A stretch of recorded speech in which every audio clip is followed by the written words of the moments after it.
Good morning again. And it's an honor to stand before you today to welcome you to the 15th Gtco Autism Conference. 15 years. For us, our advocacy for autism is not a CSR checkbox, it's a moral imperative. And we believe that over the last 15 years, we have made significant progress in raising awareness about autism. People now recognize the term, they understand the spectrum, and at least acknowledge the challenges faced by individuals with autism and their families. Through this program, which is very close to our hearts, and through this conference, we have provided free expert-led training to over 15,000 educators and caregivers and empowered thousands of parents on the management and care of autism. We have created platforms for advocacy in communities. We have provided free therapy sessions for parents and people living with autism. We have pushed and continue to push for policies that support early intervention at our primary health care centers and foster neurodiversity in our society. Through partnerships, we have cycled for autism. Through partnerships with our teams of international and local specialists who give their heart every single time, every single year. We have provided free one-on-one consultation clinics and facilitated early intervention or diagnosis for children, thousands of children with autism. And we have also provided specialist care on the management of autism. We are grateful for the progress we have made.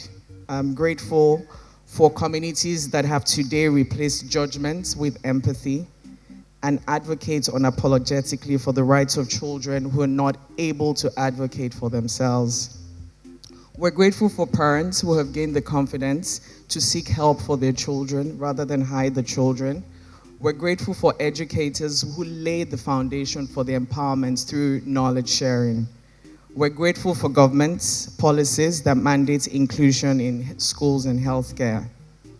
So this year's theme, I would summarize it by saying that in the words of the group CEO, Mr. Segun Agbaje, he said to us this year when we were coming out and saying, what do we do this year, 15 years of autism? And he said, autism awareness was the starting line, action is the race.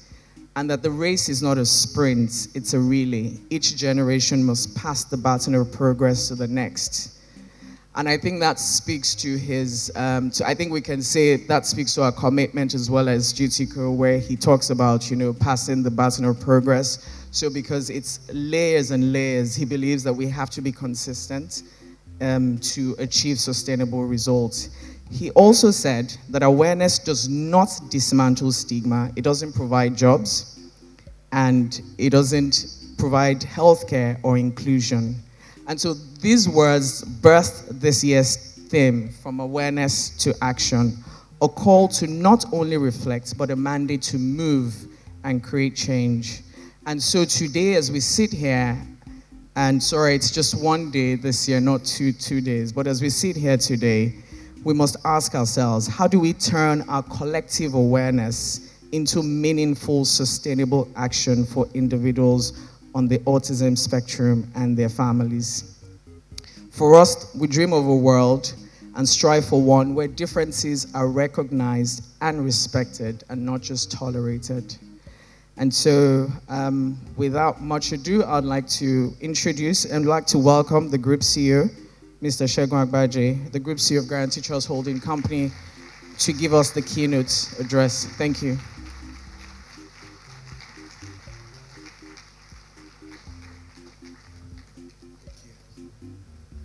Good morning, ladies and gentlemen. The good thing is Oyade's made my life very easy this morning. She's done a great job. I'd like to thank her for everything she said.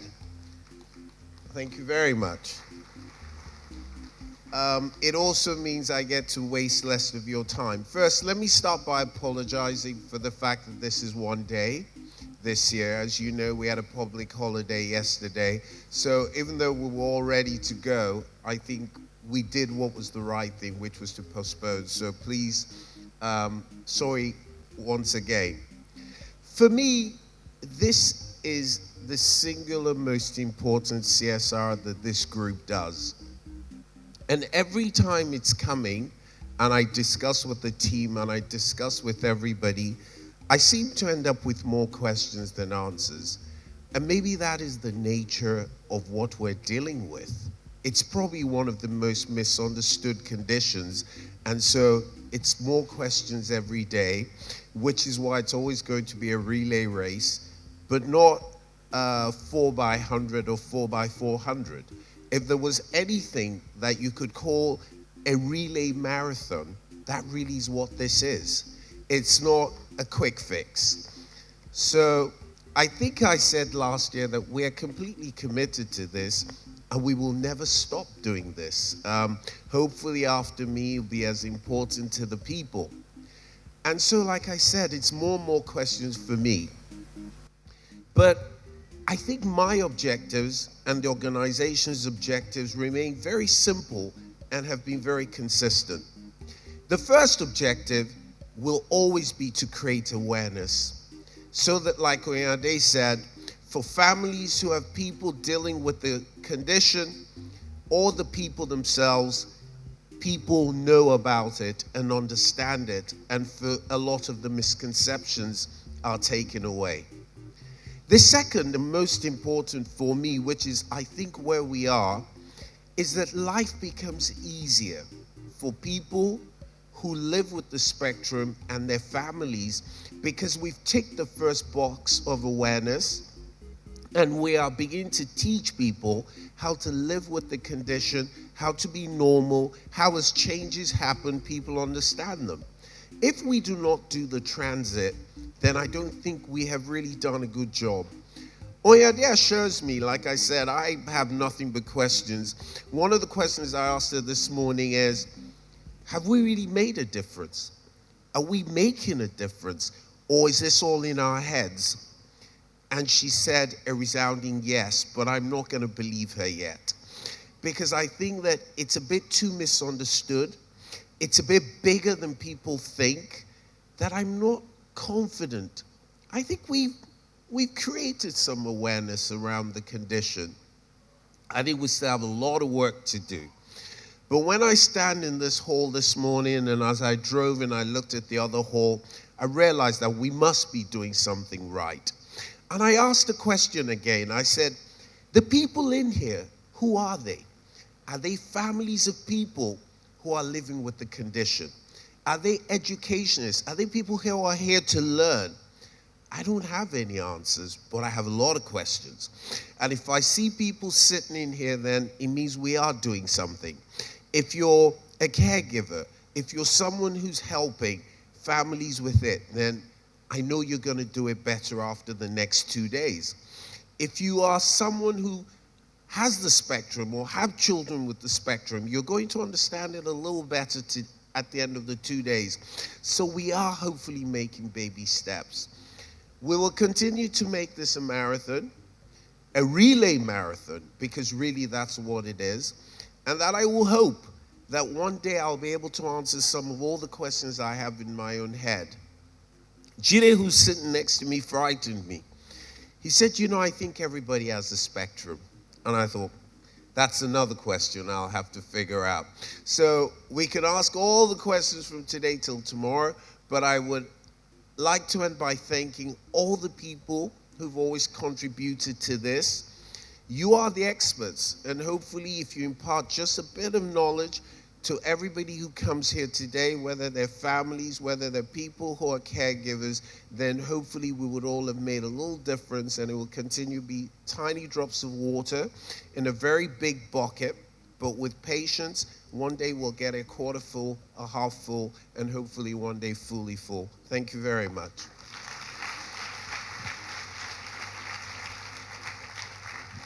Ladies and gentlemen, one more time for the group CEO, Gtco, Mr. Segun Agbaje. I want to invite all our facilitators and speakers to join Mr. Agbaje on stage for a photograph. Can we put our hands together for them? And as they're coming, ladies and gentlemen, it's been 15 years of this conference. And we just heard from Mr. Agbaje that the commitment is a lifelong one. I think Gtco deserve a loud and thunderous round of applause.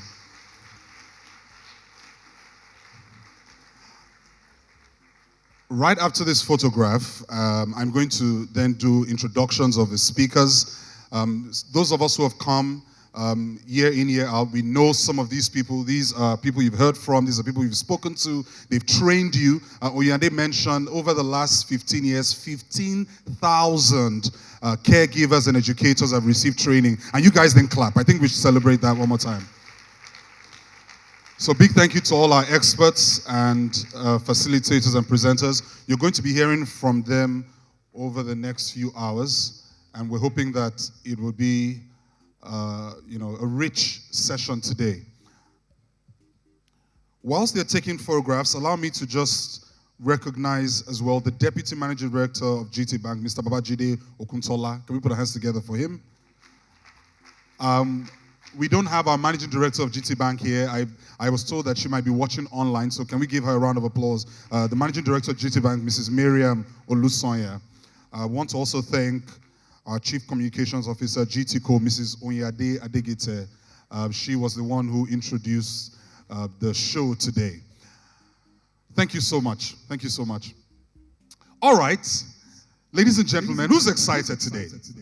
Who's excited? Now find 3 people to give a high five. Find 3 people to give a high five. And tell them you're awesome. All right, make that 5 people. Make that 5 people. It's an honor to be your host again today, Oluwaseun. We have a performance. You know we always do this to bring it all together before we get into the presentations. And so I welcome our performers this morning.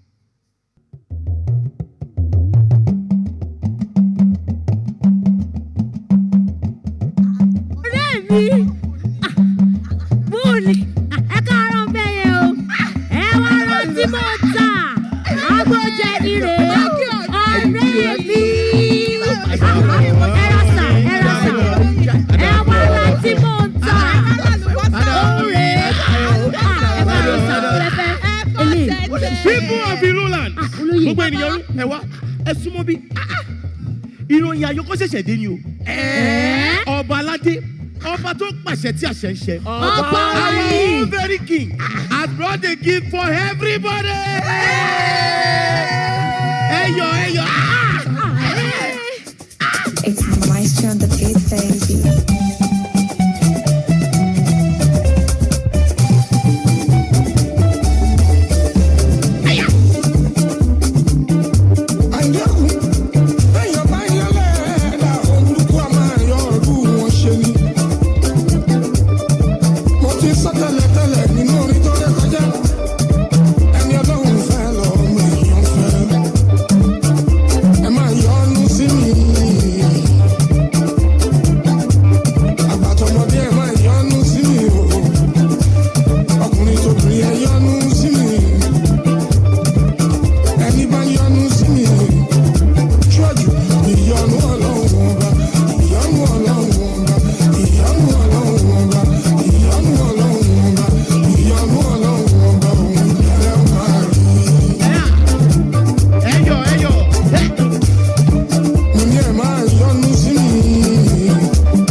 Shebi, you said you know the way.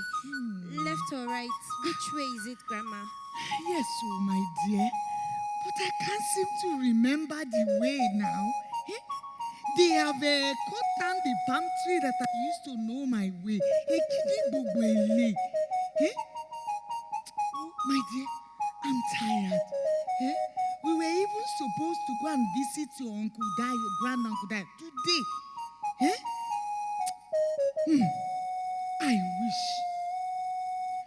I wish we had something that can give us directions. Don't worry, Grandma.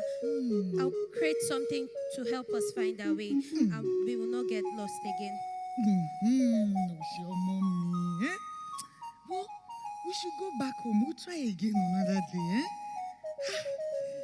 I'm tired.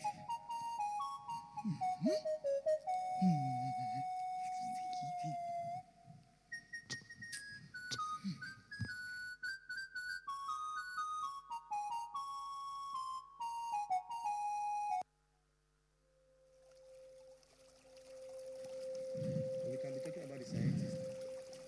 Yes. Ọmọ mi tẹ́tí kò gbọ́, fojú sí ẹ̀kọ́ rẹ̀, onísùúrù wá jẹ́, ṣùgbọ́n tó bá dalẹ̀ o, wàá ṣọ. Tani, ọ̀rẹ́ mi, abo ni. I'm fine. I'm playing, no. Yes. Stand up, my friend. Dide, I'm coming. stand up. What do you see? Aloba. Jaloba. I can show you my world, shining Shining and shining. Alolo. What is it for you now? I beg you, no mind now. Now so she dey do. She don't start again. Let me guess. You are building machines to find mango trees again, Abi? Coconut trees. It is not a machine. It's a what? It is a talking map. It will help people find places, even important ones. And I have a talking slipper. let me see what you are doing, Seth. What is this? Talking map. What is this? Talking map. Play with us. Joseph, why don't you Play with us. play with us now? Power Shiri. Play with us. Come on, take it now. Kenny. Ewo la iwo. Kiloli. Take it. Defun. My pariwo, jẹ́ ká máa lọ.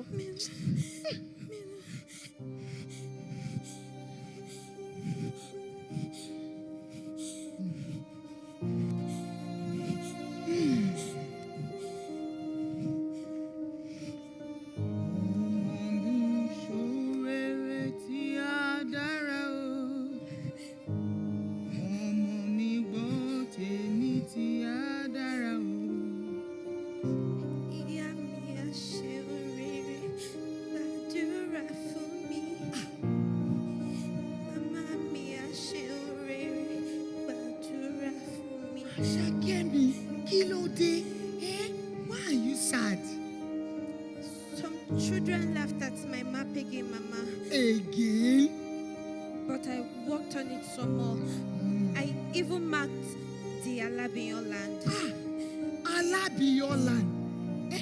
Oh yeah, come my dear, sit down.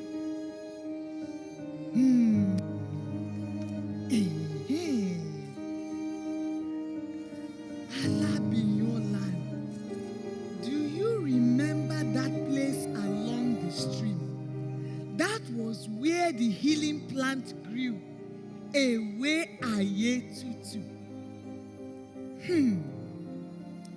Long time ago, it was said that these plants can heal any kind of disease in the world. In fact, it once healed the king's daughter of a deadly sickness. Don't worry, Mama.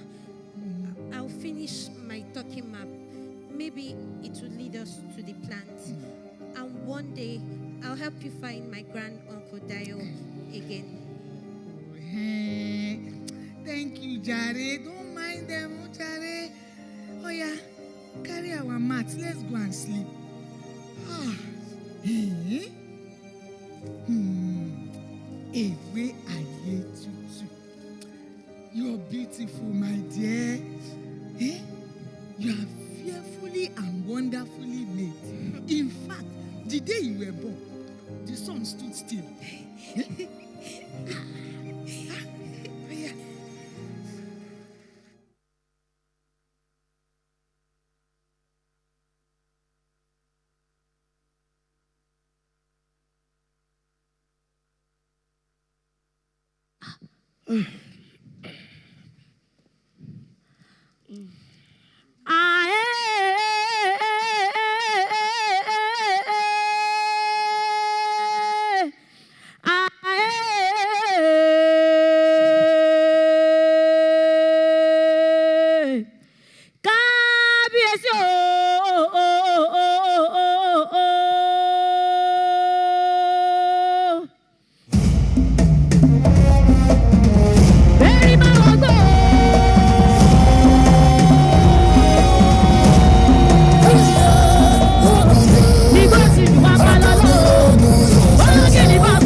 What's the room? Come on.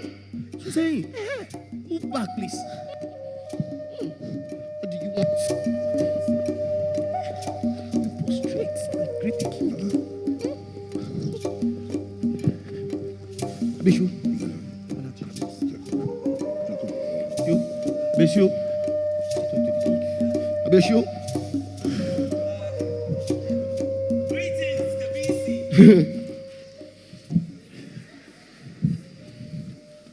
Cabo, welcome to Hero Kingdom. What brings you here? Thank you, Your Highness. We were sent by our institution to study Gtco. It is not aye tutu. It is a way aye tutu. Abole. My apologies, According to our reports, it is said that this plant may have the capability of curing over 100 diseases. And if our findings validate that, it will fundamentally transform modern medicine and scientific understanding as the world knows it. And the credit for such historical findings, of course, without question, will go to the kingdom of Ireland.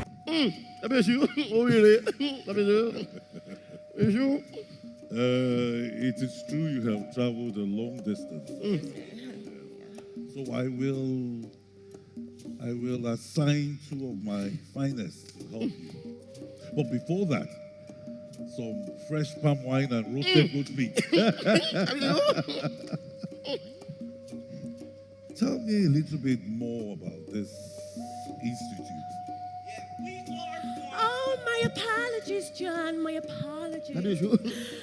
Oh, Caps, baby. We are from the Massachusetts Institute of Science and Technology, and we're only one of the most respected schools of science and technology in the world. Thank you, John. Somebody had to do it. It is somewhere. I didn't go very tired.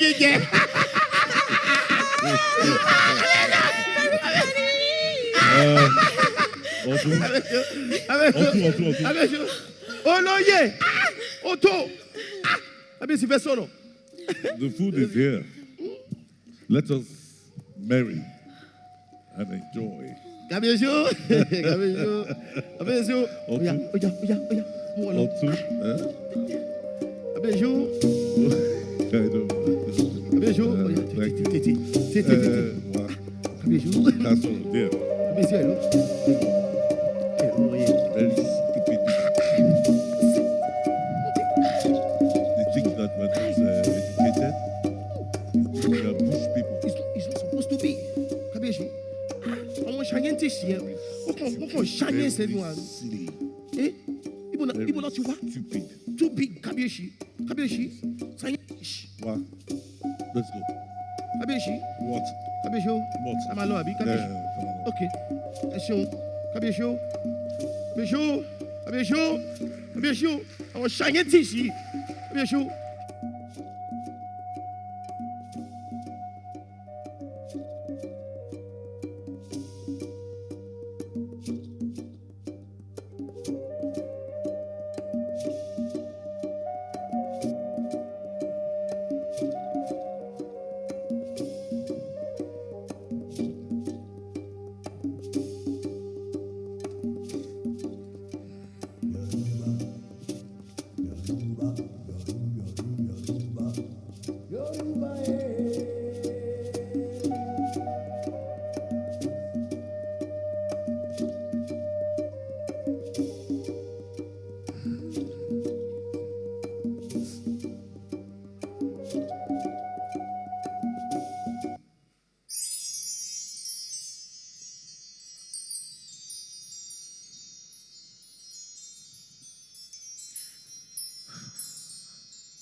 we've searched everywhere. Look at me. I'm not built for this. Look at the flies. Oh God,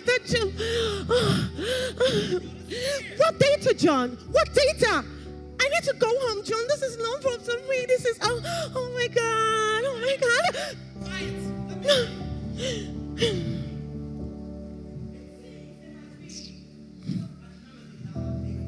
Yes, John. Yes, John. Maybe it's a myth, and that is why we need to go home. I need to go home, John. I can't do this. Oh, John.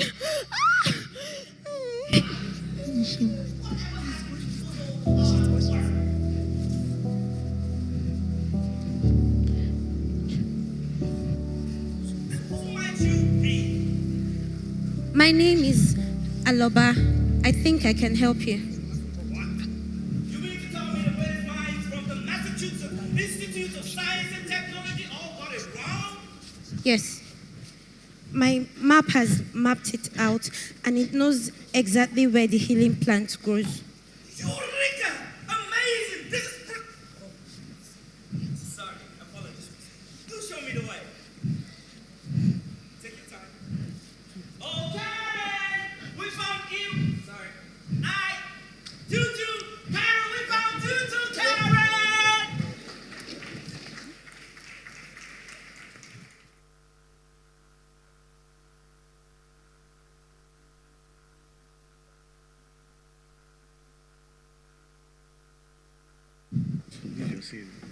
How are you? See, I'm telling you, in this community, we need to come together. We can't be divided. We need to come. I am telling you, we need to come together as one. Hey, why are we separating ourselves? It is not good. There's nothing like scholarship. I know what I am saying. It's not going to happen. Okay. No, deserve what? Okay, that's fine. Not when I'm here. No, I can't. I'm not going to accept that.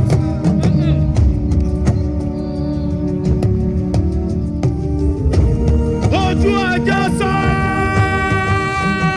yẹ́làgò gbẹ́mú lùkè wọ́n ní wọ́n wí fún bínúbínú wọ́n máa fi ara ẹ̀ máa nú wọ́n ní wọ́n kìlọ̀ fún jàjàjàjà wọ́n máa jà ara ẹ̀ máa jà bí eruku ṣe ń yọ ní bẹ́ẹ̀ ni àpàṣà ń yà yà ọba aládé ti dé o ọba aládé wọlé dé o jagunjagun olórí ogun mo súnmọ́ bá níwèé gbèjé mo jìnnà sọ́ba níwèé gbẹ̀fà arọ́bà fi lọ bá pa jagunjagun olórí ogun alágbára tí gbàgbára lọ́wọ́ alágbára kábíyèsí o.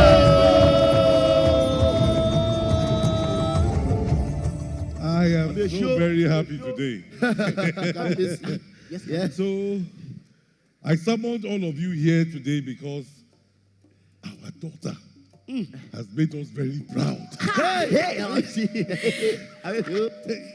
You remember those two scientists?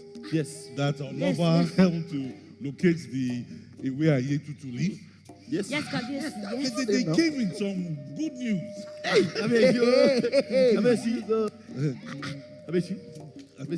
Give this to him to read. Can read it. I should read it.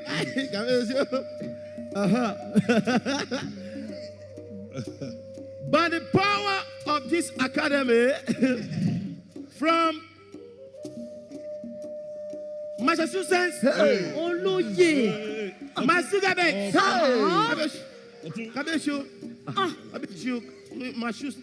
No. Massachusetts. Oh, thank you. Massachusetts. Let me read this for you. By the power of this academy from Massachusetts. He got it. Dear Aloba, congratulations. It is with great pleasure that we offer you a full academic scholarship at the Massachusetts Institute of Technology, MIT. Aloba. Okay. Otto. The king wants to talk. Your exceptional creativity captured the admiration of our review panel. We are confident you make significant contributions to our community and beyond.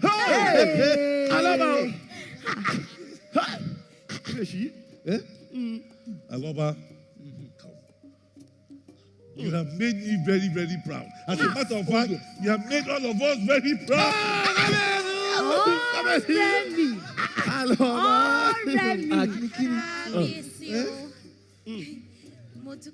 Yes. Yes, I'm grateful to everyone in this village who believed in me, especially my grandmother. They call me the girl with sticks, but those sticks help build my dreams. So I promise to represent Iru with pride and use everything I learned to give back to this great land that has raised me. Let me pray for you, my daughter.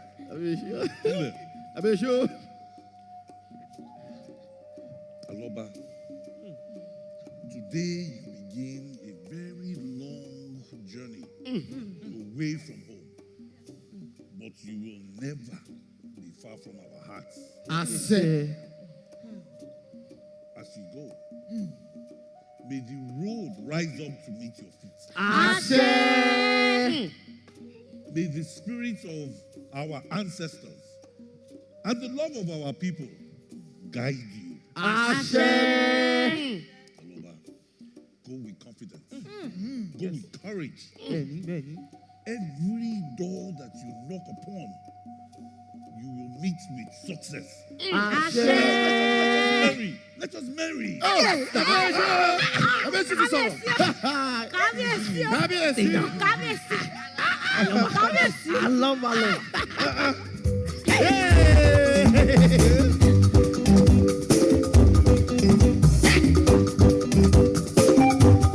Merciful God, àwa máa rí bí ọba ẹlẹ́dàá. Kó dáàbò bò mí táyà tọmọ tẹbí tará. Kó dáàbò bò mí táyà tọmọ tẹbí tará. Ìgbòkègbodò mi kò jẹ́ kó já sórí asán. Ìgbòkègbodò mi kò jẹ́ kó já sórí asán. Mò ń yan fáńdà lójú apẹ̀gàn. Bí ọ̀pọ̀lọ́ ṣe ń yan lójú ẹlẹ́gùsọ. Ẹlẹ́gùsọ gbọ́dọ̀ yí lẹ́tọ́. Merciful God.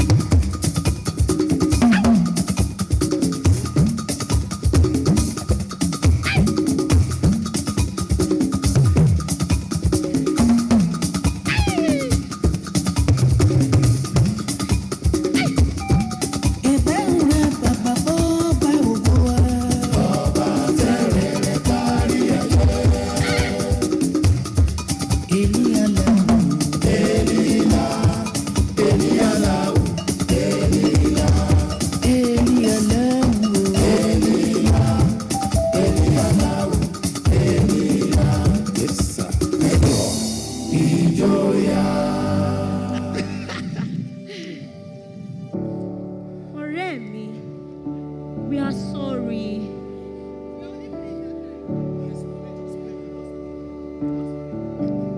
It's okay. It's okay. Odiba, my dear, as you embark on this journey now, I pray that you find what you're searching for. Goodbye, my dear. Kaluwaru, cielo.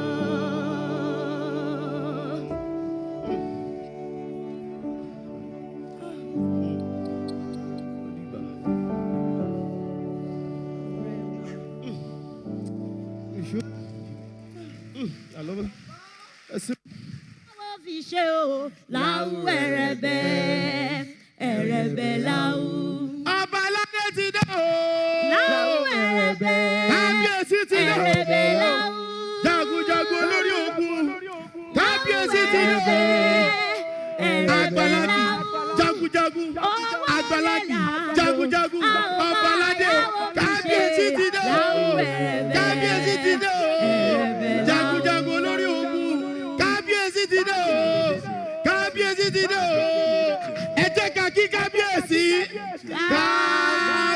Kábíyèsí o. How are you? Kábíyèsí. Kábíyèsí. Kábíyèsí o. Kábíyèsí o. Aloha. But we all heard the good news. Yes, sir.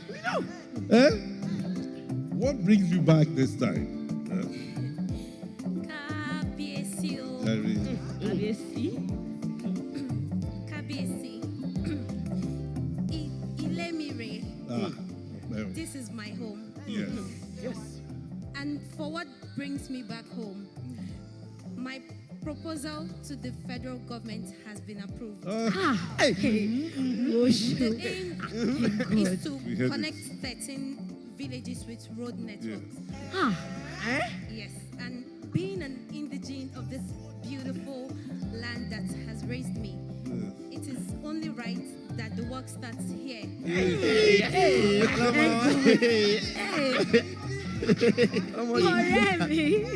Kábíyèsí. This project is about $100 billion US. Hey! Owó la fi do something o.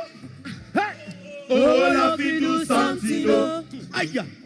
Owó la fi do something o. Mi ò gbọ́ ẹ. Owó la fi do something o. Let's go. Ha! They call me Mr. Boga. Mr. Do something. Oh, I feel do something, yo. Oh, I feel do something, yo. Oh, I feel do something, yo. Oh, I feel do something, yo. Oh, fellow, my lip. Oh, fellow, shama. Oh, I feel do something, yo. Oh, fellow, moto. Shut you, come on. Oh, I feel do something, yo. Money,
Ladies and gentlemen, make some noise for Corporate Dance World.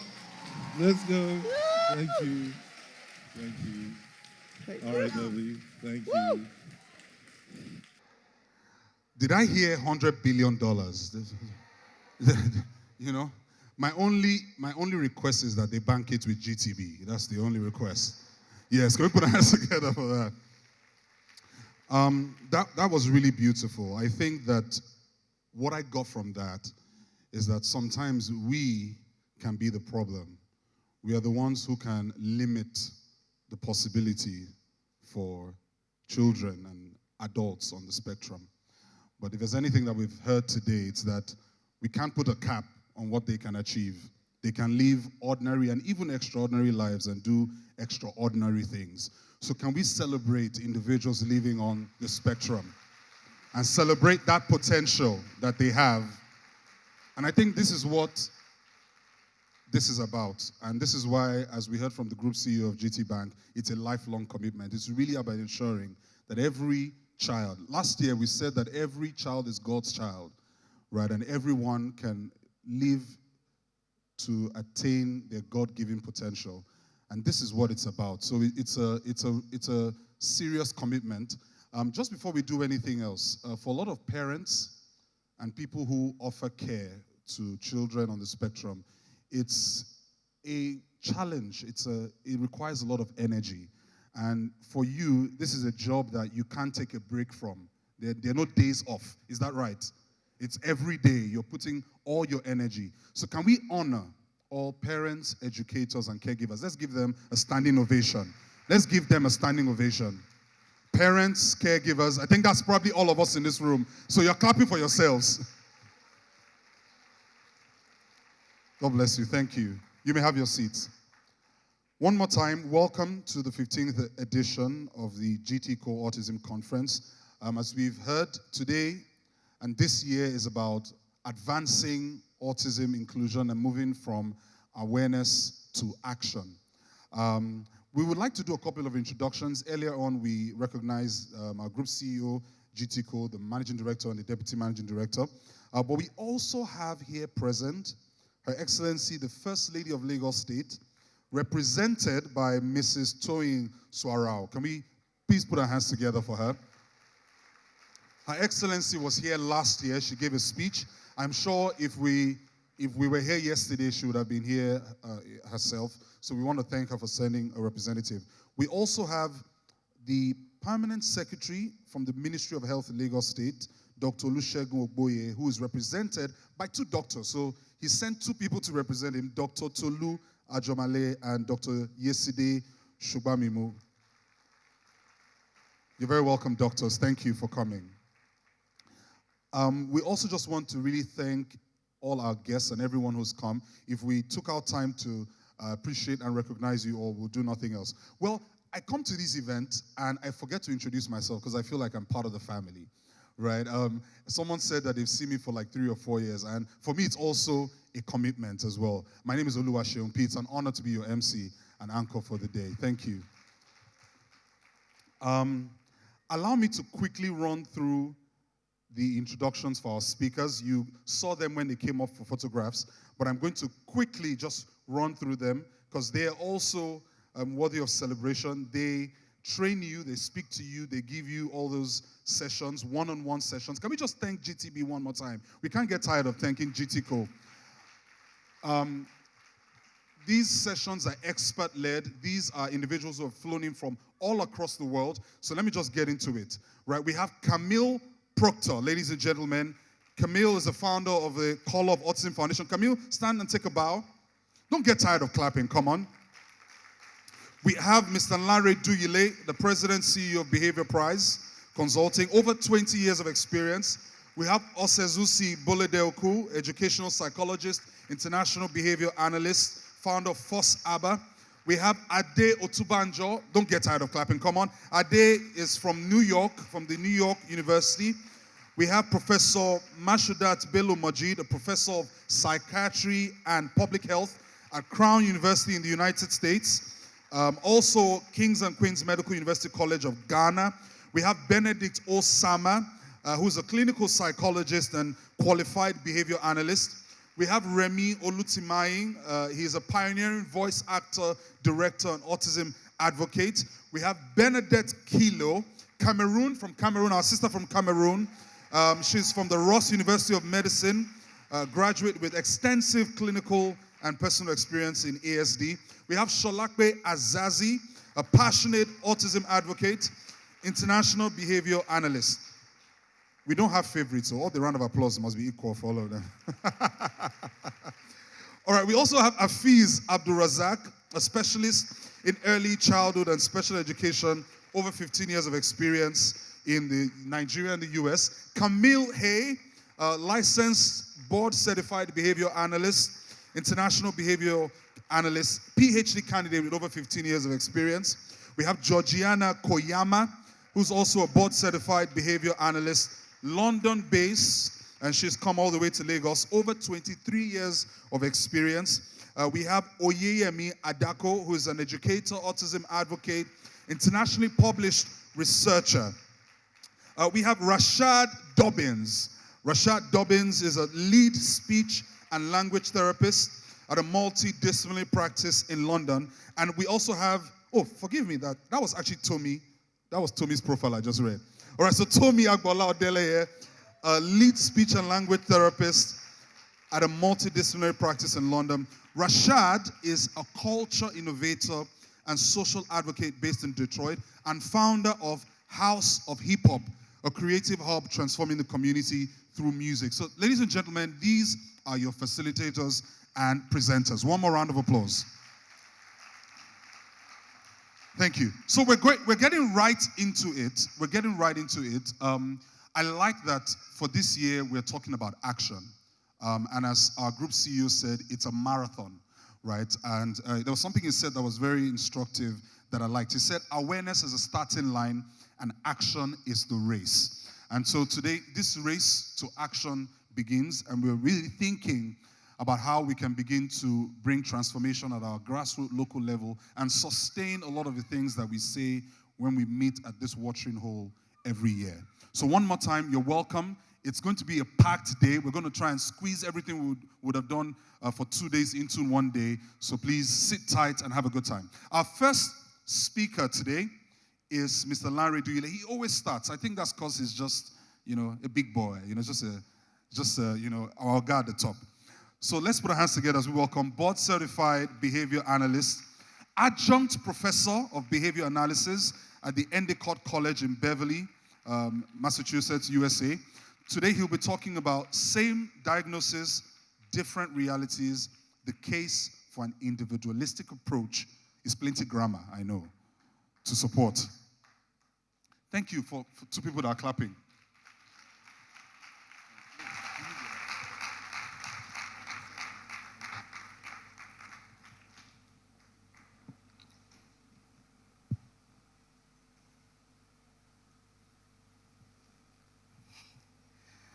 Good morning, everyone. I'm humbled to be here and speaking before all of you, parents, teachers, educators, professionals. I'm very humbled. While my friends are trying to put up my presentation on, I'm just going to reflect on a few words. The first word is journalist. The second is activist. The third is optimist. These words represent people, right? A journalist is somebody who prepares messages to disseminate to people. An activist is someone who takes action for social change or political change. An optimist is somebody who believes in the future that things are going to be great, things are going to be better. Now, you are not here today to listen to those words, but I'm trying to set a foundation. And the foundation that I'm trying to set is this. These words that I've said, if you add the suffix ISM to them, those words will take a new meaning. So the journalist will become journalism. The activist will become activism. The optimist will become optimism. So the difference between the two words and the adding of the ism is the fact that we're no longer talking about a person, we're talking about a state of being. We're talking about practice. Like I said, we're not here to talk about those words. So what do they really mean? In 1911, a psychiatrist, a Swiss psychiatrist, was observing people, adults, who had schizophrenia. And as he observed them, he found out that the people that were, suffering from schizophrenia, one of the characteristics was they withdrew to themselves, away from people that they've always interacted with. They just withdrew to themselves. And so he coined a word from the Greek word autos. So the autos means self. And when he coined the word, he added ism to it. And so that autos word became autism. That is the origin of autism. And what he was trying to describe was the fact that the people who have schizophrenia withdrew to themselves away from the world. So a lot of people after that started describing people with schizophrenia as also autistic. And then years later, another psychiatrist practicing in the US out of Johns Hopkins University, he observed children and also found out that some of them withdrew to themselves. And he was wondering, will those children also be said to be schizophrenic? And he found out that schizophrenia is completely different. It's a mental health disorder. Autism is a different class, the one he observed in children. And then he distinguished between the two. And after that, from 1943, we had autism describing children who demonstrated some specific characteristics, and predominantly, all of them had a withdrawal to themselves. So the withdrawal to self is a fundamental part of what the autism diagnosis is. Now, I'm talking to you today about same diagnosis, different realities, and presenting a case for an individualized approach to providing supports. So what it means, if you trace the origin of the word, is people withdraw to themselves. That's a fundamental thing with people with autism. But the thing is, it is when they withdraw to themselves, we as parents, we as educators, we as typically developing people, we already have a way of life, the way things must be. So if I'm talking to you, you should look at me. But remember, the person who has autism naturally just withdraws to himself or herself, preoccupied with themselves. They don't want to do your own social skills. They don't want to be in a place where it is too noisy or too bright, or however the person is going to operate from the point of view of what we are doing generally in the world. So people with autism are not really doing anything that is outside of how they are made, and we must meet them where they are. So you can have 1,000 people with autism, millions of people with autism, and each of them is unique because the way they respond to the environment is different. The way they respond to the environment is based on how they are preoccupied with themselves and how they see the world. So instead of looking at them as doing something that is weird, we should look at them as doing what is natural to them. And if we need to get them to integrate, we must learn very specific ways of how to integrate them. Are you with me? Now, in the course of my presentation, I'm going to be talking about a few things. And towards the end, there's going to be a poll.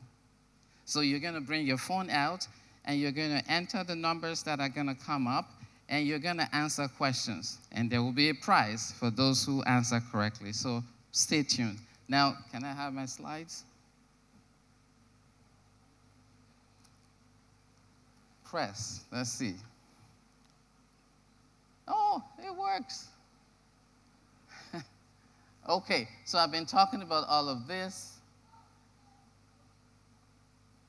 Okay, so although you may have experience living or working with someone with autism, they're individually different, each occupying a unique part of the broad spectrum. Now, we no longer say autism just like that. We say autism spectrum disorder. So what's the spectrum? Now, in trying to explain what a spectrum is, I want you to think about the rainbow. The rainbow has how many colors? Is 7 or 9? 7 colors? Now, I no longer know colors since they changed colors. The green color now has so many different shades.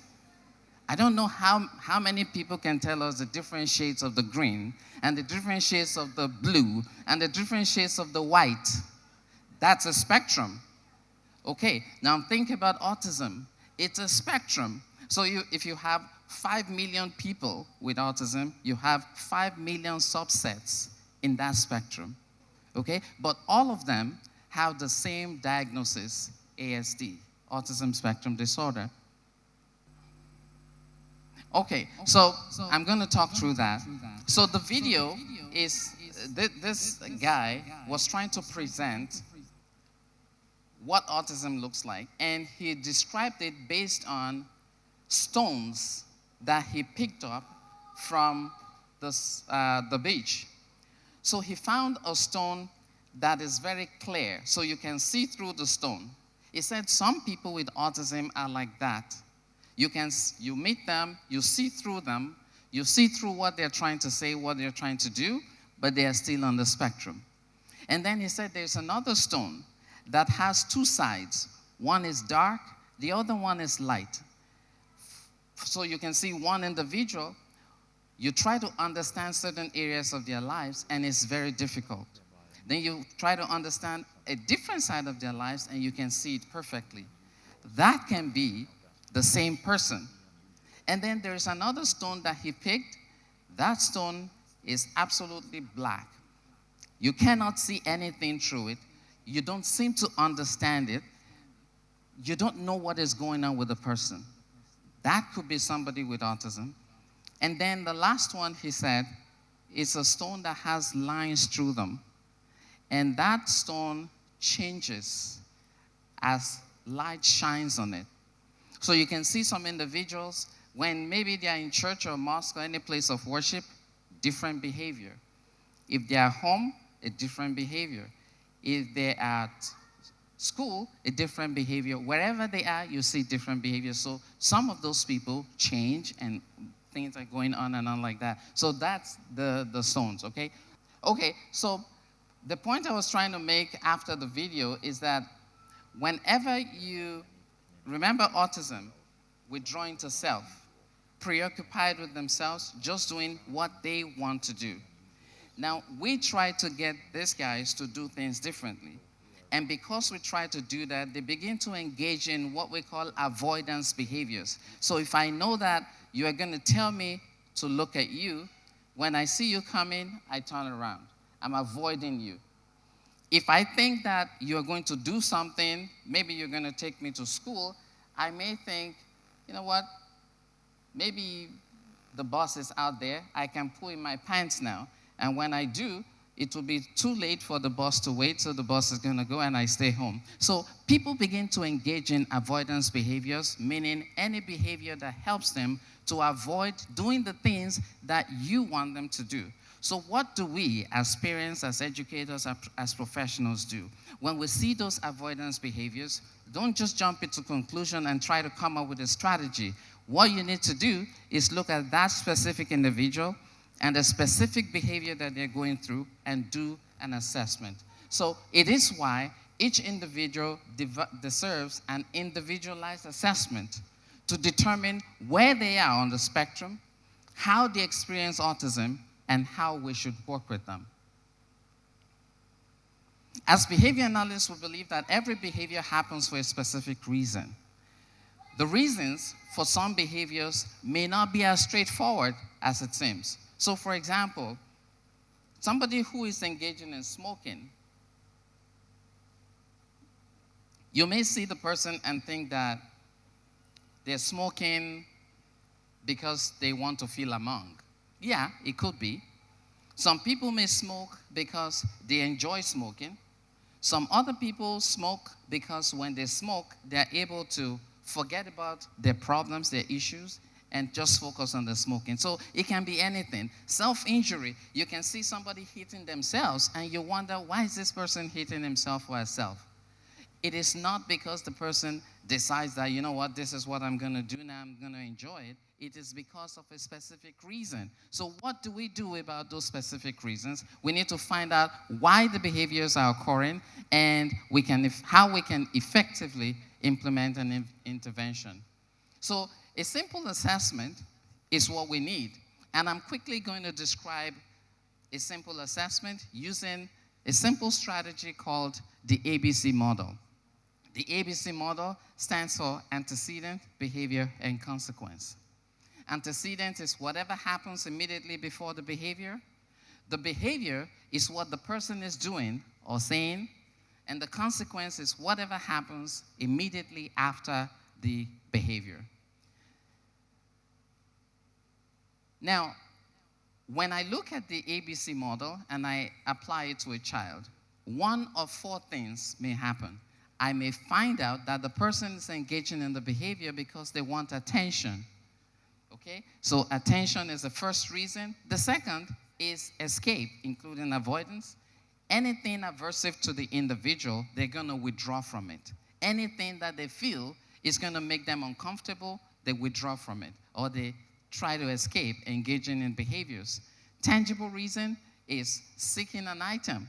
And then the last one, which is sensory stimulation, is a reinforcement that appeals to the senses, or doing things because they enjoy it. Now imagine these scenarios. The first one, second, third, and the fourth is the same behavior, okay? Shola hit himself hard on the chin and was making noise after his mother called him to dinner. Same behavior, okay? Second one, he hit himself hard on the chin and was making noise as Tosin was playing with one of his toys. So the behavior is hitting himself hard on the chin and making noise, right? Now, how do we apply the ABC model to this? And how do we determine what the function is? I did something quickly here. Look at this table. The behavior is the same. Shola slapped himself hard on the chin. But when you look at the antecedent, you see that the antecedents are different. What happened before the behavior? See, the first one, what happened before that behavior was his mom called him, hey, come for dinner. The second one, somebody was playing with the toy. The third one, they were at the dentist's office. They just finished with the dentist. And the fourth one, mom was talking on the phone. Now look at the C part, which is the consequence. What happened immediately after the behavior? For the first one, mom said, after hitting himself, can you just use your words? I'm giving you 10 minutes to come back here. For the second one, Tosin that was playing with the toy, when he saw somebody hitting himself, got scared, dropped the toy, and ran away. The third, after the dentist appointment, he was feeling pain, didn't know how to say it. He hit himself and experienced momentary relief from the pain. And the last one, mom was talking on the phone, the behavior happened, and what did mom do? She dropped the phone and hugged him. Now look at the reasons. The fourth column describes the functions of the behavior. So you see, it's the same behavior all through the 4 stages. But look at the reason. The reasons are different from one scenario to the next. For the first one, the likely function there is escape. The guy does not want to go to dinner. So when mom says, hey, it's time for dinner, hits himself and gets extra 10 minutes. The function of this behavior here is the child is trying to escape from doing tasks. The second one, the reason is tangible, meaning that Shola hit himself because somebody was playing with his toy and he didn't like it. He doesn't know how to say it, so he hit himself. And then the third one is sensory and escape, right? The fourth is attention. Now you see the same behaviors, but different functions. So if these were 4 different individuals engaging in the same behavior, the reason for each of them is different. So you do not apply the same strategy to the 4 individuals just because they have the same behaviors. You need to do an assessment to be able to figure out why each person is doing what they're doing and then implement a proper intervention. There are other people coming after me today that will be talking about interventions and strategies, so I'm not going to dwell on that. So once the appropriate function is identified, the next thing is do your intervention. If somebody is engaging in the behavior for attention, then give the attention to the person before they begin to hit themselves. That's the strategy that you adopt. If the person is engaging in the behavior to escape, then teach them appropriate ways to escape. So I say, come to table. If he's not ready, just say, no, mom. That's better than hitting himself. That's better than destroying property. That's better than doing the other inappropriate behaviors that you see. If the function of behavior is tangible, what we're going to do is teach the person appropriate ways to ask for things.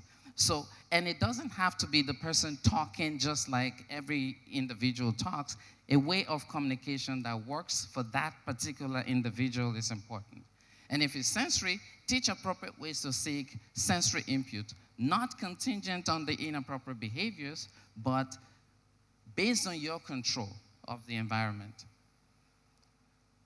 That is that presentation. Now I need you to pull out your phones, okay, and go to www.kahoot.it. Can you put Kahoot on the screen? So when you get to kahoot.it, it's going to ask for a number. Enter 702552. And hit begin, and then it will ask you to enter your name. Put your name. Oh, see, people are coming up already. Good. All right. Okay. Beautiful. We have a maximum of 200 participants, so let's keep going.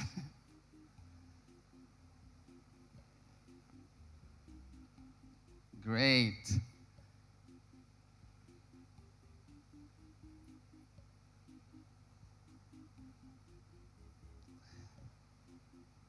People are still coming in.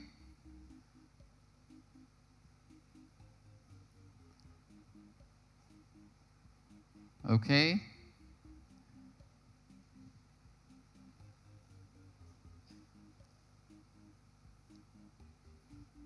We have 187 people.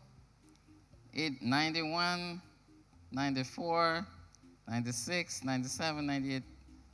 Oh, it's taking more than that. Okay, good. 210. Okay, so let's hit start. So you only have 20 seconds to answer the questions, okay? 20 seconds. 2, 1, go. First question. This is the Swiss psychiatrist. What was he trying to describe? Okay. You have 4 options. 13 seconds to go.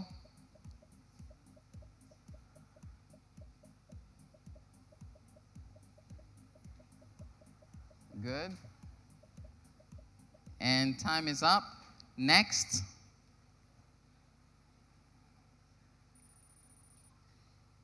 Okay, Ruth is leading. Go to next.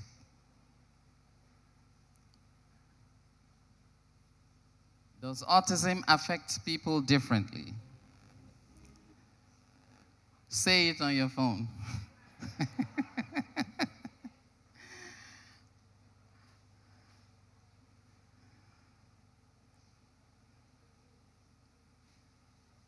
So no two people with autism are the same. Good. Okay, next. Oops, Julia is taking over. Next. Number 3.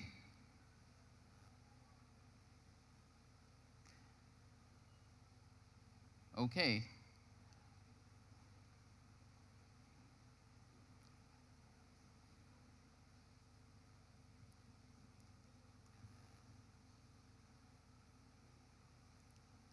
Nobody has answered yet.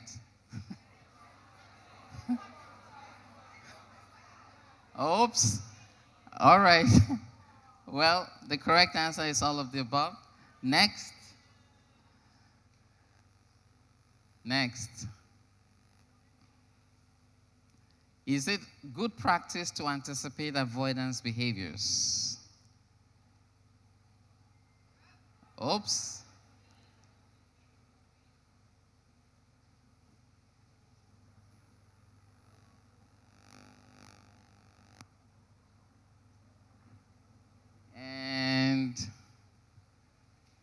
Done. Next. Julia is still in the lead. Next.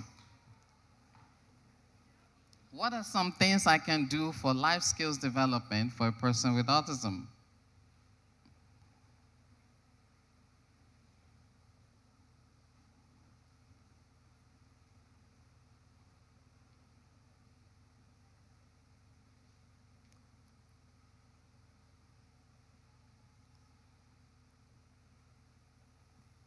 And that's it.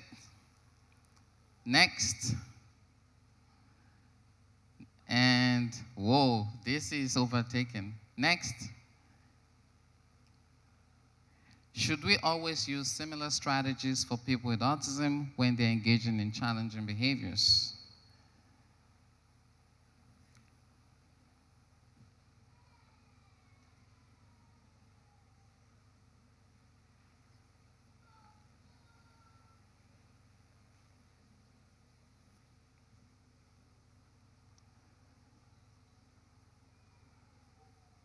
Okay, next.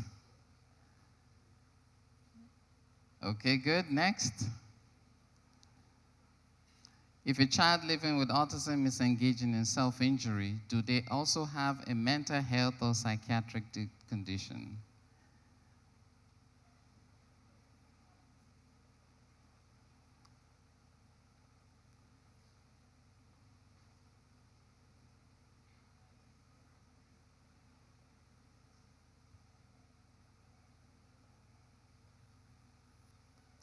Okay, next. And next. Do all behaviors have a reason?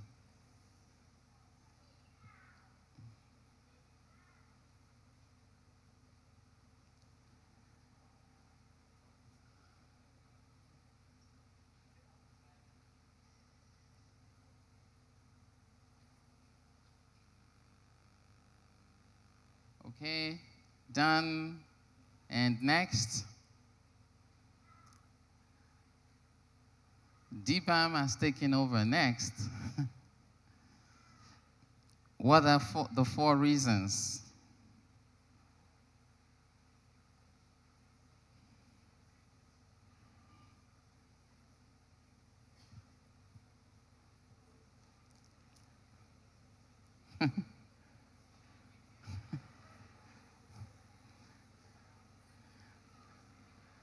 And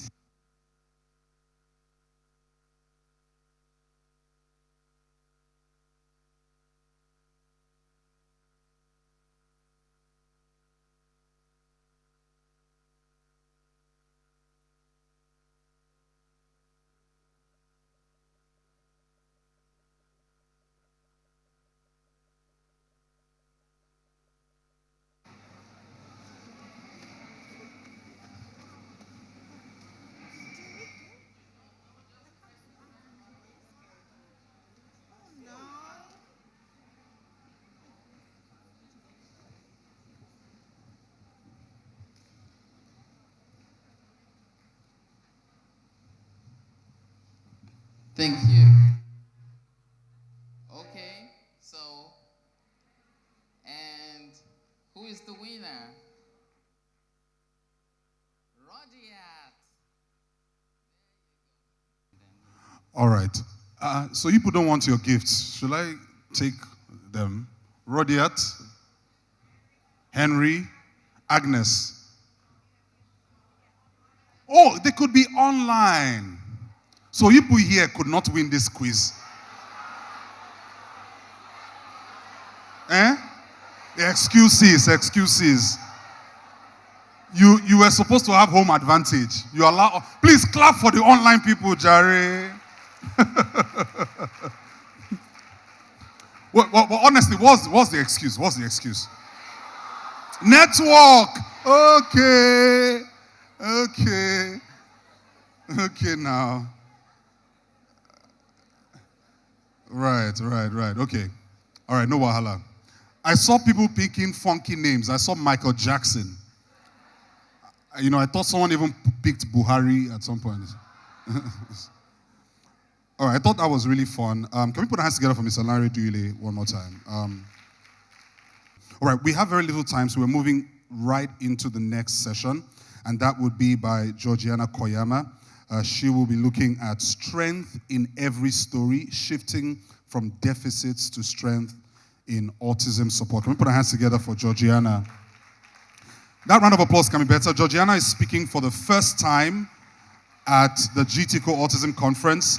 She's a board-certified behavior analyst, founder of All Behavior Consultancy, leading a London-based team that delivers inclusive, compassionate support to schools and families in the UK. She has over 23 years of experience, and she works across early years education and family settings, centering on dignity, autonomy, and equity in her practice. Ladies and gentlemen, one more time for Georgiana.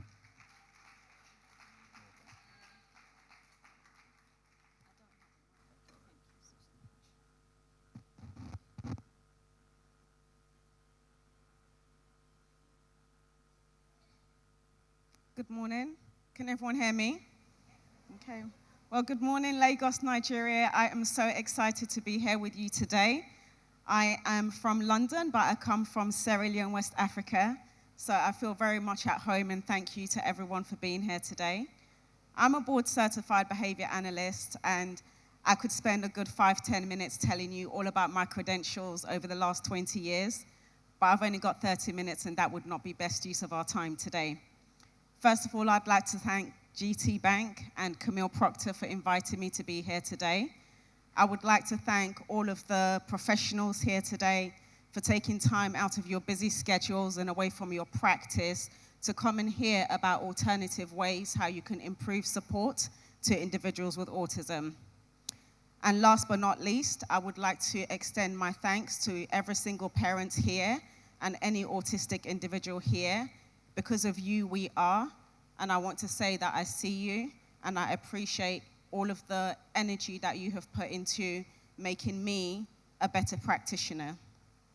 So before I begin, I would like to start by encouraging you to close your eyes if that feels good for you, to just get a sense of your feet on the ground. Ladies, if you've got those shoes on and they feel uncomfortable, feel free for the next 30 minutes to take them off. Let your feet feel the ground. Gentlemen, if your tie is a bit too tight, untie your tie. And if you feel your jaws tight, please relax. Give yourself a smile and give yourself a nice warm hug.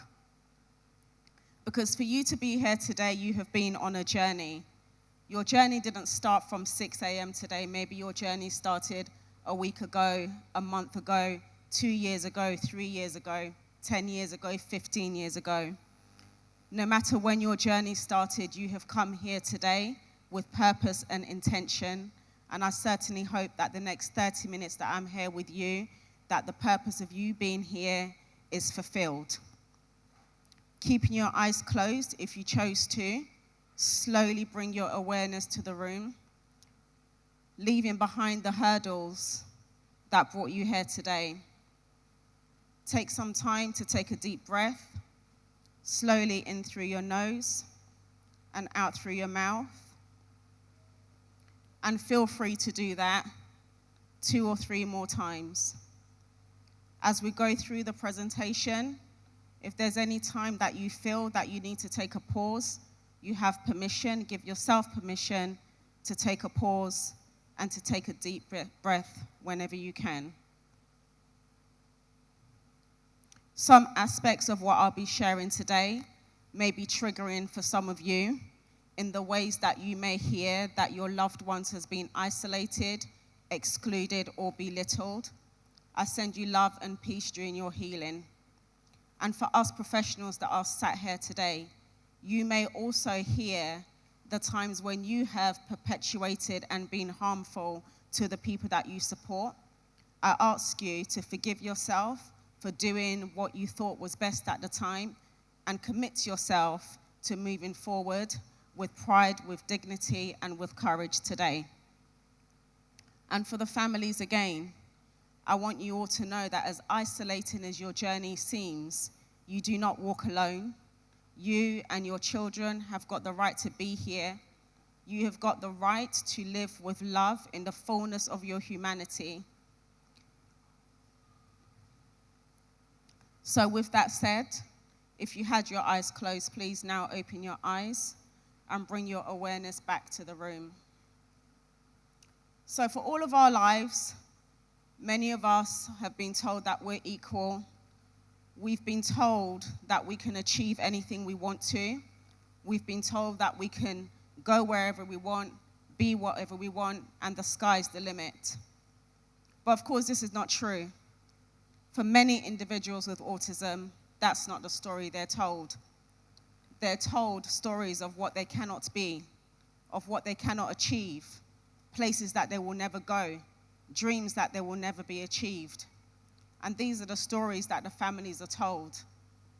Even before their child is diagnosed, they're told stories of what their child can never be and will never be. Now, what do these stories look like when they're based simply on a diagnosis? These stories create a narrative that often revolve around stereotypes. These stereotypes lead to othering, discrimination, exclusion, dehumanization, and disharmony of autistic people and their communities. The stories that we tell ourselves and the stories that we allow autistic people to believe about themselves creates powerful negative narratives. And these narratives shape how we behave and how we treat autistic people. So, how can we use values such as compassion and advocacy towards changing the narratives so that we're not diminishing the humanity of autistic people, but rather we're centering their humanity and their basic needs? During our time together today, I hope that I can highlight the transformative power of expanding those narratives and how they influence our understanding of the unique strengths and the assets that autistic people can bring. Drawing from diverse perspectives, this talk will examine the impact of compassion and advocacy in fostering inclusive environments and dismantling barriers to equity. From the harmful effects of a single story to the importance of authentic dialogue, we will uncover strategies that will help us move from awareness to action in autism supports. So let's imagine a world without divisions. Let's imagine a world where we're breaking down barriers to see people for their humanity.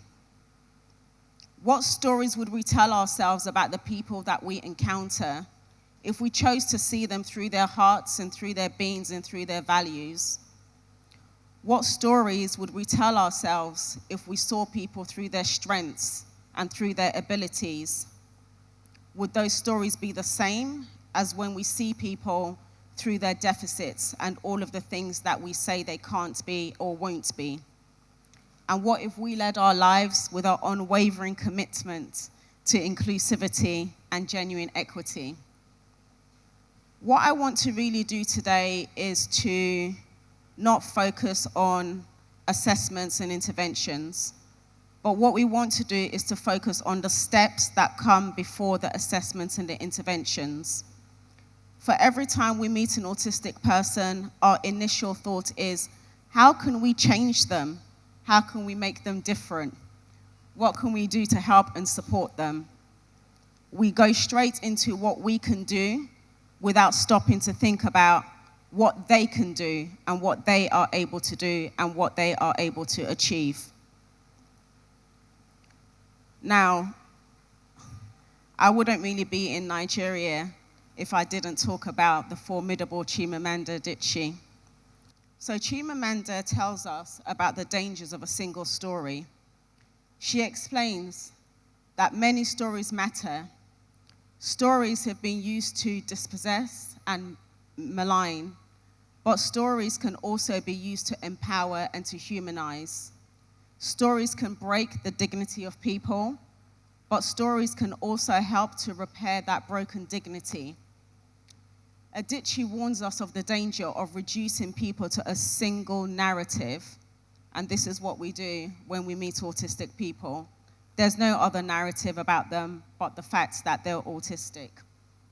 We fail to see the complexity of their identity and their humanity. And Chimamanda reminds us of the importance of recognizing that human complexity.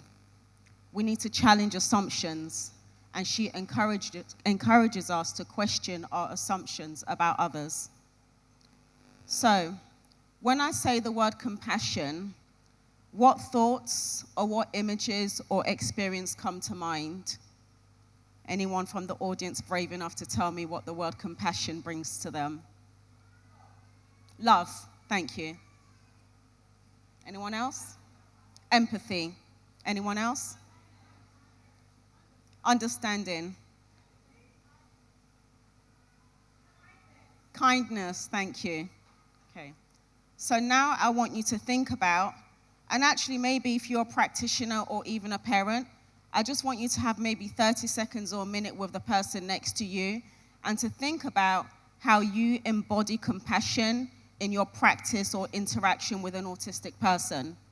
So the words that we've got are kindness, love, and empathy. So just take 30 seconds to talk to the person next to you.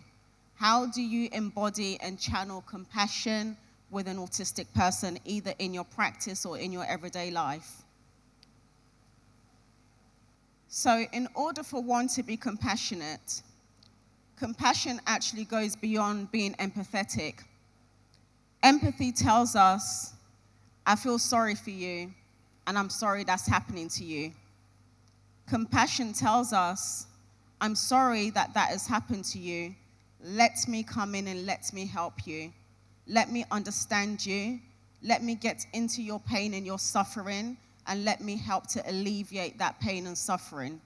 So compassion is about going inwards. It's an action. Compassion really helps us to move and center the client's well-being. So therefore, when we see people in their whole self and we recognize that we have got the ability to make a change, that means that we're not making a change from our own perspective. That means that we are making a change for the betterment of that individual. So the next word is advocacy. When you hear the word advocacy, what thoughts, what words, and what images come up for you when you hear the word advocacy? Again, if you can just take another 30 seconds to talk to the person next to you. How do you embody advocacy in your practice? When you are either with your autistic person, a loved one, or a client, what do you do? What do you say that channels advocacy? If you can just have 30 seconds.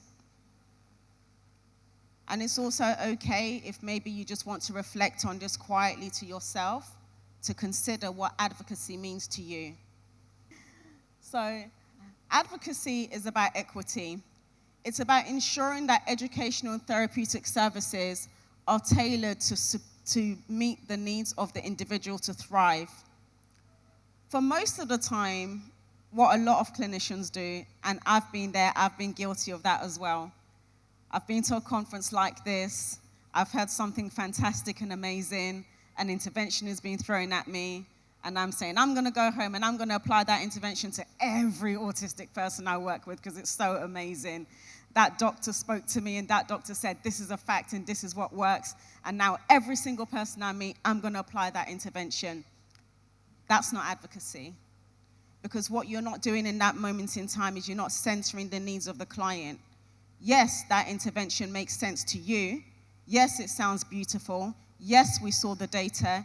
Yes, the data tells us it works. But have we taken the time to truly individualize that intervention to ensure that it is the correct intervention that advocates for that individual? Thank you. Okay. Advocacy means that we're challenging barriers. That means that we're removing obstacles for services to be effective. And again, this is another thing that we do. We say, our clinic only runs from 9 to 4 p.m. And a parent is saying to us, my child really struggles in the morning. I can't get them out of bed. Or 8 p.m. is really difficult. I want to get them into bed and they won't go into bed. And what do we say? We say, I'm really sorry. We don't work those hours. That's not how we advocate. That's not breaking down barriers, and that's not how we bring change. In order for us to truly advocate for our clients, we need to ensure that the services that we provide are built around our clients and not built around us. They are built in a way that's going to help our clients to sustain and to move forward. That's how we challenge and break down barriers. Services are there to suit the needs of the people that we support, not to suit our needs. Active engagement is another form of advocacy. So this is, again, for pushing for systemic changes to promote inclusion. Inclusion is so important because sometimes we think inclusion is just about putting someone in a room, but being in a room doesn't mean that you belong in that space. There's things that need to be able to change in order for that person to feel included. You've all seen that little boy running around this morning, haven't you? He's been running around, he's been standing on top of chairs, and I love the way that his little spirit was just allowed to be. For that boy in that moment, we all gave him space to be included in here. We could have picked him up, someone could have picked him up and taken him out. Someone could have grabbed him and forced him on their lap, but that would have been for the comfort of everyone else and not for the inclusion of that child. I don't know where he is right now, and I was really hoping he would bring some life to my presentation and run around, but he's gone, so he's not here right now. Okay, see, is to amplify voices. Amplify voices by ensuring autistic voices are not silenced and that their experience is centered. Often what we do is we give a voice to autistic individuals, particularly when we do our assessments. We make assumptions that because they did this, this means that they've done that. And we say, this is what is meant by the behavior. Have we done a thorough assessment? Have we really sat back and listened to understand rather than listen to be responsive and, again, to put in that intervention that I was told at that conference this morning? So this is what it means to be an advocate of our clients. And one of the ways in which we fail to advocate for our clients is through a process called, go to the next slide, I think it's mixed up. It's through a process called diagnostic overshadowing. Has anyone heard of this term, diagnostic overshadowing? This term really complements the danger of a single story. Basically, diagnostic overshadowing is when we attribute every single thing that the person does because they're autistic, right? So we're just looking at just their behaviors. We're not looking at any other possible explanation. For example, you might have a child who's slapping their face. And we say, oh, they're slapping their face because they're autistic. Why are they slapping their face? Because they're autistic. They're autistic because they slap their face. Maybe they've got a toothache, right? Maybe they've got a toothache. You've got a child all of a sudden rolling around on the floor. Diagnostic overshadowing says, he's rolling around on the floor because he's autistic. He's got weak core muscles. He needs an OT. Maybe he's constipated. We've got children who are maybe banging their heads on the floor. And we're thinking, why are they banging their heads? Diagnostic overshadowing. Banging their heads because they're autistic. So everything comes down to that one single story. Perhaps the child is banging their head because they didn't sleep very well at night. Maybe they've got a headache. Maybe they need to go and actually see a doctor, a neurologist, and get a brain scan. Diagnostic overshadowing is the reason why autistic people are at greater risk of developing mental and physical health risks, because we ignore all of the signs by putting everything that they do down to a behavior that is because of autism. We have a range of things that we do for very different reasons. So we don't just go, oh, it's because she's a woman, or it's because she's a man. Those simplistic labels are only applied to individuals with autism, and therefore we leave them even more vulnerable because we're not looking at the other risk factors that they have. So the problem with diagnostic overshadowing is that it can lead to an incomplete assessment and misguided interventions, as we're so focused on that one behavior rather than looking at the person as a whole.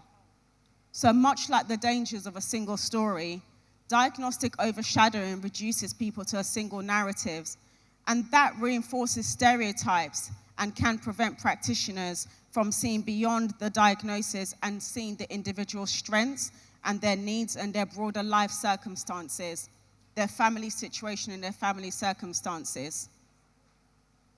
In order to move from diagnostic overshadowing, we need to move towards ecological assessments.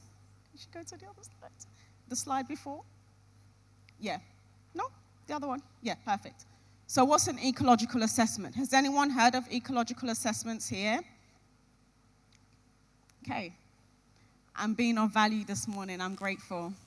So in terms of ecological assessment, it's basically a holistic approach where we're considering the whole behavioral system around the person.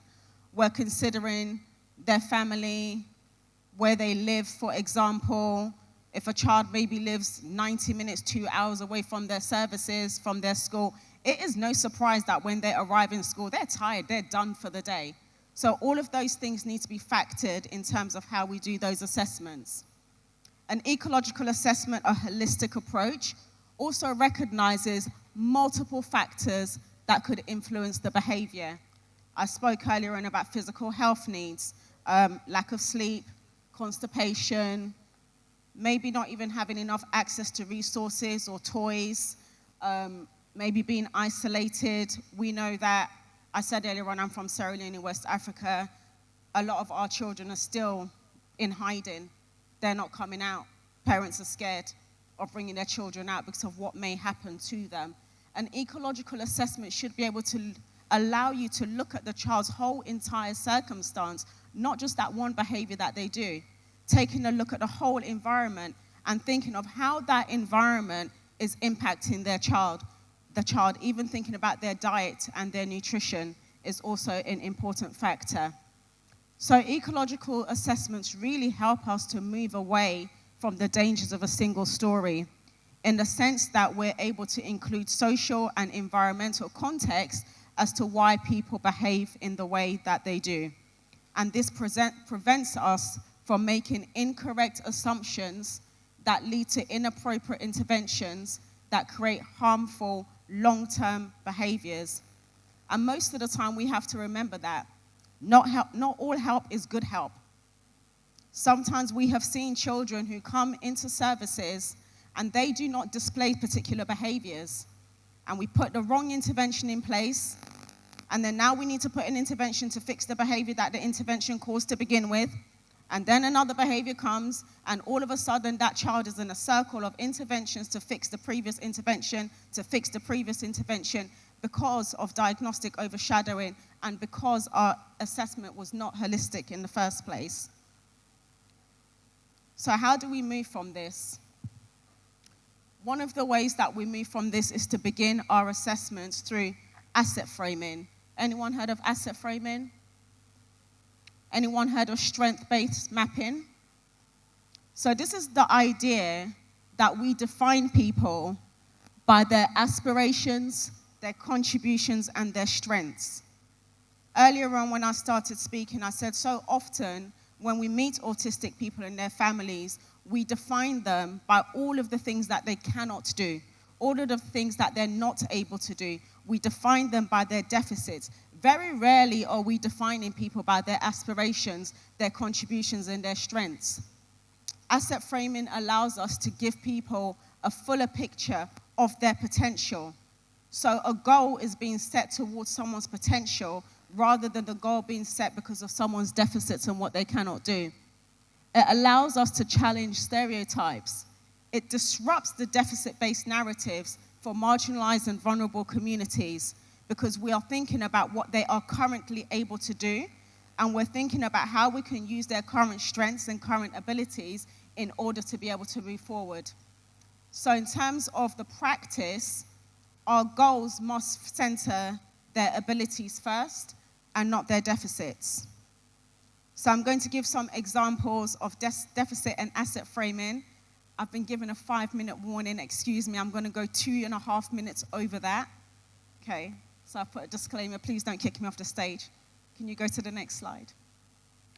So this is what we're currently doing. So deficit framing, I'm going to give you 3 examples and then a video and then I'm done. So deficit framing tells us Amara is a 9-year-old autistic girl who has difficulty making eye contact and struggles to initiate conversations with her peers. She often isolates herself during group work and prefers repetitive play. She lacks appropriate social skills and is behind academically, particularly in writing and comprehension. That description really breaks my heart. That is the description that is going to follow a child for the rest of their lives. Now imagine if everywhere you went, you were only introduced by your deficits and you on your worst day. Think of you on your worst day and think of every single person that you now meet. They identify you not based on your best days, but based on your worst days. Here's asset framing. Amira is a reflective and detailed-orientated 9-year-old girl who expresses herself thoughtfully and through storytelling. She prefers structure and predictable activities and thrives when given opportunity to work independently. Her unique skills and perspectives help her to focus and make her a strong contributor in creative and project-based learning. Another example of asset framing so deficit framing is this. Ike is a 15-year-old autistic teen. He is fixated on trains and talks about them constantly. He struggles to engage in typical teenage conversations and often misses the social cues. He has poor organizational skills, is easily overwhelmed by noise, and rarely participates in classroom discussions. I mean, that doesn't even give me hope to know where to begin to help this child. This child's got so many problems. Where do I even start from? Asset framing tells us Ike is a passionate and 15-year-old child with impressive knowledge of railway systems. He excels when given opportunities to research and share information about topics of interest with clear routines and reduced sensory input. He contributes meaningfully to class projects and demonstrates strong recall and presentation skills. That gives hope, right? Ike sounds like he's going somewhere. Ike sounds like a child that I can help because I know where he's coming from and I know where he wants to go. I know what his interests are. I know what he can achieve. One more example, please. Yeah, so Alighton is a 3-year-old autistic girl who avoids group activities and shows little interest in socializing with her classmates.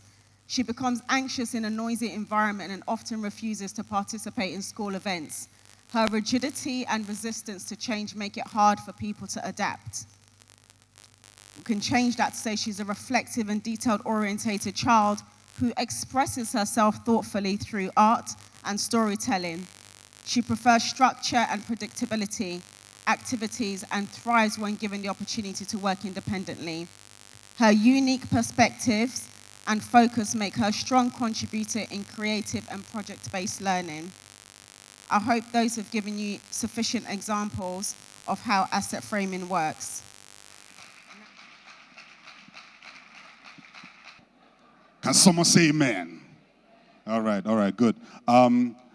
Yeah, we're struggling with the internet a bit, so we apologize. Your excuse earlier about not winning the quiz, I investigated and I discovered that the internet is bad, so you're excused. However, our winners are here. They were in the other hall, so let's appreciate them and put our hands together for Rodiat, Agnes, and Henry. Mr. Duyule will just hand over the prizes to them. Can we put our hands together for them? They were in Ajib. So somehow the network was working in Ajib Hall, but it didn't work here. Okay, all right. One more time, can we just thank Georgiana Chimamanda Koyama? Clearly a huge fan of Chimamanda, that the danger of a single story made its way into her presentation. But I thought that was really instructive. I was hearing about ecological assessment for the first time as well, a holistic approach that basically considers all the different factors that might be affecting an individual's behavior. and not having that narrow vision and thinking that everything is because of autism. I thought that was really instructive. Amongst the other things that you said, and diagnostic overshadowing, and I saw everyone taking notes and, paying rapt attention to your presentation. So, Georgiana, thank you. Thank you. One more time, let's put our hands together for her. All right. So we're moving really fast. We are, trying to get through all the speakers with the time we have. Our next speaker is Camila Hay. Are we together? Are we tired? Very good. All right, so let's put our hands together for Camila Hay, board certified behavior analyst. Camila will be talking on the spectrum of autism, parent training and early intervention, and basic behavior solutions. I'm just going to read one or two lines from Camila's bio before I bring her up. As I said, she's board certified, a founder of all behavior, no, forgive me, no, that's not Camila. She's a licensed board certified behavior analyst, 15 years of experience working with individuals diagnosed with autism. She's also director of applied behavior analyst services at the Owen Healthcare in New Jersey. Ladies and gentlemen, Camila Hay.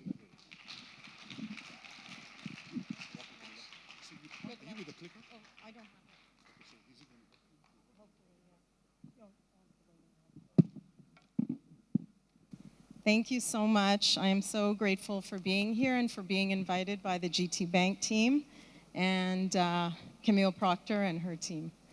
30 minutes is not a long time, so I'm going to go as quickly as possible. I wanted to put all of those things into my presentation. I'm going to focus on solutions, strategies, that type of thing, because I think that's going to help everybody kind of understand putting everybody's information together. So being thoughtful, being mindful, being kind, and understanding flexibility in the way we do things.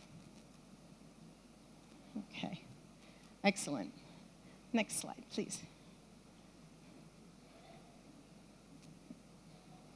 Okay, so we are talking about autism spectrum disorder. And, what is the definition of autism spectrum disorder?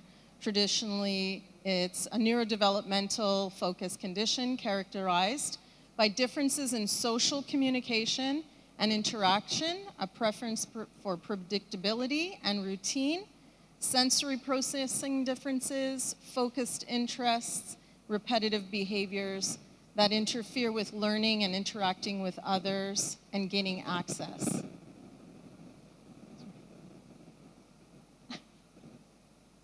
Sorry. Okay, thank you. So if we look at the wheel, it puts together a little bit of a visual for us to understand all of the different things that we look at when we're diagnosing for autism. Next, please. Thank you. Okay, so these are the areas that we use to diagnose. So if we look at the social communication and interaction skills, we have avoids eye contact, no response to their name, no facial expressions, does not share interests, does not notice others or when they're hurt or upset, but may cry because they are feeling what the other person is feeling, does not notice or play with other children or other people, other peers. And then if we look at the top, restricted or repetitive behaviors, we have repeats words or phrases. Obsessive interests and routines, cannot get off of doing certain things. Upset by minor changes to their routine, to their life. We have a lot of caregivers that go through this, as well as teachers. Flapping hands, rocks, or spins, looking for the movement input for themselves. And then we have additional coexisting conditions in the green. We have eating and sleeping disorders and disturbances. We have seizures, hyperactivity, inattentiveness, and anxiety, as well as delayed language, movement, and cognitive skills.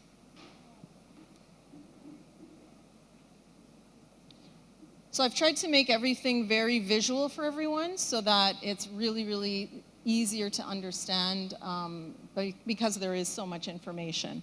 So particular challenges for ASD, so difficulties with managing their energy in their bodies, difficulties with changes in their routine or people, difficulties with sitting for long periods of time, with overstimulation, difficulties with wanting to play with others and not knowing how, and that frustration happening, as well as difficulties with emotional dysregulation for excitement and sadness or anger. So those emotions taking over them. Next, please. Next, please. Oh, one moment. Oh, yes, thank you.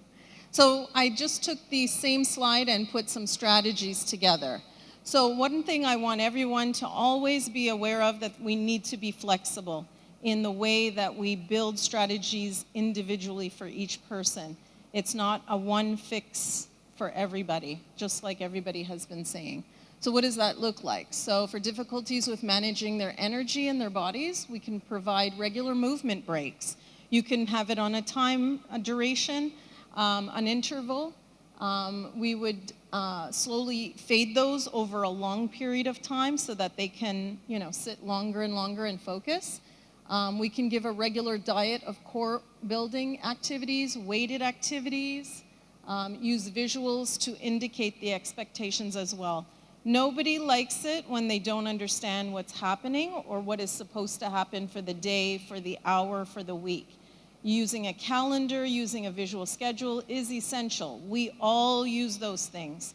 I have a calendar myself. I have an agenda. I put down what is happening in the week, in the day. So if somebody would come and pluck me from my office or from my home and say, come with me, I would not be happy as well. So giving that notice is just respectful. Difficulties with changes in routine. So use a visual schedule or a written schedule if they do read and understand language, written language. For their daily routine, prepare it in advance for transitions. So you're going from here to there instead of just pulling them or taking them or expecting them to just go with you. That's not respectful to them. Use a calendar to indicate what's happening in their week. I had a 4-year-old who would cry every day when the father left. They were moving to a different city, and she cried every single night. I didn't know until Mom told me. And when she told me, I said, what we're going to do is use a schedule, and we're going to put on there when Dad left and when Dad is coming back, and she can cross out the days. And she stopped crying that night because it helped her understand exactly what's happening. Difficulties with sitting for long periods of time. Again, building in sitting time periods, using high reinforcers for when they're sitting, looking at what is the reason why they do not want to do the task.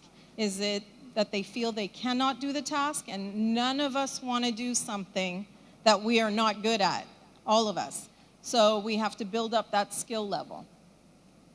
Teaching how to show emotions and giving them space to get better at using their new skills with overstimulation. Providing these solutions to them and giving them practice. Very, very important. Difficulties with wanting to play with each other, play with others and not knowing how. So what do they need? What are the skills that are lacking? Is it the functional language that they need? Can we start off with them using an AAC device or a talk program or a picture to ask their friends and their peers if they would like to play? Really important that we use the strategy or many strategies that will help them have choices. Difficulties with emotional dysregulation for excitement, sadness, or anger. Providing opportunities for them to communicate their emotions using a visual. Happy face, sad face, upset face. Really helps them manage their communication to others. Next slide, please. Thank you. Things to keep in mind. So communication, social play. Keeping communication strategies open and use a variety of language options to help them get their point across. Super important. Not just one way, but many ways. Consulting with speech pathologists is essential to ensure the method is consistent and the correct one. Teach parents and peers about how they communicate, then contrive the situation if you don't have access to those situations specifically. Use prompting and prompt fading to encourage independence. A person cannot be independent if they're constantly being prompted. We have to help, but then start fading those prompts so that we can encourage them to be independent. If we end everything on a prompt, then what happens is we leave them prompt dependent, which is not helpful. Play can be used to improve language, practice challenging situations and solutions, practice replacement behaviors as well. On behavior reduction, we have understanding the functions of the behavior is essential. The 4 functions, everybody does everything for those 4 functions. Secondly, it's understanding the replacement behaviors that are functional and get the person to access the things that they need and they want. Really, really important to put in replacement behaviors, not just expect their maladaptive behaviors to go away, because they will not. We need to add different behaviors, so if they are hitting themselves, we need to get in there, just like Mr. Lanray said. We need to get in there with a replacement behavior, which could be a picture to say, I want to play, instead of being frustrated that they don't have the way to get to tell you what they need and want. A third essential element of behavior reduction is knowing the reinforcement being used. Strong reinforcers versus weak reinforcers. I love chocolate. I absolutely love chocolate. But if I was going to start getting paid with chocolate, I'm not willing to work for chocolate, right? So we have to use the right reinforcement. Knowing which one you're using and what effect it's having or not having is another essential element. Next slide, please. Diversity of communication strategies that can be taught. So a person has every right to be able to communicate and is needed and essential. So us finding the best way for them or many ways for them to communicate is important. So can they use sign language if their fine motor is weak? It's very difficult. So maybe we try another method. We use pictures. We use an AAC device. If they can vocally communicate, it's starting off with easier communication and working on the rest of the communication. Always having choices is important. Next slide, please. So effective strategies for communicating with someone. So the other slide was helping the person communicate with the world. Now the world communicating with that person. We use picture schedules or written schedules. We use words, phrases that they can use very readily. Simple and clear language is essential. To have a whole conversation or a whole sentence that's very busy, they're not going to be able to pick out the important things. So start off with, go sit, come here, and then slowly elongate it. And using gestures is very important as well. So many times I will teach, come here, using a come here gesture instead of come here. That will definitely help the person learn the gestures as well as understand what you're saying very clearly. Next picture, please. So some sample strategies with pictures and written language. So on the left, we have the visual schedule. This is what can be used at home, at school, outside in the community, what they're going to do, hour by hour, half hour by half hour, or throughout the day. Giving them choices as well is really important. So if we put on there the things that they are going to be doing throughout the day and giving them the choice of some of those to change, that makes them feel empowered, which is really, really, really important. A morning routine, really important for them to help them learn what their routine is. You could use just the picture, or you can use just written, or both. And this is a problem-solving wheel. This is to help them when they start feeling, they learn about what they're feeling. How can they actually deal with what they're feeling?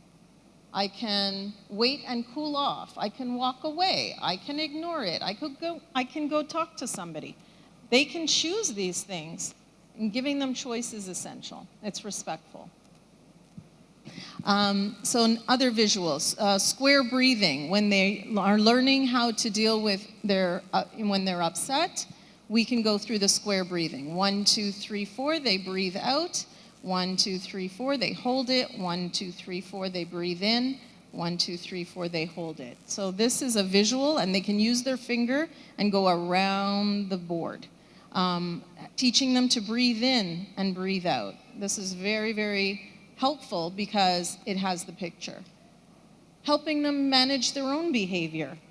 If they're at that level, they can learn to manage their own behavior. How did they deal with the morning? How did they do for social group? They can actually take their own data. They can circle it, and they visually can see what they have to work on. So this helps them become their own manager. Social challenges. So these are a lot of the social challenges that we've all been discussing. If we go to the next slide, we can look at some possible solutions. So avoiding eye contact. If it's very important, we can teach it. It's not always that important, and it's very, very difficult for them to manage listening, doing, and looking. So if it's not that important, please bypass it. But eye contact is difficult, and it takes coordination of multiple skills at the same time. The person is still listening to what is being said, even if they're not looking at you. So please take that into consideration. Odd reactions to emotion, using replacement skills and teach the person what they can say or how to navigate the situation is really important. I put programs together all the time to contrive different situations that will help people learn, what do I do in this situation? What do I do in that situation? Many of us can just look around and see in our environment how people deal with things. They have a little bit of trouble doing that. So actually teaching them is really fun and really helpful. Next slide, please. Communication deficits. Teach many forms of communication, really important. Teach how to have conversations and with those they know, and then with those who are strangers. So we slowly make it a little bit harder all the time with building on their skills. Limited social skills, teach them how to play. First with close-ended activities, things that have a beginning and an end, like a puzzle. Then you can work on open-ended activities, like playing with a farm, playing with whatever, dolls, kitchens, whatever it is. Work on providing opportunities to play with those who are familiar with them, and then with people who are strangers to them, such as other peers. If they want to be alone all the time, that is definitely one of the things that we see. Begin where the person is and pair them with things that they have interest in, and perhaps bring other peers closer and closer and interact together. This is really going to help. Next slide, please. Functions of behaviors, we've already seen. Escape, attention, tangible, sensory. Next slide, please. We always have to understand the function of behaviors to be able to help. So for escape, function strategies. Teach how to ask for a break instead of running from the table, running from the room. Teach how to use a visual schedule. They won't know how a visual schedule works. You literally have to work it with them. Help them put things on. Help them take things off when they're done. Token boards with a schedule of reinforcement is important. So the person knows, I'm going to ask you 5 different questions, 5 tokens. And then you can slowly make it 10 tokens, 12 tokens. For attention, teach them how to request for attention instead of going up to peers and slapping them, or coming up to you and just wanting your attention no matter what. Use non-contingent reinforcement to help the person gain access to attention. Non-contingent means there's no reason for them to do something to get it. So it's just attention, reinforcement given on a every 5 minutes. You're doing so great. I really like that you're sitting. I really like that you're looking at me. All of those things are really important. For tangibles, access to tangibles, it could be toys, it could be food, it could be anything. Teach the person to request for the objects functionally. This is really important. And using the communication system together, they can definitely use the AAC device. They can use a picture, they can sign it. Have the person work for access to preferred items is also a good thing. Use a choice board to help the person see the items and learn about their new tangibles. So a lot of times I make a choice board for families with lots of different things that they know and some things that they don't know, because they can then point and say, that's what I want. And it's very clear for breakfast, for dinner, whenever they are given the choice. For sensory, give regular sensory diet. So provide them access to the trampoline, to running, to their favorite things that they like to eat, the textures. Teach them how to use sensory input in advance, asking for those sensory items or behaviors or activities before they have the negative behavior. Next slide, please. Final thoughts. Understand, sometimes a person's actions and thoughts are not the same, and the person diagnosed with autism is learning how to put things together. Take a moment, stand back, think about what you are hearing and seeing, just like we've been saying. Accept. All people are different and unique, and what may work for one person does not necessarily mean it's going to work for everybody.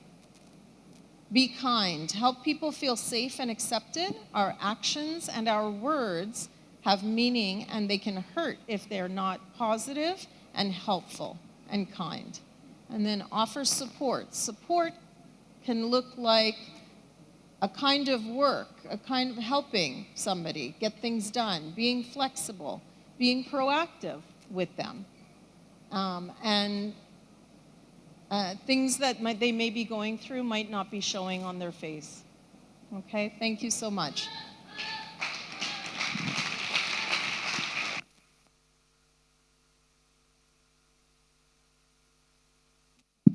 Ladies and gentlemen, one more time for Camille Hay.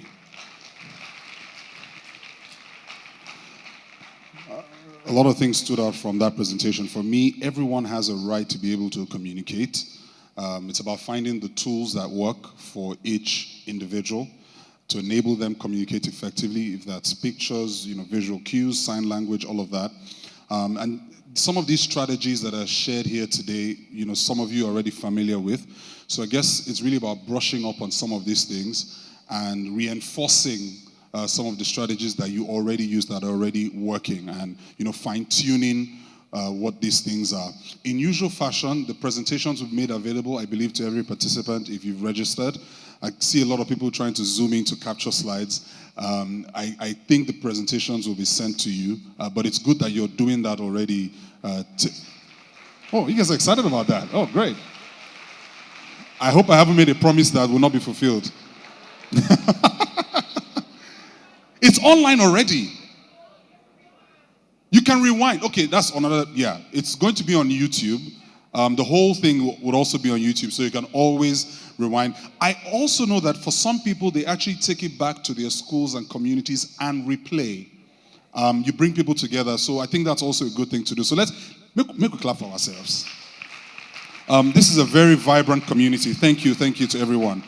All right, we have one more presentation before we take our lunch break, and that will be by Oyeyemi Adako. Can we put our hands together for Oyeyemi? She's also speaking for the first time at the Gtco Autism program. Oyeyemi is an educator, autism advocate, and internationally published researcher advancing the use of AI in special needs education. She is executive director of the Education for Autism Initiative, and she leads an inclusive program for autistic children, and also holds a Master of Arts in Education from the Anglia Ruskin University. Ladies and gentlemen, Oyeyemi Adako. And she'll be talking on unlocking silent potential.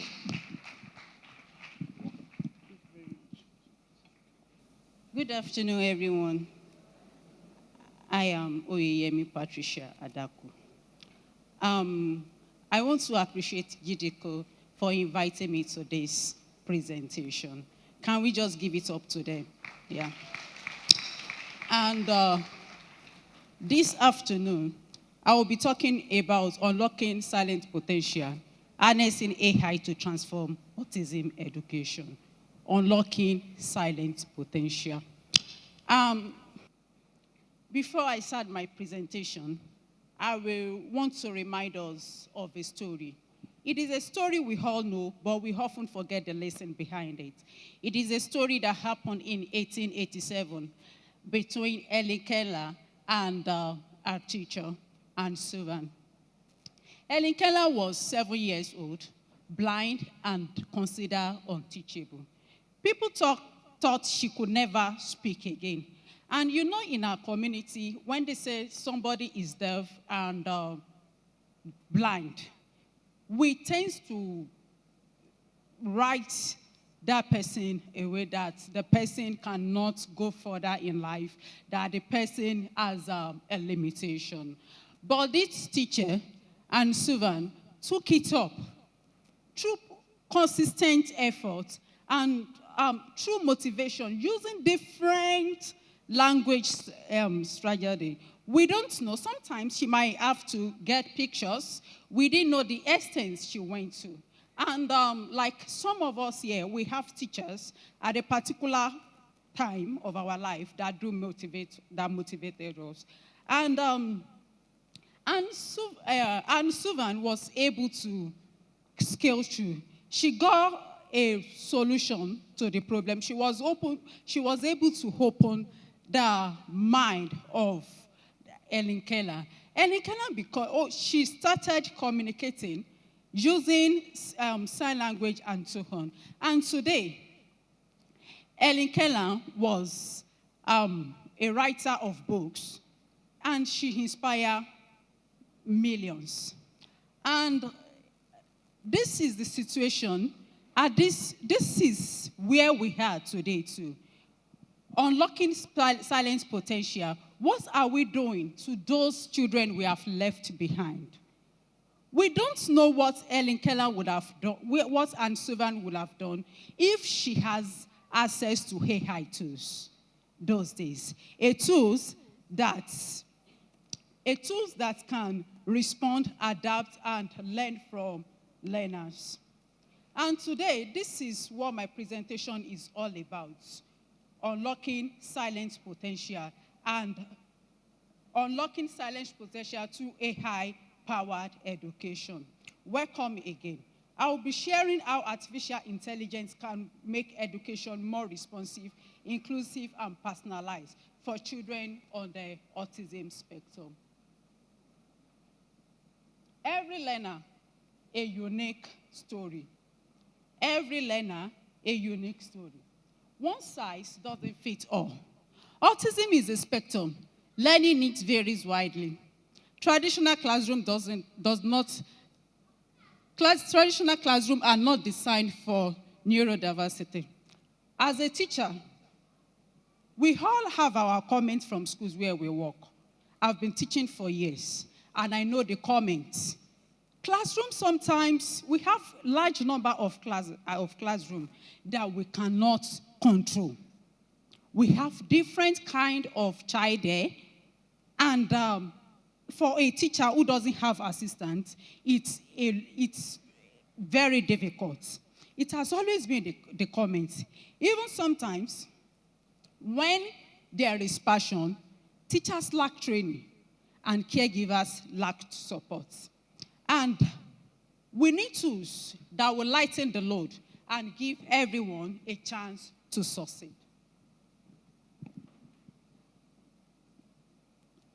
The learning gap in our school.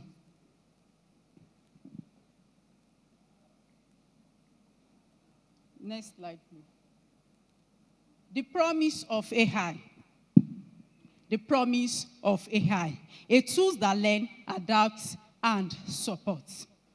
We used to say computer cannot think. They just follow instruction. No. Gone are those days. AI has changed that today. AI is learning from pattern, adjust to new data, and even helping in making better decisions. Sometimes we have it on our mobile app, and we know how it's quickening our works. Yeah. AI is already helping farmers to predict the outcome of crop. It is helping doctors to detect autism, cancer, and so many other illnesses at early stage. Even in education, it is beginning to personalize learning at a level no human alone could manage. My thinking is, will AI find a solution to cancer one day? Yes. The vision is clear. We are going there.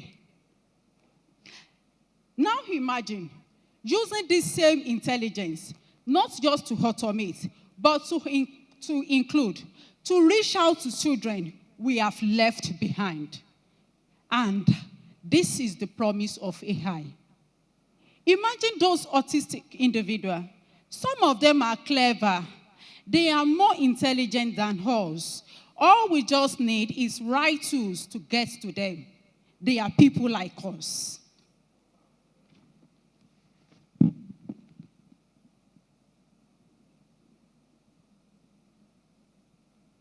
What AI can actually do. Suggest tasks based on a child's emotional state. Adjust difficulties when a child is overwhelmed. Translate visual into speech for non-verbal learners. Yeah, AI is opening doors that we can't imagine. Though AI is not a silver bullet, but it is playing a powerful supporting role. For example, AI can sense when a child is getting frustrated and adjust to the learning pace. And that is how personalized become real.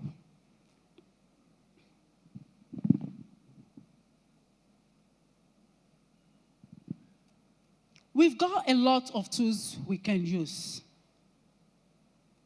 We've got some tools that are even on our mobile phone. They are not complex. They are not even expensive. They are on our mobile phone. We can get access to them. Cognihable, early screening and early autism screening and process tracking.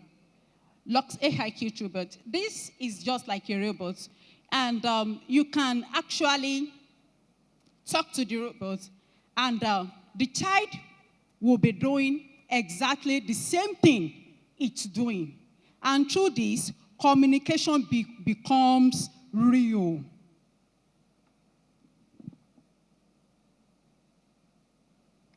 Real tools we can use too. Chick-Tech, inner voice. All these tools, those tools are making a difference in many parts of the world. They are really making a difference in many parts of the world. They are not expensive or complicated. Some runs on a mobile device. That is important. What is important is select the real tools for your child or your learner. And one step at a time, we are going there. My hope is that we don't just think about inclusion.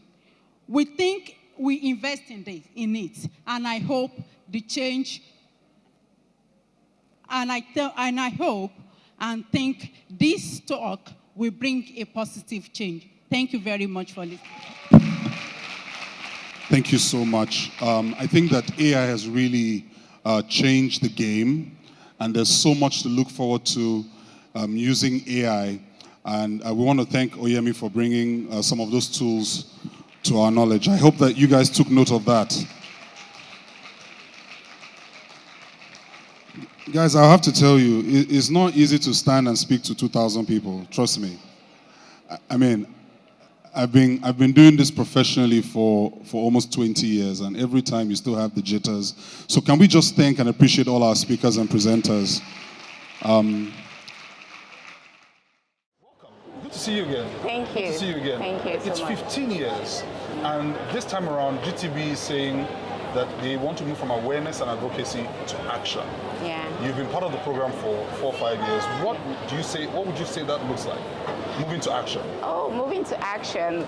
First off, kudos to GTCO. Like, the fact that they're doing this already is amazing. That's action in itself. And the fact that we do the consultations, so that's another like very pivotal action that they already do. However, there's still so much more. Like the GMD said, the group managing director said that he has so many questions in his head. Likewise, the clinicians, we have so many questions. Clinicians were like detectives. So as detectives, we're trying to unravel behaviors, to find out why autism is as peculiar and as unique as it is. So yes, we need a lot more research. We need a lot more research to proceed further, as well as awareness. Yes, a lot of people know about autism, but do they have the right narrative yet? We need to keep pushing on the awareness part. And when we know, when there's awareness, I liken it to like switching on the lights. Right. You know, when you switch on the lights, you see that, oh, there's nothing to be afraid of. Then as a community, we can then have accommodations, which is the action we need. Accommodations that would accommodate everybody, right, like neurodivergents, neurotypicals, you know, having access. An inclusive. Yeah, sort of inclusive and environment, inclusive environment. Individuals having access to banking branches that they know that is tailored just for them. You know, schools having a proper inclusive unit, and we know that our special children are well catered to. So these are the kind of actions, pertinent actions we're looking at. So we need to push for. So in Yes. other words, the awareness and the advocacy doesn't stop. Absolutely. It's about now adding action to the continuing awareness and advocacy. It doesn't stop. Like autism is lifelong, so awareness doesn't stop.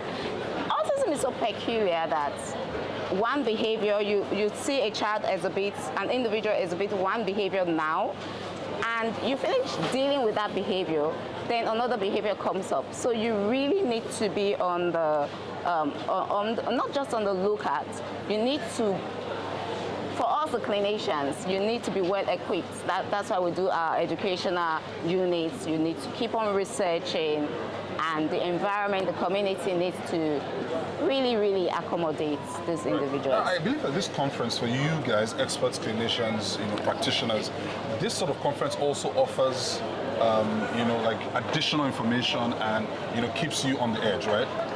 Is there stuff that you guys look forward to? Is it just the parents and, caregivers that attend? Oh, I would speak for myself. Right. That is interesting because as a behavior analyst, that is just behavior analysis,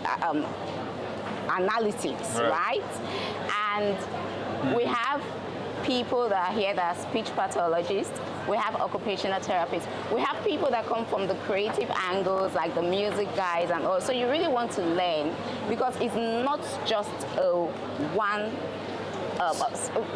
fit for everybody. Right. It has to be dynamic. And it's a multidisciplinary approach. Absolutely, Yeah. multidisciplinary approach. You need other professionals when working with individuals on the spectrum. So you want to really know what's going on in this other field. How Right. can I use this to help that learner or that client that I have? So it's not just about me being the expert in behavior. Right. So yes, I look forward to the conference. Final question, right? Osesusi is also the founder of FOSS ABA. Yes, Did I get that correctly? you did get it right. Okay. FOSS ABA Center, they're an educational institute. They help with kids. Yes. So it's early and... Yeah, we are a clinic. Okay. We're an ABA clinic, applied behavior analysis clinic, Right. pretty much. We I provide... did assume that you were always like some sort of educational... Yeah, because what we do is we prepare these children for school. For school, So they right. can fit into the school environment. That's for the children that have have the capacity to do that. Right. Because it's a spectrum, Right. we know that not every child would be in the school environment eventually, but the children we work with are children that will prepare to fit into, to transition into school. So the question I have is this. Gtco have been very instrumental in the last 15 years, for Nigeria especially, to really drive awareness. In your practice, are you seeing, what are you seeing? And, just in the community. Oh, I would say I'm seeing great things. Like from the year I started with Gtco, you have parents that now come, that parents that would leave their kids at home before, but because first off, the consultation is free, so it's not required, there's no financial contributions that is required of them. They come and there they even get further assistance from clinicians like us that will say, okay, come over to the center or come over to the clinic. We can give you some sort of, discount or scholarship or something so you can have access. Or we could give you some sort of training so you can train your child. Also offer the care, so I see a lot of positive, a lot of progress ongoing. We have people that come to the clinic and they got to know us from Gtco. So it's amazing. It's amazing, yeah. Well done, Osezosi. Well done. Thank you, Cheryl. Thank you. Nice to see you again this year. Thank you. All right, so that's it. We'll be back. It's so good to have you again, Mr. Julie. We've done this minimum 5 years. Yes. So we've sat like this and had these conversations. Why is it important to continue to do this year after year? The Gtco Autism program. Why is it important? Yeah, because like the CEO said, that this is a relay marathon, right? So the job is not done. We can't finish it, but we will do as much as we can to make sure that every family hears what we have to say. We need to get to the point where government is involved, where other partners are involved, and they're able to help us achieve a better life for people living with autism spectrum disorders. Right. And is that what action looks like? Getting government involved, getting other partners involved? Or what does action look like? Because the theme for this year is moving from awareness to action. What would that? What would you say that looks like for you? So for me, it would be making sure that every single child that requires support is able to get the support without thinking about, I can't afford, right? To do diagnosis, you may need to go see a doctor that you have to pay. So if a family cannot afford to go get a diagnosis, they've not even eaten. So what's the point of getting a diagnosis? Okay, they get the diagnosis, what next? Early intervention works, but it's expensive. How do I do that as a parent? Maybe a single family, a single parent family, or even two-income family. It's difficult. So action, to me, will be a time that we have more partners, government, community, and we can do even more to be able to support these individuals. Right. So you have these consultations. You sit in every year. Yeah. Have you seen any progression through the years? And if you have, what have you noticed? What has changed over time that you've noticed? So what we've seen is more families are coming. We have returning families. And I think that by maybe next year, we'll be able to present a data of what's been going on the last, because we've been putting them together, and we're at the point where we're analyzing and trying to show what has been done so far. So for us to be able to get to where we need to get to, would need the data to show how many people are returning to get from previous years to get, and how many new people are we finding. So usually in the consultations that take maybe 4 days or thereabout, we see up to 200 families, and only a fraction are returning. So new people are coming. They come from outside the state. They come from different places, and they're looking for, what can you give me? Right. So there's definitely some movement that we are experiencing, and I think three conferences ago, the now late Dr. Bakare and his colleagues, they developed something called the Nigerian Autism Skill Questionnaire. Nigeria Autism Skill Questionnaire. Scale. Scale. Yes. So the gold standard is the international diagnostic tool that is used in Europe, and then North America and the UK. I think they use the Diagnostic and Statistical Manual to do diagnosis. Right. So what we did in the last 3 or 4 years is that these psychiatrists that are local, they developed that, I think led by Dr. Bakare, who is now late, God rest his soul. They developed that skill, right, and they used it in conjunction with the DSM that is used in North America, and consistently the Nigeria Autism Skill identified autism just the way that the DSM does. Wow. So it's a kind of validation of the Nigerian tool, and if that becomes a thing that is published, it's gonna go viral. Like, hey, Nigeria has a skill. Has its own skill. Yeah, and we tested that here at the conference. Oh, fantastic! Yeah, so that's been tested. Oh yeah, it's been tested. Yeah. That's amazing. It's been tested for like 3 years. Amazing. So, final question, Mr. Dealey. What word would you have for parents and immediate caregivers who are on the front lines, who have children, who have individuals living with autism that they have to care for? Because I imagine that for these individuals, it can be tough. Yeah. So what would you say to them if they're watching right now? Yeah. So to the professionals working, I'll say thank you for doing such an amazing job. And I'll say go out there, get more training so that you can be better skilled at what you're doing, and support these individuals as best as you can. And to the families, I would say I feel you and I feel what you're going through, and I just hope that we will be able to take things from where it is to where we need it to go, and hopefully you'll be feeling better supported in no time.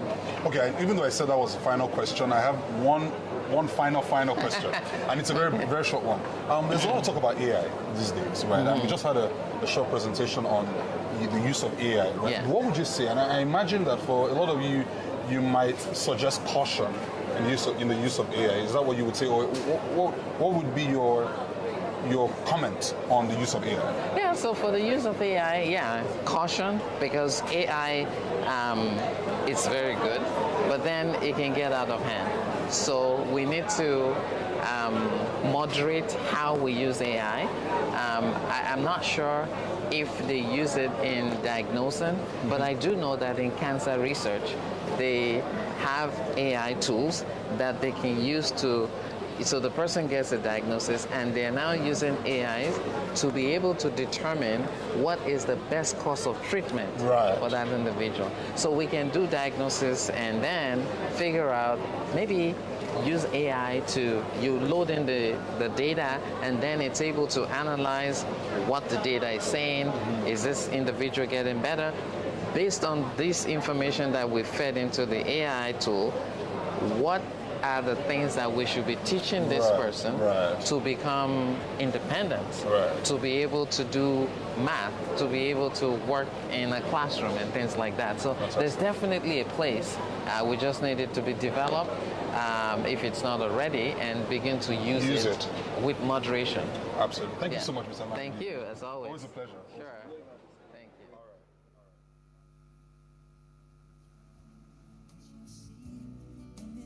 All right, guys, so I'm here back again with my very dear friend, Shalape Azazi, who is a parent advocate and also a speaker at this year's conference. Last year, you took some sort of town hall? Yes. What did you do last year? You mean at the conference? At the conference. Okay, so no, we did a panel discussion. Panel discussion. Yes, last year it was a panel discussion. But then today you're speaking, yeah? Today I'm speaking, yes. So, fantastic. Yeah. You also run a center, like a... So I run a non-profit, yes, and then a non-profit that started off as a holiday club. Yes, started off as Art and Craft Holiday Club, inclusive holiday club for children of all ages. Well, not all ages, but 3 to 12. and it has since grown into something bigger than that. And then we do a lot more work on advocacy. We do a lot more work on community grassroots advocacy. Yes. So, and then awareness. Fantastic. Now you're a parent as well, so you have a child on the spectrum. Yes. Do you want to tell us about that experience? Okay, so about that experience, yes, I do have an 11-year-old on the autism spectrum. He got diagnosed at the age of 3, and I feel that was my introduction to the world, yes, to the journey. And he's since then grown. He's shown me a lot more what it takes. I think I've learned more from him than he has learned from me, because he has taught me how to stop and view the world, how to understand the world around me, because we live in a fast-paced world. We want things to be done in a certain way, but when you have to go from that lens of a child who struggles to communicate his wants and needs, it makes you stop to listen with your whole body and to be able to understand what that child is trying to communicate and to be the best advocate for that child wherever you find yourself. I think that's really instructive, because I've heard a lot of people say that we are the ones who even need to pay more attention, and we are the ones, neurotypicals, who have a lot more to learn from people that you call neurodivergent, because they see the world in a very unique way, and it's like you said, it's like we need to slow down and get into their world. Yes, because it's until you slow down and get into their world that you start to understand how they think, what makes them think that way, and then you start to then now understand how you can meet their needs, because sometimes they don't have the words to tell you how they're feeling or what's going on in their mind. But if you don't slow down to come to their level of understanding of communication, you just think everything is problem or trouble. But when you are ready, open-minded, willing to listen, willing to engage, they show you what they're trying to communicate. For me, I found that very helpful with raising my son.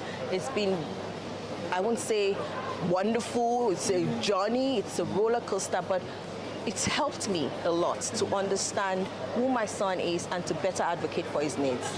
Now, parents worry. I imagine that you also worry about your child's future. Absolutely, Who is he going to be? Is he going to be able to be independent? Is he going to be able to parent his own children? What would you say to those fears, especially to parents who look at these kids, whether they're 3, 4, 5, 6, 11, maybe even getting into teenage age? What would you say to attend to those fears? I would say, and I would like to quote what the group CEO said. He says, it's a relay marathon, meaning that it's not a quick fix. So you need to first understand that your child is not broken. Your child is just trying to figure out what this world is about and connect with this world. So you need to breathe and you need to take a pause and just take it easy. It's not a marathon. If you try to make it a race, you are going to run out of steam. Yes, so that's what I would say to any parent out there. All right, so my final question for you, Shalakwi, you're speaking today. Do you want to give us a little snippet of what's on your deck, your presentation? Okay, so my presentation today is titled From the Stage to the Streets. If we've listened to all of the talks today, everybody has talked about how we're moving to action, how we're trying to make it actionable. But my take is how I have been able to move from the awareness to make it actionable in my space. And my charge to fellow parents, educators, policymakers out there, how you can actually effect a change wherever you are, make it actionable. At the grassroots, at the grassroots community level, on the streets. Yes.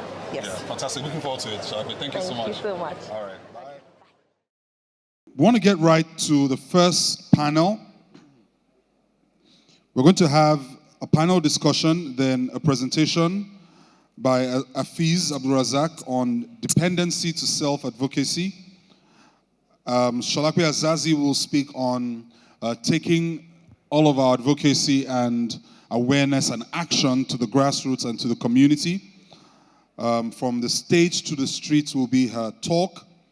And then right after that, we'll have the final panel for today that will look at building bridges within the ASD community. But right now, we want to talk about developing vocational skills, community involvement, and support for autism.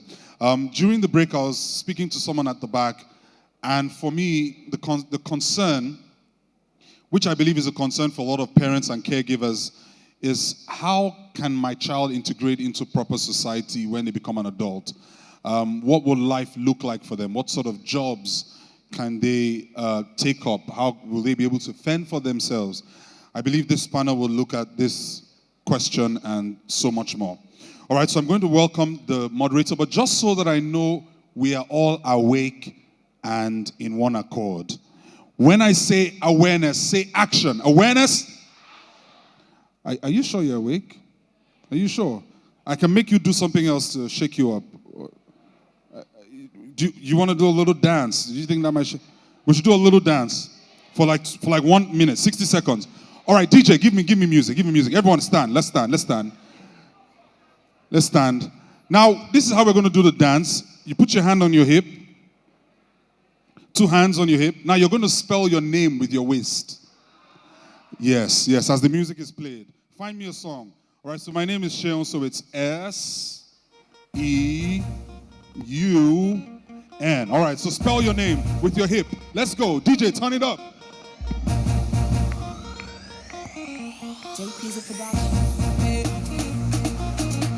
I cannot see you dancing. I cannot see you. Why are you still sitting down? Everybody, let's go.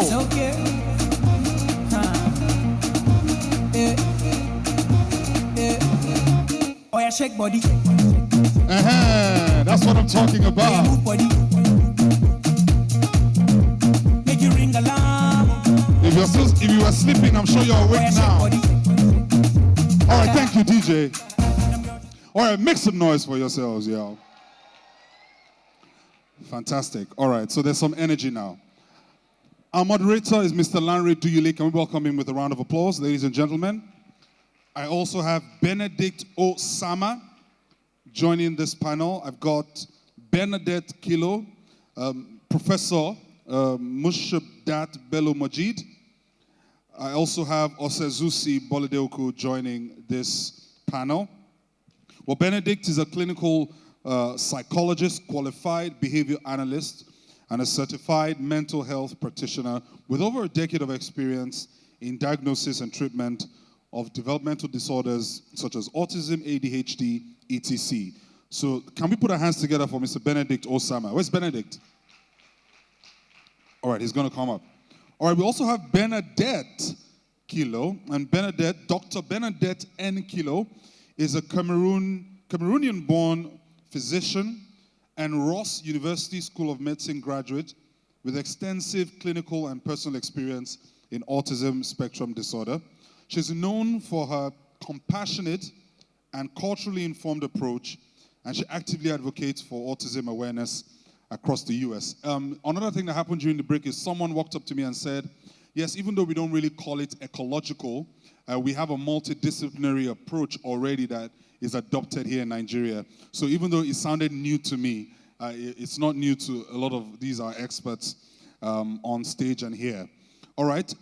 We also have on this panel Professor Mashudat Bello Majid. Put your hands together for her. She is a professor of psychiatry and public health at the Crown University International in the US and King's and Queen's Medical University College, London.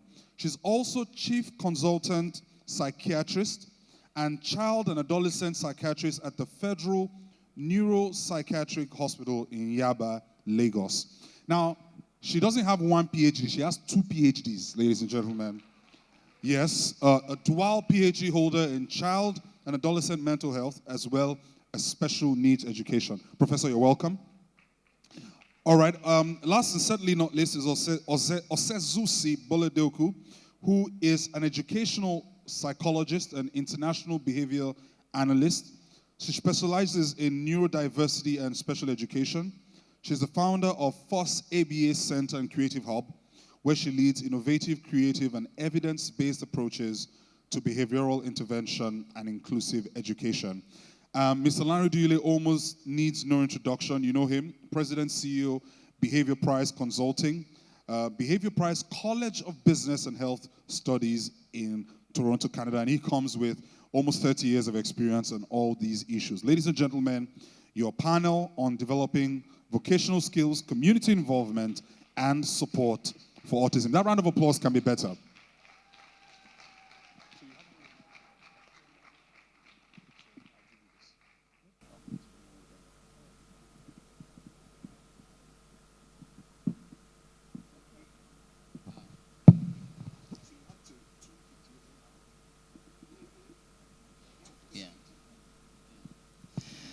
Good afternoon, everyone, and thanks for joining us for this panel discussion.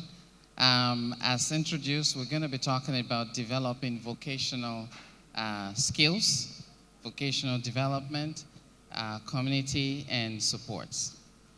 So I'm going to start off the conversation with our own very own professor. And the first question is going to be, what exactly does vocational development mean? And before you answer, if you have any questions that you have for us, please write it down and give it to one of the ushers that are working around, and they'll bring it up to us. Thank you. Prof? Okay, thank you very much, Mr. Lanre. Vocational skills development. So what do we mean by vocational skills? Vocational skills simply refers to a set of abilities and competencies that prepares any individual for age-appropriate activities and ultimately employment. Now, development of vocational skills simply refers to a structured process, right, of training individuals with autism, activities, structured training that will aid them to develop job-related skills and work skills. Now, that involves structured process involving adapting training matched with work expectations to now suit the individualized need of individual with autism, to suit their strengths, their specific communication styles, their sensory profiles, as well as their specific behavior. And I will give examples. This vocational skill development, the aim is not just to gain employment, but to be able to maintain the employment and succeed in the employment and contribute meaningfully to the society. Some examples of these skills include soft skills such as communications, teamwork, technical skills such as writing, typing, cleaning, then some functional skills related to specific jobs, such as, having to manage money, problem solve, and some work-related behavior, such as punctuality, taking instructions. I'm breaking this down for us to understand. And every individual needs to develop these vocational skills for job readiness. But this development is particularly unique and important for individuals with autism because of the specific and unique difficulties, challenges that they have with social relationship issues, communication styles, sensory issues, behavior.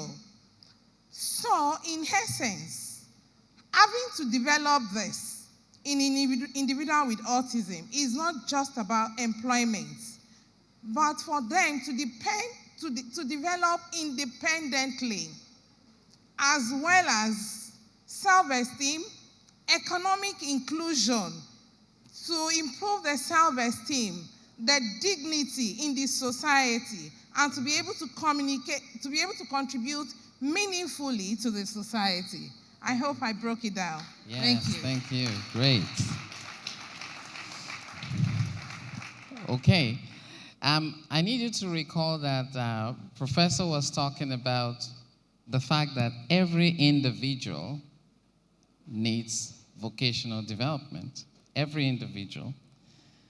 And she said, we should try to prepare any individual. So my next question will be, so how early should we be talking about vocational development? So I'll pass that on to Susie.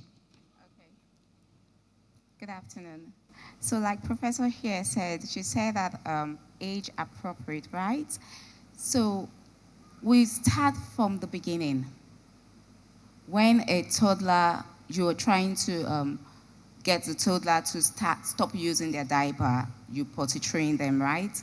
That is a skill that they need to even, at that level, that's a skill that they need. That's something that they need, right? And you teach them, you help them to take turns. You teach them to take turns. You know, children, it's my turn, it's not your turn. Then autistic individuals, they particularly find it difficult in taking turns. Teaching them turns taking at a very early age. Teaching them things like how to even put on their clothes. That is a skill you can teach. So as you start at the very beginning, you start from when they're very young. Thank very you. young, age appropriate. All right.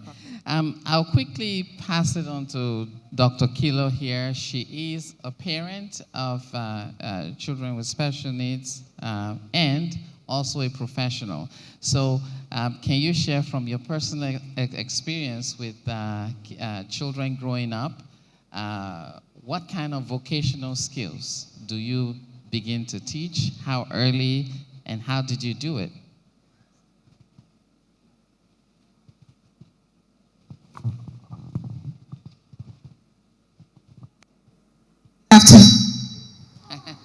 I am sorry. Good afternoon. You heard the passion in the voice. But to answer to that question, I would say there are basic things that a family needs to do very early on to make sure that their child acquire the skills that they need towards long-term independence. And it could be something as basic as the steps to brushing their teeth. The steps they need to wear their clothing. Don't take those things for granted.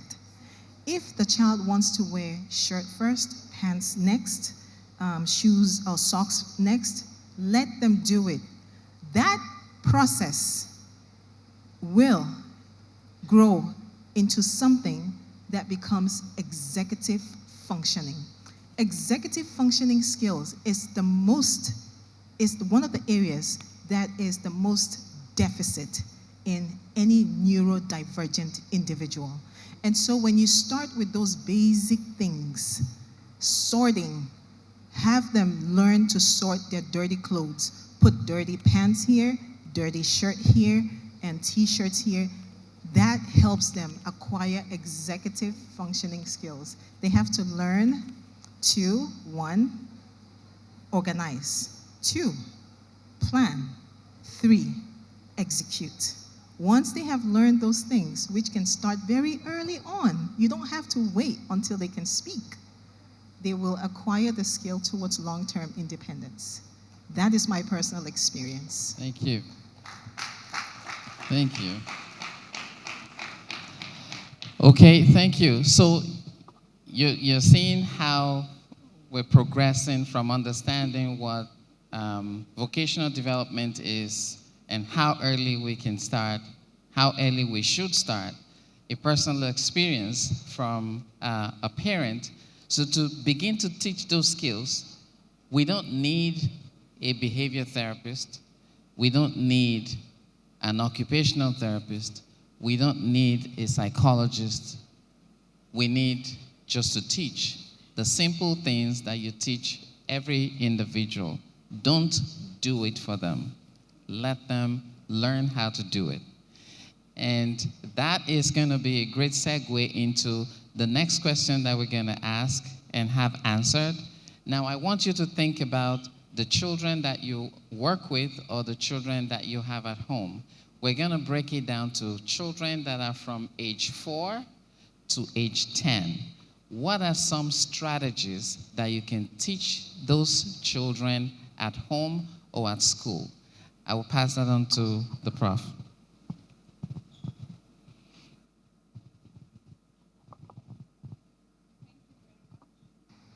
Hello? Okay. Thank you very much. This is a very important aspect of learning, and no one should leave here without taking one strategies or the other before going home.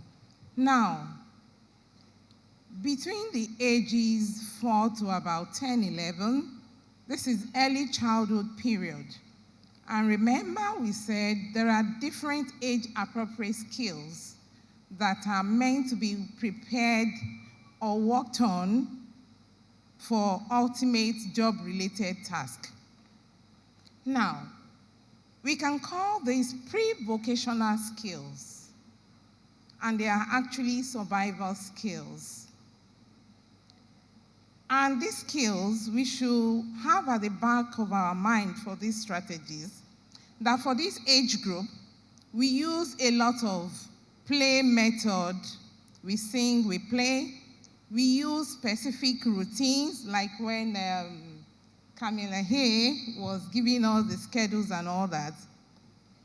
We also use a lot of functional tasks, that is different tasks that we need to target. And we use reward systems, you know, to make them feel appreciated for making the extra effort. Now, I'll give specific strategies now, and I will go according to some skills they're expected to have. The first is fine motor and gross motor development. I'll break it down.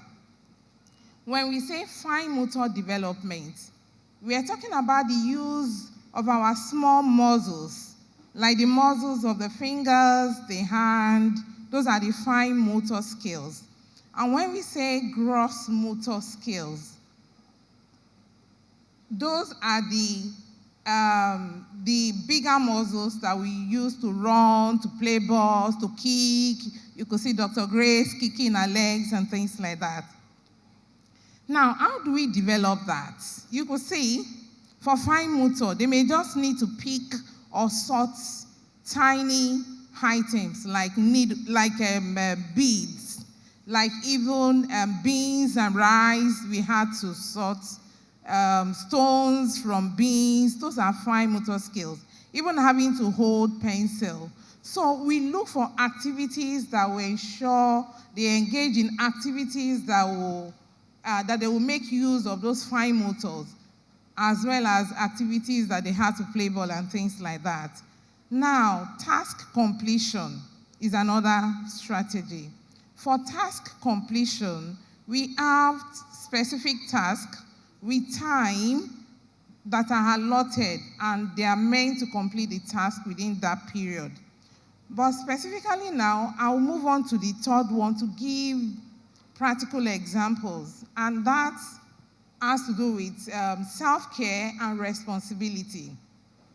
For the self-care, examples include dressing, bathing, toileting, brushing, using the toilet, and things like that. And I can give 2 examples from what Dr.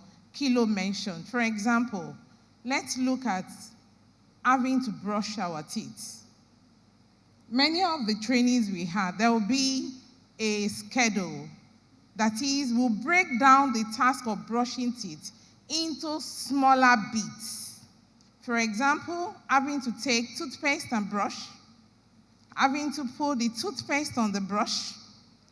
The next step, brush the front teeth, the side, and the back.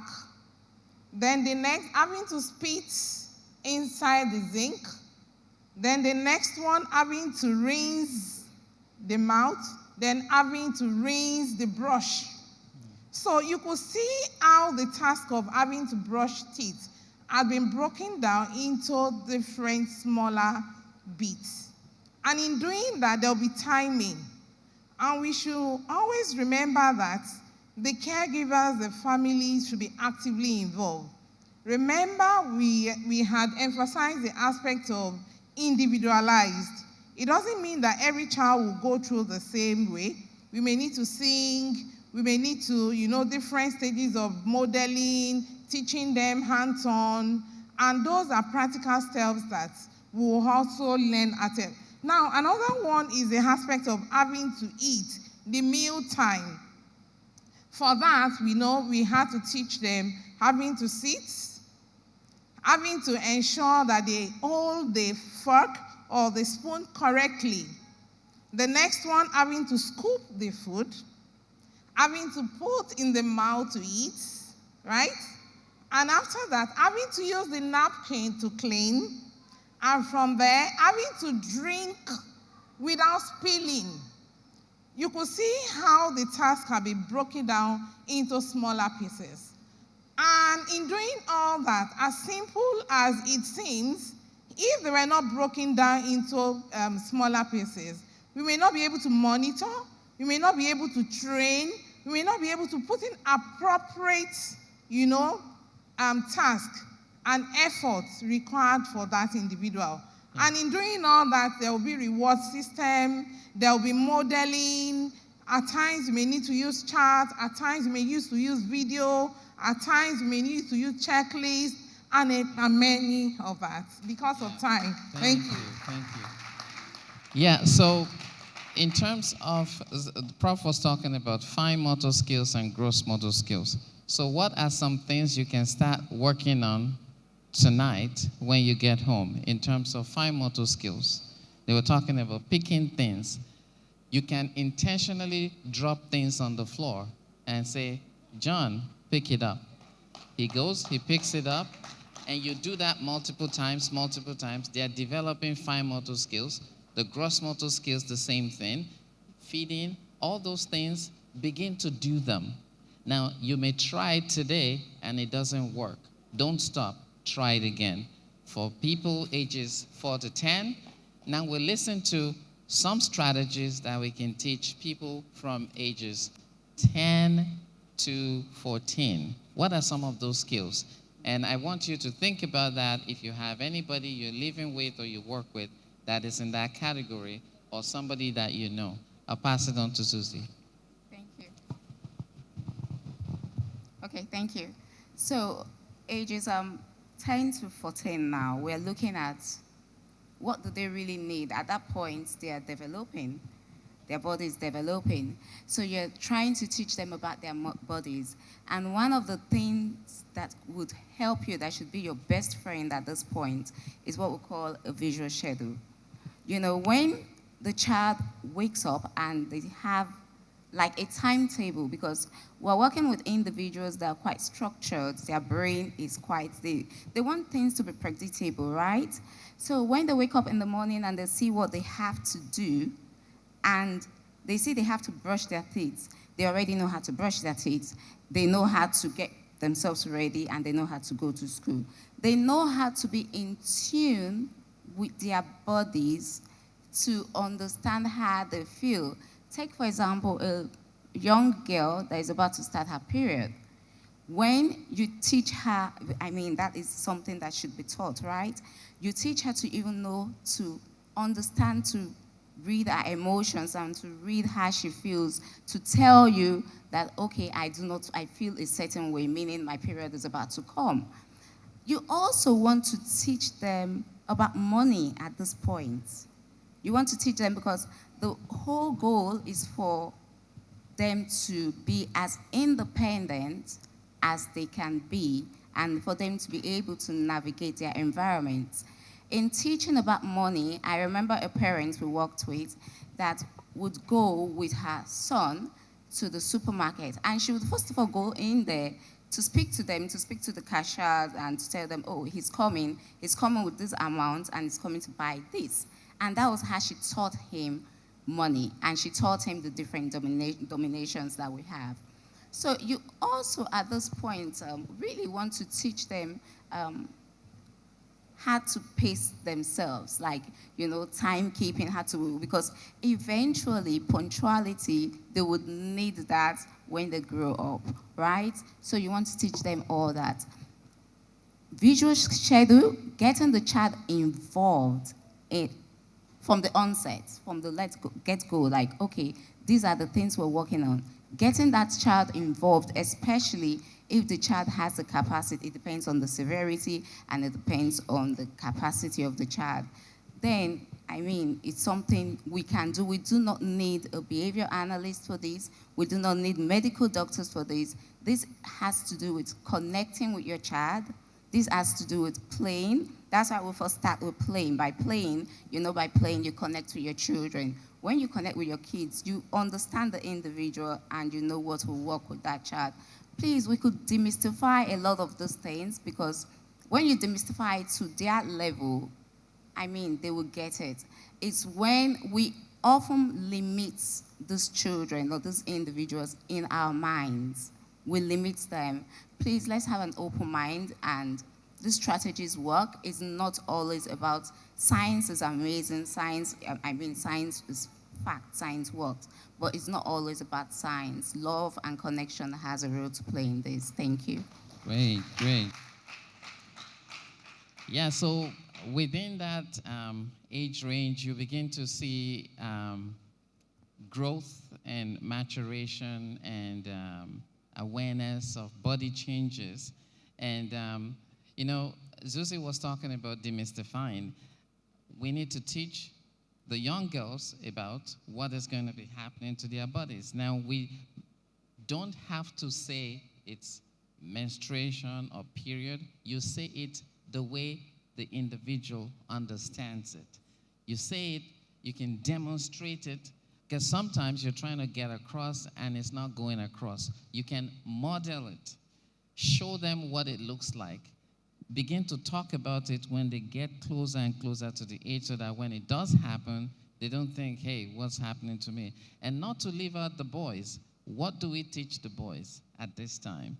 They're going to begin to have experiences. They're going to be feeling certain things. How do we say that to them? How do we teach them? There are, how many of us here? 5? We've heard from 4 people, and the gentleman on the other side is just watching. So now let's hear his sonorous voice as he tells us about what to do with people that are age 15 and above, and any other with youths. All right, thank you so much. Yes, so Prof talked about 4 to 10 years, and Suji talked about 10 to 14, and then what happened 15 and above. So the interesting thing is that there are certain skill sets, right, that you keep teaching across lifespan for them, even though the goals and the target might be different. For instance, life skills, right? So Prof talked about life skills, she talked about life skills. You are still going to continue teaching life skills even for a 15-year-old child or adolescent or a young adult. But then the goal will be different. Now, for a 15-year-old that you are trying to prepare for adulthood or for a young adult, vocational. Now, what are the life skills? We've talked about money management, right? Very important. There are diverse ways you can teach that. You talk about personal hygiene. You are preparing somebody to resume work, to start work very soon. So the person needs to know about personal hygiene. Very important. Is another important life skill that you cannot, overemphasize. Now, there are adolescents that I know of, even though we've been teaching them from age 4, but even at 15, we're still teaching them, right? I know many of them. So even though now the approach might be different, but life skill still continues, all right? Potty training, of course, that one is way gone, isn't it? But I have adolescents that we're still trying to teach how to clean his bum after he had used the restroom. Now we need to teach, okay, how do you clean up? So you see that potty training, life skill continues until the individual masters the skill. Money management, fantastic. Nobody here, there is no way you can do without money. Either you hold cash or you want to use your ATM and etc. So that's also an important life skill that we also ensure we teach them. The other one I also know of is what we call pre-vocational skills. Prof talked about that for early years, but even for 15 and above, you see bring it in. So these are foundational skills. For 15 and above, they are foundational skills required for entering into vocational world or vocational environment or career base. For instance, there are people, there are adolescents who do not understand how to follow instruction. They are unable to follow instruction or how to start and complete a task. It's something that we have been teaching from early years, 10 to 14. Then from 15 and above, we still continue teaching. How do I start a task and also complete the task? How do I follow the instruction of my supervisor? All right, starting with the teacher or the therapist or the psychologist. These are also under skills. Then the other one is what I call job-specific skills. Now, I have 2 adults working with me in our office, one on the spectrum, one has ID, right? So the one on the spectrum has been able to print a couple of times for us to make photocopies. But the other one has not been able to make copies and to even print. So don't forget, I'm talking about job-specific skills. Now, when I spoke to the parents, right, of the other one, about 30-something years, so the woman told me that, oh, I'm actually not surprised that because we've taken a lot of years trying to teach this guy how to print, how to make copies. Because of him, they bought it at home, right? So what were they doing? They were preparing him for specific career path, which is maybe like administrative assistant, right? So they bought photocopy machine, they bought printer at home, so that, you know, there is a way they learn by repetition, right? You keep rehearsing over and over again. So the woman said it took them maybe 1 or 2, 3 years before he finally learned to print. So if you've discovered, for instance, that a child is going towards a particular vocation or a particular career path, so you can start preparing that child or teaching him or her on what we call job-specific skills towards that particular path. Now, for this one, they thought that they knew he's going to serve or probably work as an admin assistant, and they started preparing him, teaching him how to make copies, how to print, and now he's paying off. He's able to do it. The other one was not taught. So that is what we call job-specific skills. The other one, I call it soft skills. Soft skills are like broader skills. We call it pivotal skills that are important that you can apply across different job settings, different workspaces. Very critical. For instance, teamwork, right? So we know that for those on the spectrum, there are deficits with social skills, isn't it? So you want to start with teaching them teamwork, because when they get to work, like we watch the drama, isn't it? So the child wasn't able to navigate and integrate properly. They are going to work not to work on their own. They are going to integrate, interact, and mingle with people. You start teaching them teamwork, how to integrate, how to interact. You teach them problem solving. It's also under soft skills.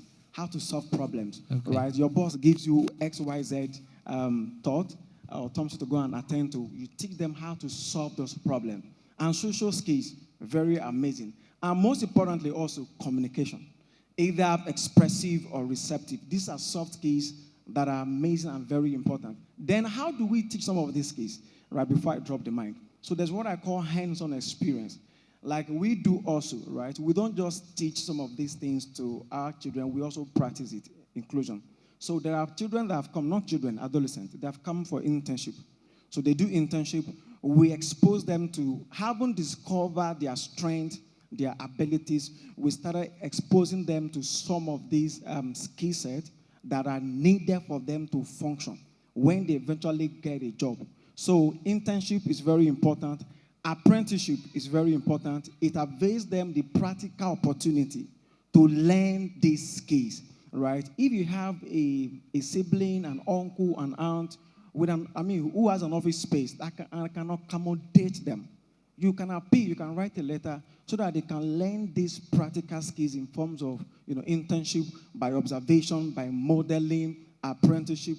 Amazing. The other way we can also teach them is by enrolling them in some vocational trainings and institutes. They are all over the whole place where they have the practical, they are seeing it happening raw. Let me interrupt you for a second. Go ahead. So while you're at that, guess what I want people to get is what they can teach at home. So they teach the folks at home, they're able to do those things at home. Yes. I want you to address that, as well as in Nigeria, what options are available for people to learn vocational skills? Okay, great. So like I just mentioned, for instance, there are a lot of options, right? Even though we believe that people don't accept them. Until you've tried and you've reached out, you've sent letters and CVs, you'll be amazed that there are people, there are schools, there are organizations and companies that do accept. Our companies, we accept, but then we have a limited capacity.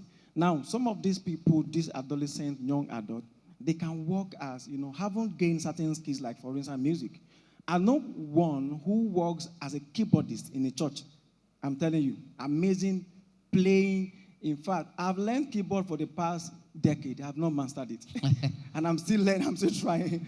But this guy is like, you can't fathom it, right? He's a keyboardist and he's getting paid in his church, right? They can work like the one we have in our office, working as an admin assistant, right? In a banking hall, they can work as a storekeeper, right? As a cleaner, as a messenger, as an office clerk. So some of these opportunities actually are available there if we reach out. And sometimes, if maybe you are getting some issues from companies and they're not able to help, some of these individuals can be set, you can set them up. Yes, I know a few who now have their own art studios and they are doing well, right? They are training other people. I know one who is into baking. I'm telling you. How she was able to master that is still like amazing to me. I've learned some of these things I could not cope. But now into baking, I'm making money from it. I know one who is into fashion designing, right? Amazing stuff. So there are opportunities actually in our country if we are ready to explore them for these individuals. Thank you. Thank you. Thank you. So again, goes back to what we can teach the individuals and get them to be able to do. Just quickly to mention, some of the things that you can start doing from tonight. When you get home and you take your clothes off, if your shirt has buttons, tell the individual to button it up. Fine motor skills. If you're wearing clothes that have zipper, pull the zipper down and tell them to pull it up. Fine motor skills. Those simple things, they are bound in our homes, and you can actually get people to begin to do it. I'm going to invite Dr. Kilo to tell us about how families and communities can actually contribute to vocational development. Families and communities actually play a crucial role. They are the core pillars for vocational development in autistic individuals, especially individuals from countries like ours, in African countries, where institutional support is limited. Family and community, or families and communities, the role they play is that they don't only contribute consistent support, but they also make sure that these children are able to not only acquire but master the skills that they need. And so they provide inclusion starting early on from the homes, as well as the dignity of the autistic individual. Let's take the case of families. Every family stands in a unique position because they are the first in line to not only identify the unique needs and the talent of the child, but they're also the first people to identify the strength of that individual long before a diagnosis is even given. However, a lot of families lose sight of the strength of the child once they get the diagnosis. The reason being that autism is defined from a deficit standpoint. And so a lot of them forget that my child is actually talented in either art, they're talented in music. You have that one child that's constantly banging on something, making music, or that child that is constantly coloring, or constantly drawing, constantly organizing. Organizing is a skill that can help them tomorrow in something as data entry. You see a child that's constantly focusing on numbers. They have this interest in patterns. Those things can help them tomorrow become a great architect. So they lose sight of those first talent and skills. Families play a major role. Community. We as a people, Africans, we live by the 2 C's, culture and community. Without our community, we lose sight and sense of who we are. We pretty much lose our bearings without community. So I will encourage the community to make sure that you are creating inclusive spaces. There is no reason why, and this is just an example I'm going to give you. There is no reason why Amala Eaters Association of Lagos are going to get together and there is an autism mom in that association and she cannot come to the meeting because no one is going to let her child just be himself or herself at these organizations. You have to create spaces for inclusion so that everyone feels comfortable where they are. Let the children be who they are. Embrace that difference. Yes, we are all different, but we must embrace it. So families and the community, these are the roles you play. Community, inclusion is necessary. You cannot move forward as a collective group of people if you fail and choose not to include everyone. You can't. So make sure that you're being inclusive in everything you do, everywhere, to include the church, the mosque, and business practices as well. Thank you. Thank you. So I have your questions here. I'm just going to go through them. But before I begin to go through that, Dr. Kelo, since we have you talking, it's 15 years of advocacy and action by Gtco. If I had a child 15 years ago and that child was diagnosed with autism, where would that child be now? What would it look like? What would I have gone through as a parent? Absolutely.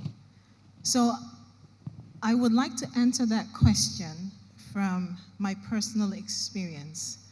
Now, I know Gtco has moved for the past 15 years, not only from raising awareness, but has taken this journey to being aware, acknowledging, accepting, accommodating, and understanding the needs of the community. At that very same time, myself as a mother journeyed side by side Gtco, having a child who was autistic and having to understand early on that I had to learn very early on that understanding was the best tool I could ever equip myself to start my journey. And so when I took understanding, I progressed with acknowledging, accepting, and accommodating, and making sure that I met this child at their point of need. A lot of families only look at the diagnosis, autism spectrum disorder, and they become totally discouraged. No. What I want you to focus on is even if your child is age 5 or age 7 or 10, I want you to pay attention to the developmental age of the child. 10 years old, 15 years old is chronological. We put a lot of expectation on the child based on chronological age, forgetting developmental age of the child. Therefore, if you have a 10-year-old chronological child who is functioning at the capacity of a, for example, 8-year-old developmentally, meet them at that stage. Teach them the appropriate skills and journey with them. Bring them up to speed, up to the age of 10.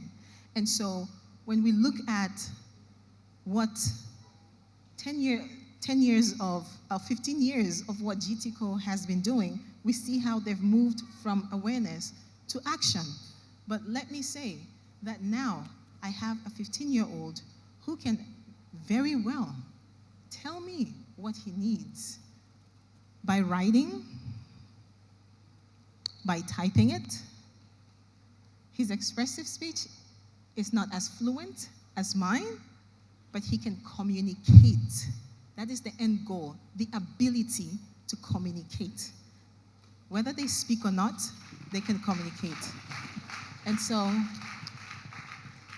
I don't know if, Tech, do you have that last slide I sent to you?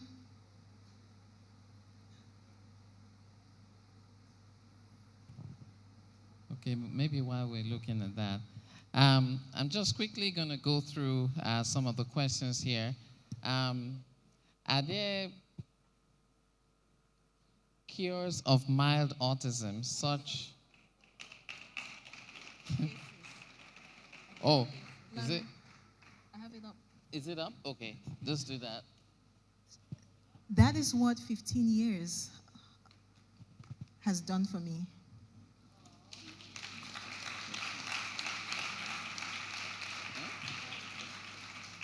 It's a lot of work. It's not an easy task, but it's doable. The fun part of it is that I had to do it 3 times.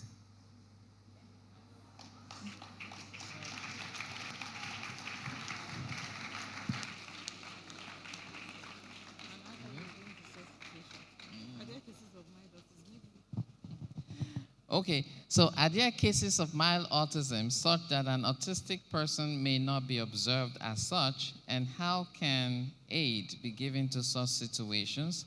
And can autism be caused by emotional damages, usually during childhood? Prof?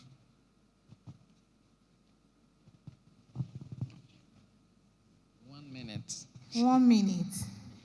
Remember from the sessions we were having from the early part of the conference that autism spectrum disorders is in a spectrum.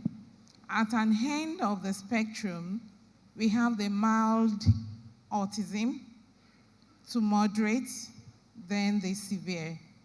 I'm explaining it like that for us to understand. Many a time, especially in our culture, Nigeria as a prototype, those with mild autism, many of them are high functioning, or they may have the aspect of the cognitive thinking processes, problem solving. They may have an aspect of it higher in terms of functioning compared to other types. So they may not actually be detected or diagnosed early in our environment. Many of the cases we see are moderate and severe. So we have cases of mild autism. Is that clear? Then the other aspect that can emotional issues during pregnancy cause autism. I think that is it. In early childhood or during pregnancy, emotional challenges are not examples of causes of autism. Emotional challenges are traumatic events.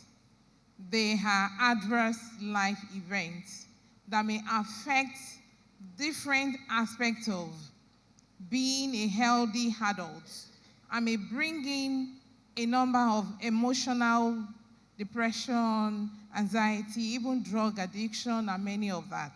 but it is not a cause of autism spectrum disorder. Okay. Thank you. Thank you. Yeah, Mr. Larry. So let me add something to that lastly, right? So now there's what we call trauma-informed care now, right, for some of us in the ABA world. In fact, you have to even have some CEUs in trauma-informed. Now what happened is why trauma will not cause autism, right? But trauma experiences or traumatic experiences can aggravate the symptoms. And then we've had researches and even personal experiences from people. So I'll give you an example of a child, XYZ. Of course, he's on the spectrum, but then got beaten and then abused by nannies and started exhibiting certain symptoms, which were clearly traumatic, right? But then affecting learning. People actually thought that this child is having some psychotic symptoms, right? Now autism is there, but now it becomes so bad that we have to increase the intensity of intervention. So it doesn't cause autism, but it can aggravate those symptoms, right? It can aggravate the severity, and the body of care then becomes so much that you have to increase your effort. Thank you. Thank you. So I will throw this out to the panel.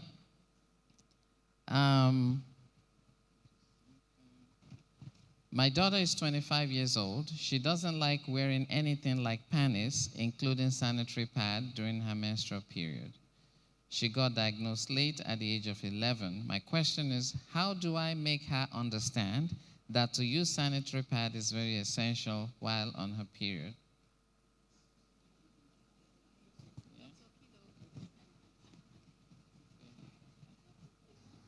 So let me start with that real quick, and then someone else can add in. So I wanted to talk about, for this specific case here, instead of you trying to make your child understand, a lot of times we as parents, as a group of people, we tend to seek compliance more than trying to connect. So try to connect with your daughter. Find out, first of all, what is the challenge with her actually wearing that specific pad? It could be a sensory issue and you're missing out on it. And so instead of you trying to understand why she does not understand that she needs it, you need to first of all identify what the challenge it is for her. Certain textures don't work well with certain people. So you find out, first of all, if you have to buy all the different types of pads in the market and try each one and see which one works best, she'll tell you which one works best for her, and you figure that out. So connect first and then teach. Okay, great. Connect with the individual and then teach. And you try that, it doesn't work, seek out more help. Try again and keep trying. Try different things until something happens.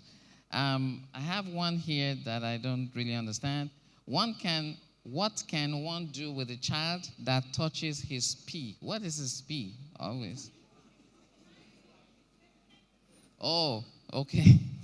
What can one do with a child that touches his pee? Always, if you don't allow him, he starts throwing tantrums. You want to take that? I guess the P is his penis, maybe it's his private part. You know, there's something that does for him. He's deriving something from that thing. Remember, we talked about the functions of behaviors, right? There is something he is enjoying, and I think that would fall under automatic reinforcements. That is a behavior that you don't really need anyone to carry out for you. You can carry it out yourself. So what you want to do is, well, the behavior analyst to me would want you to do a functional behavior analysis, and that you need a professional, because you really need to know the function of that behavior, what the child is deriving from that behavior. And only when you know what the child gets from the behavior can you change, replace that with something else that the child will derive the same thing from. You have to replace it with something the child will derive the same kind of sensory from. Another way to look at it is, if the child is someone you can teach where and when is appropriate to touch themselves, because that behavior is not socially appropriate. It's not something they can do in public. So you teach the child when to do that and when not to do that. Oftentimes we have a lot of the men they like to just put their hands in there sometimes, maybe through their pockets or something. So when they're in public, when the child is in public, the child could put their hand through the pocket, because if it's not something you can take away, you have to replace and teach other skills. Thank you. Yeah, let me quickly add, right? I don't 30 know the seconds. age of the child, but psychologically, right? I don't know if this, maybe 2-3 years. So there are different ages of development, right? So there are, like, at a particular age that a child is drawn towards his genital, to be sincere, right? I don't know the 10 years exactly. So, it's 10 years.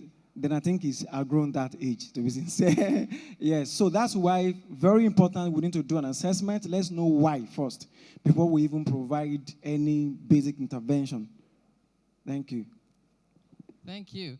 So, you better don't put your hands in your pocket, because people are beginning to say things. All right, good. So I have a few questions that I'll just run through. How to identify a child with special needs early enough. That has been taken care of in the speeches that we had. Please, what can I do to make my son to be able to write? He's 17 years of age and cannot read any book nor write. Yeah, quickly.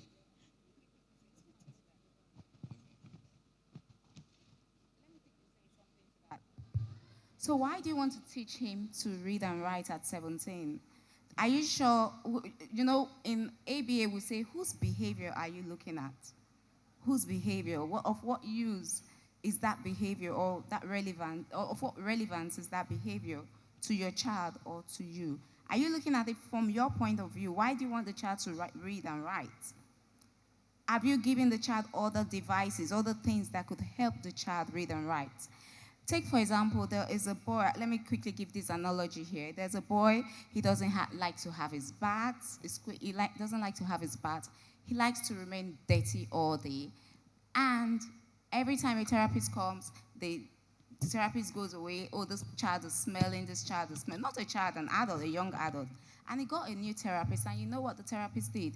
The therapist took him to an animal farm to work, where he doesn't need to be clean.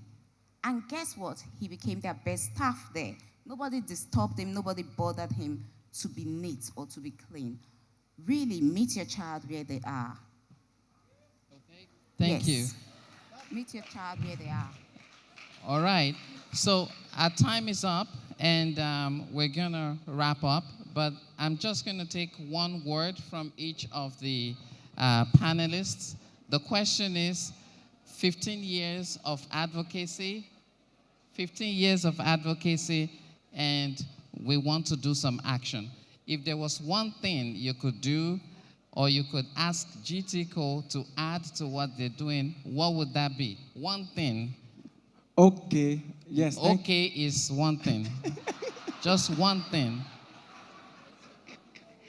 All right. I would say that there are a lot of parents struggling with funding. I mean, so many of them. So funding, HGT one can thing. give scholarship Good. to some of our parents. All right, one thing.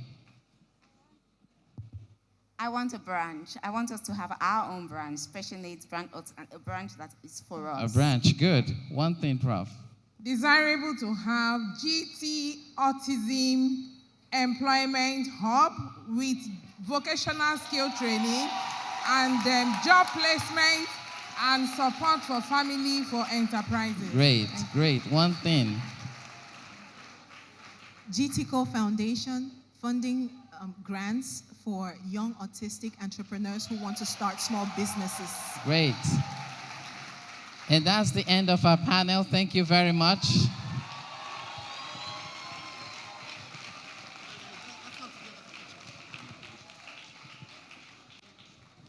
A big thank you to our moderator, Mr. Lanre Dule, Bernadette, Prof. Osezusi, we thank you all for your contributions. Yes. During some of the presentations, some of the things that have been asked have already been addressed. So I know that it might seem like a lot of information, but again, like we said, it's going to be available on YouTube. You can rewatch, and some of these questions that you have already been answered. But more importantly, there's also the consultations tomorrow. For the benefit of those who don't know, because for the last 15 years, Gtco has done this. And let's put our hands together for them one more time. So these are free one-on-one consultations. Some of these experts have been flown in from all around the world, and they will engage with families, with individuals tomorrow, all right? So it starts at 9 a.m. Actually, it's not just tomorrow. It's 17th to the 19th. So it's 3 days. It's a 3-day session. So that's so that we can have as many families involved. So all the questions about, oh, my son is this, my child is this, they can't do this, you would have one-on-one consultations with the experts, all right? So 17th to 19th of July, this is happening at the Adeyemi Bero Auditorium at Alausa Secretariat at Ikeja. Now it's on a first-come, first-served basis, all right? So if you need to get there super early, please do, 9 a.m. to 5 p.m. from tomorrow till the 19th of this month, all right? Let's celebrate that one more time. We can't get tired. Even though we still want them to have foundation and vocational skills, I think Gtco is already doing a lot so far. All right, we want to move swiftly. We have a talk for about 30 minutes from dependency to self-advocacy, journeying through fear to hope, now action, by Afiz Abdulrazak. Can we welcome Afiz with a round of applause as I go through his bio very quickly. Afiz is a specialist in early childhood and special education with 15 years of experience supporting children in Nigeria and the US.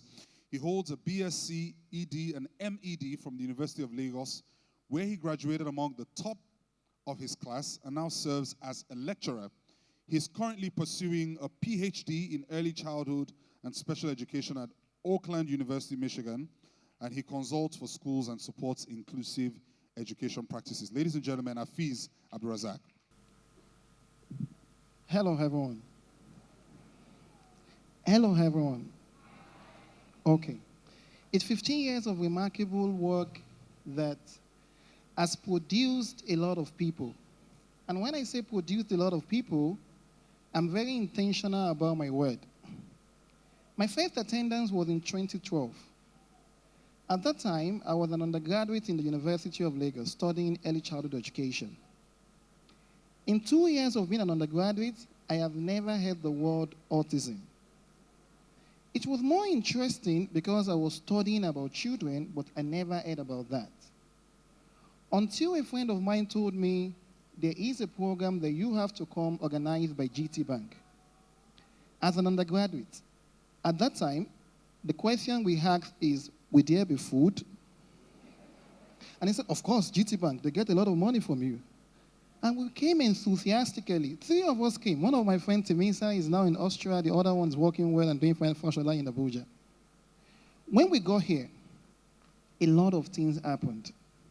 What happened? You are going to go on a journey with me.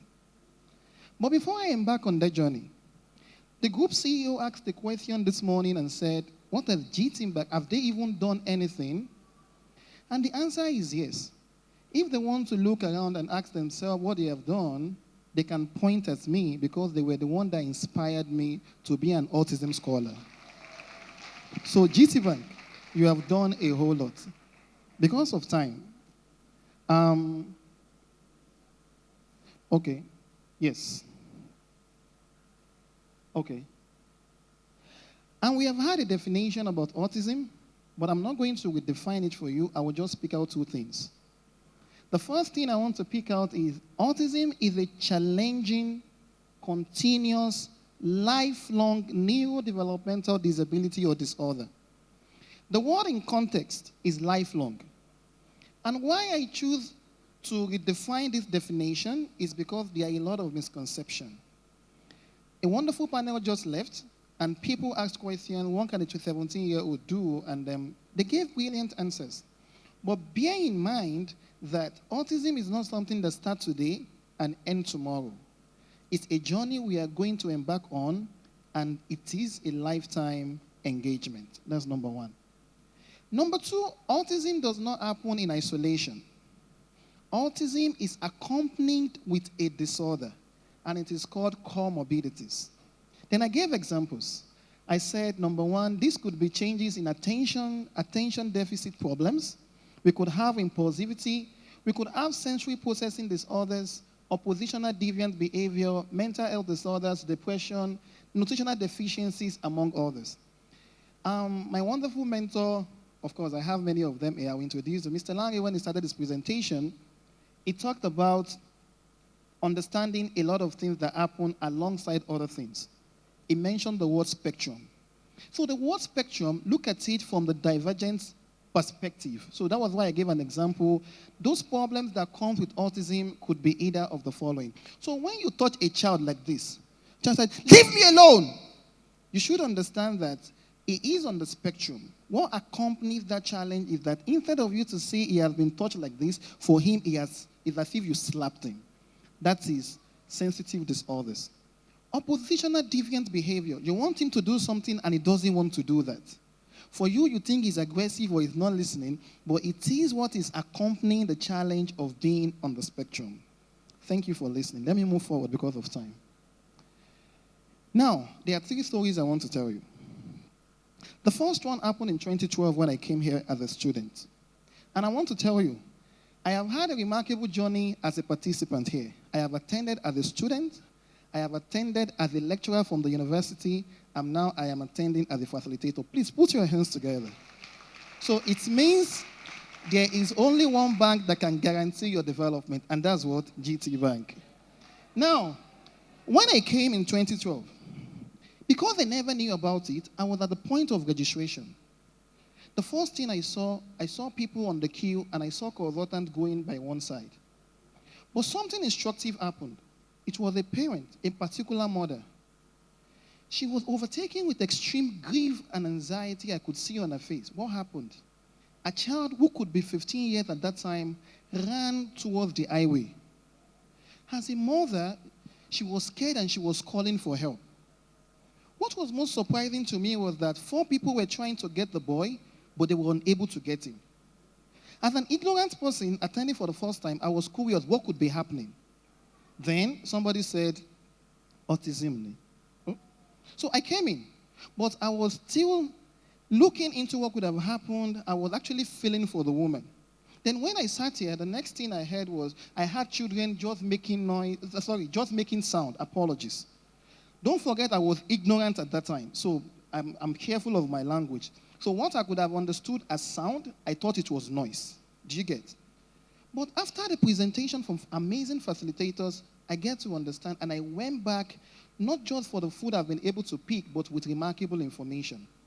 That left me to make a decision on that day, I must walk in the space of autism. Going forward, then I was coming, and in 2018, at that time, in 2017, apologies, my phone reminded it was 2017, I was in this hall with my students from the university as a lecturer of early childhood. I was sitting at the penultimate line at that point. After an amazing presentation, a woman stood up. She should be around 55. And she was struggling to use English. So they said, fine, use Yoruba. And she said, hey, Joe, let me say it in English, I have a 21-year-old child. I am the only one she knows and depends on. And I came from Ibadan. Should I die today, what is going to be the future of my child? At that time, I became emotional, and I was moved to tears. Interestingly, the facilitator that day now pacified her and said a lot of things. My topic is journeying from fear to hope and now action. What I saw left me curious. I was so scared. What I saw in 2018 left me to be hopeful because that woman, despite how unhappy she was reassured and she had a remarkable answer and she was fine. Then coming back to 2024 last year, after the conference, we went for consultation. And I met around many parents for special education and early childhood. What was most challenging to me was among many parents I met, appreciable number of them left me crying. And I walked to this remarkable, amazing woman here, Camille Proctor, and I said, see, what happened? What am I doing wrong? Many parents left me and they were crying. She said, you know what? Afiz, you spoke their language. You spoke to them in a way that they have never heard before or the way they want you to speak to them. So one thing stood out. I just wanted to know how to support them. So I had a lot of questions for them. What was the question? Let's move forward. Before I tell you what happened, I want you to look very carefully. Which of these is a disorder or a disability? Which of them? Very quickly, I don't have time. This MC will come now and say, Hafiz, go. So now, which of these is a disorder? I want someone to speak very fast. Which one? The first one, right? The second one? The third one. Thank you, the third one. The second one is nothing, ba? Okay, the first one is nothing. Okay, because of time, all of them represent a disability. Number one is Down syndrome. Number two is cleft palate. Number three is progenia. All of these are congenital abnormalities. They are abnormalities that a child is born with. And that is why I kept on telling people, it is not your fault that you have a child with special needs. But how would you have known that your child is going to come out like this? But there is a reason I'm asking you this. Let's go forward. Now, please look very carefully. I want people to, like two people to come out and come and tell me, which among the following people has a disability? Number one, the person with hearing loss. Number two, the person who does not see without wearing glasses. Number three, the person whose chair has just been taken in this hall. Number four, the person whose shoe got stolen. Number five, the person with financial constraints. Many of us financial constraints. Number six, the person with a broken leg. Number seven, the person whose car has just been stolen. If you have seen somebody whose car is stolen, you see, you can be looking for a car under your chair. Then the next one is a person who is overweight. The next one is the person who does not know mathematics at all. And the last one is the person who cannot pronounce S, R, and F. Who among all of this? Thank you. So all of them. Now, let me go back.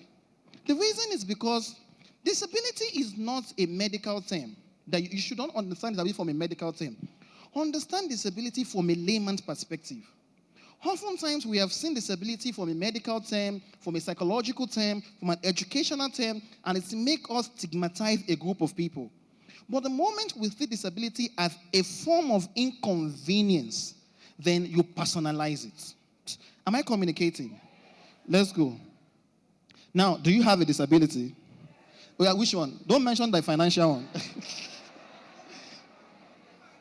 Now, having said that, so bear in mind, everyone has a disability. The severity is what is different.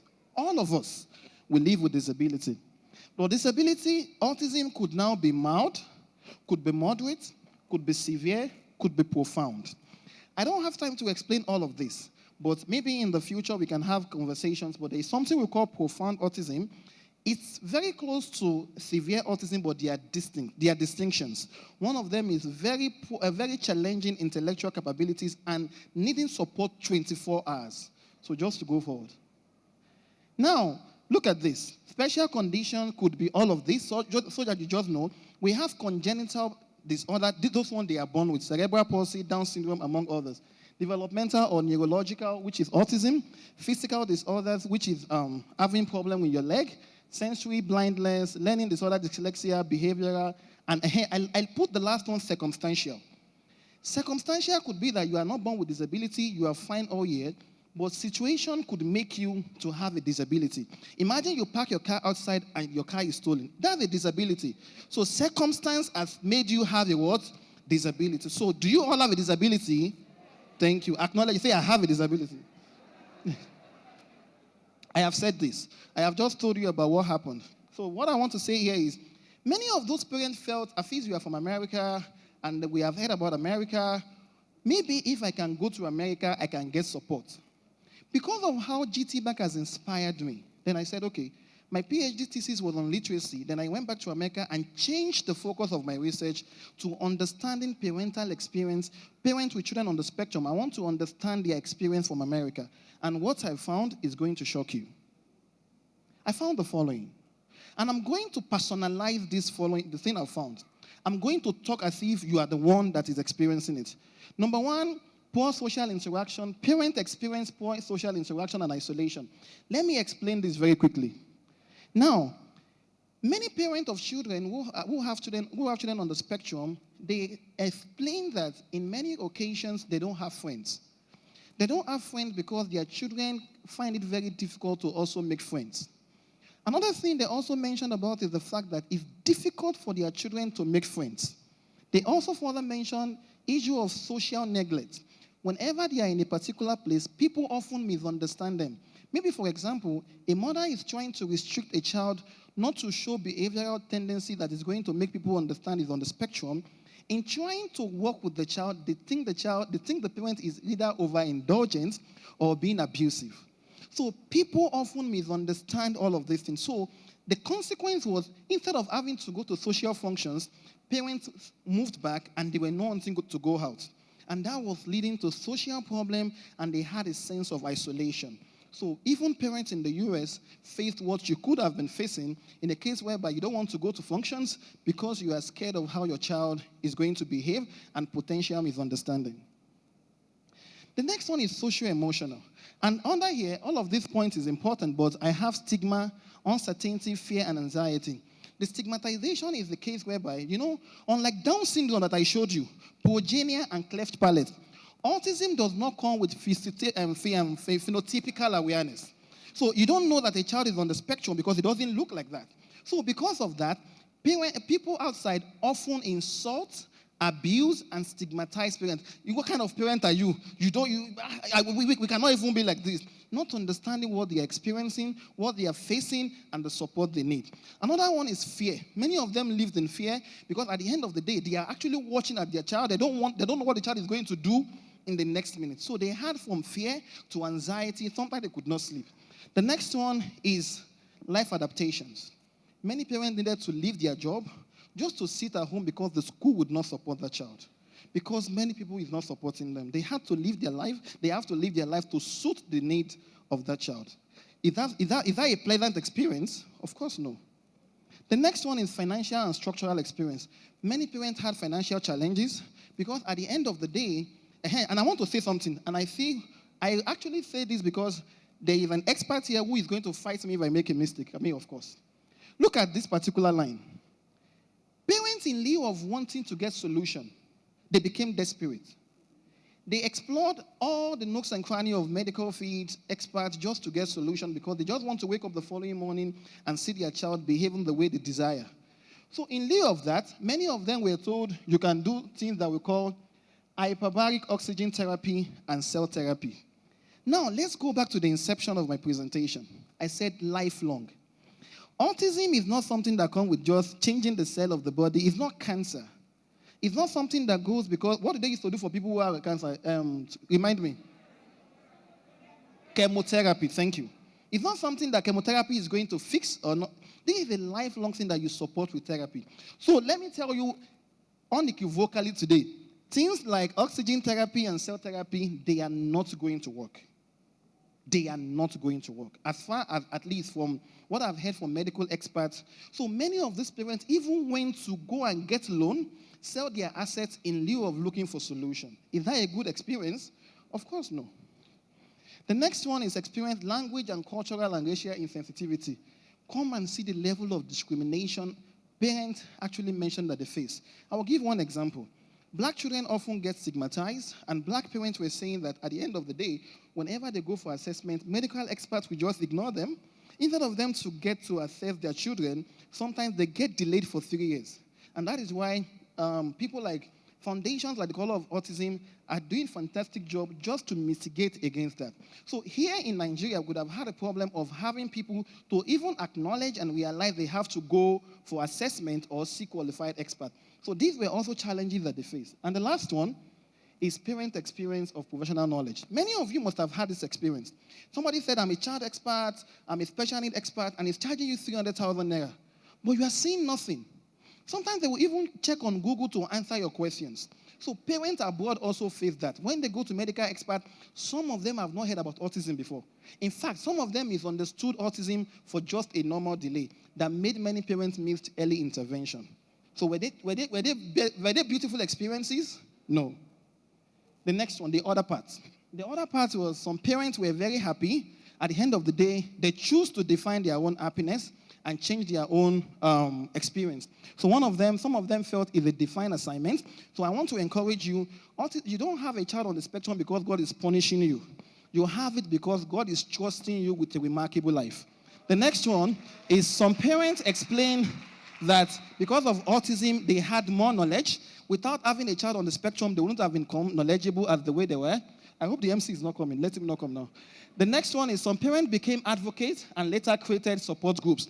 We have had people here, we have many people here who went to advocacy because of what they have faced as far as stigmatization with their children is concerned. The next one is some people even became homeschooling experts because the school was always stigmatizing their children, not having best facility or not supporting them appropriately. The last one is some parents became advocates for their own children from the policy perspective. Time. Now, 15 years later, GT Bank, thank you for the wonderful work you are doing. 15 years later, there are still challenges. Parents are still faced with uncertainty. What is going to happen to my child? When is my child going to behave the way I want him to behave? 15 years later, parents are still asking for help. 15 years later, parents are still hopeful. I want to tell you one thing. As far as this bank is concerned and this group is concerned, we are going to support you from the moment of uncertainty. We are going to keep your hope alive, and we are going to never leave you to yourself. Now, moving to action. You see, I'm even moving fast so that the MC will not come. Moving to action. Number one, and I'm going to go through this as soon as possible. Number one, be your child advocate. My very wonderful friend, Dr. Kilo, told us last year that she has 3 children on the spectrum, and she said, Afiz, I have dynamic experience from being a mother of a first child on the spectrum, a second child, and a girl child. So now she go across the world speaking and talking for people to understand and appreciate what they are doing. The next, of course, Camille and of course many other people. The next one is don't hide your child anymore. It was not your fault at the end of the day. I have a disability, you have a disability, so why should you hide your children? The next one is, okay, let me let you read this one yourself. I'm sorry, they have come and showed me time. Now, for other people, I have to mention this. I said something, use the Gtco approach, and this is the only thing I will mention. The Gtco approach is, look at Mr. Larry, look at Camille Proctor, look at professors. These are people that individually they can actually just be the one to speak from the beginning to the end. But when you look at the website of GTB and what they have given you, they wrote specialization. It means they acknowledged areas of expertise. Please, you cannot be occupational therapist, language therapist, food therapist. How can you be 7 things? Please, just pick a niche and support parents appropriately. Conclusion. Autism is the same language across the world, but experiences differs. Before I leave the mic, I need 2 parents with children on the spectrum to come outside. If you have brought your child here and you don't mind coming outside, please come outside. 2 children with parents, thank you. Madam Chioma, God bless you. I just gave you that name. I don't know your name, but just come outside. Now, thank you. So all of you stay here. The reason I call you out is because I wrote a poem for you. And the title of the poem is Thank You, Mom. So, friends, when I go to this poem, I think I need my glasses now. When I read this poem, I am going to give you a sign to, when I do like this, you are going to say, thank you, Mom. Number 1, so listen, I mentioned Mom because, I'm sorry, many daddy are not here. So, number 1, look at it. Dear Mom, I want to take a moment to express my heartfelt gratitude for everything you have done for me. I know some of my actions have been concerning, and I deeply appreciate your unwavering support through those tough times. What do you say? Thank you, Mom. I understand how painful it was for you when there were setbacks in my developmental milestones. I can only imagine how shattered your expectations were, and I am truly grateful for your resilience.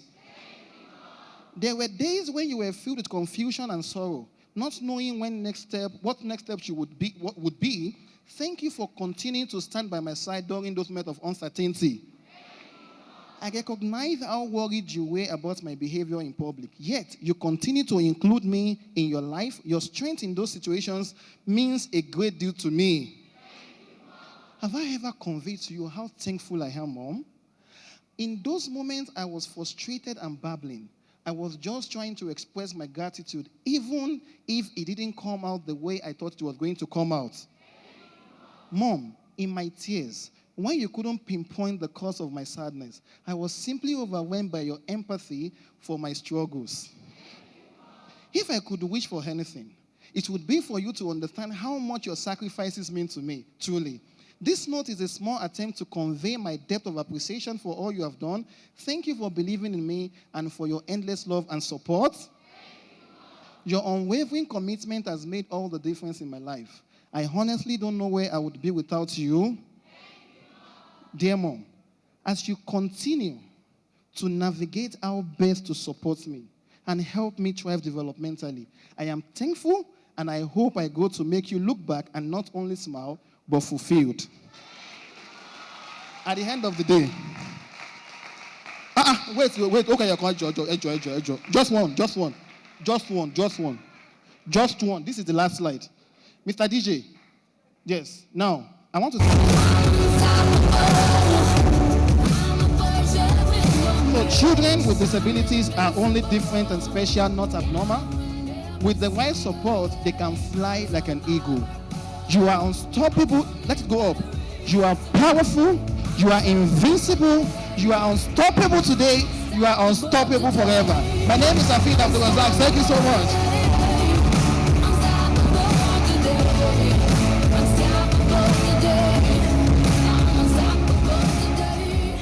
You're mixing noise for Hafiz, y'all. That was beautiful. That was beautiful.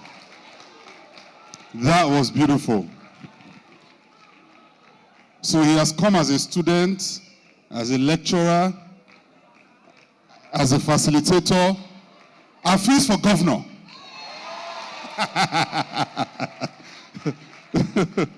What? Alaji Hafiz. I thought that was really beautiful. For a number of things. I think a part of the story that I find really instructive is that he first time he came was in 2012. That's how many years ago? That's 13 years ago. Now there's someone in this room who's going to be on this stage in the next 5 years. You know, or maybe next year actually. You're the one. I love that. I love that faith. I was speaking to someone earlier who's already doing some work as a therapist and as an expert, and I encouraged him. I said, "Hey, sending your CV, what you're doing. Even if you don't get a platform now, you can get a platform next year. You can get a platform in 5 years. Engage with the community." He said, as a lecturer, he came with his students. So as you keep engaging, you would have that opportunity, and I think he nailed it. So we should celebrate Aziz one more time. All right. Someone else who is also very connected to the community. She's a parent advocate. She has children on the spectrum and is someone who is committed to this journey. It's a lifelong passion for her, and she speaks with so much vim and conviction. And she's someone who I've interviewed and spoken to a number of times. She's been on this stage and on this panel, so you know her. Ladies and gentlemen, to speak on going from the stage to the streets, because it's all about action. We can do all what we do here, create the awareness, advocate, but right out there at the grassroots level is where all the action is happening, and this is someone who is doing that. So, ladies and gentlemen, make some noise for Sholakbe Azazi, international behavior analyst, autism advocate, and founder of Cradle Lounge. Sholakbe is passionate, as I said. She's a qualified autism service practitioner and also an international behavior analyst. She's also executive director of Cradle Lounge Special Needs Initiative, an author, a documentary producer, and a parent navigator, and she knows how to dig it on the dance floor. We'll probably play some music for Sholakbe at some point to dance. She's eyeing me. Make some noise for Sholakbe one more time.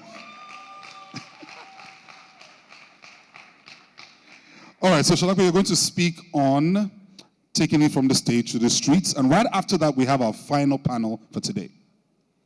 Thank you, Sean P. Good evening, everyone. I want to first appreciate Afiz. He spoke so well, and in fact, it's such a tough one to follow, but I will try my best to. Yes. So, my topic today is from the stage to the streets. I want us to, oh, sorry, the clicker. Yeah. So I want us to imagine something together. Imagine you're holding your child's hand, feeling their warmth and love. Now imagine hearing words that stop your heart. Your child has autism. How would you feel? Scared, confused, hopeful. That was my world. The moment I learned my son was different and my journey began. Today I want to share that journey with you. Not just mine, but the journey of many families who need our voices, our support, and our action.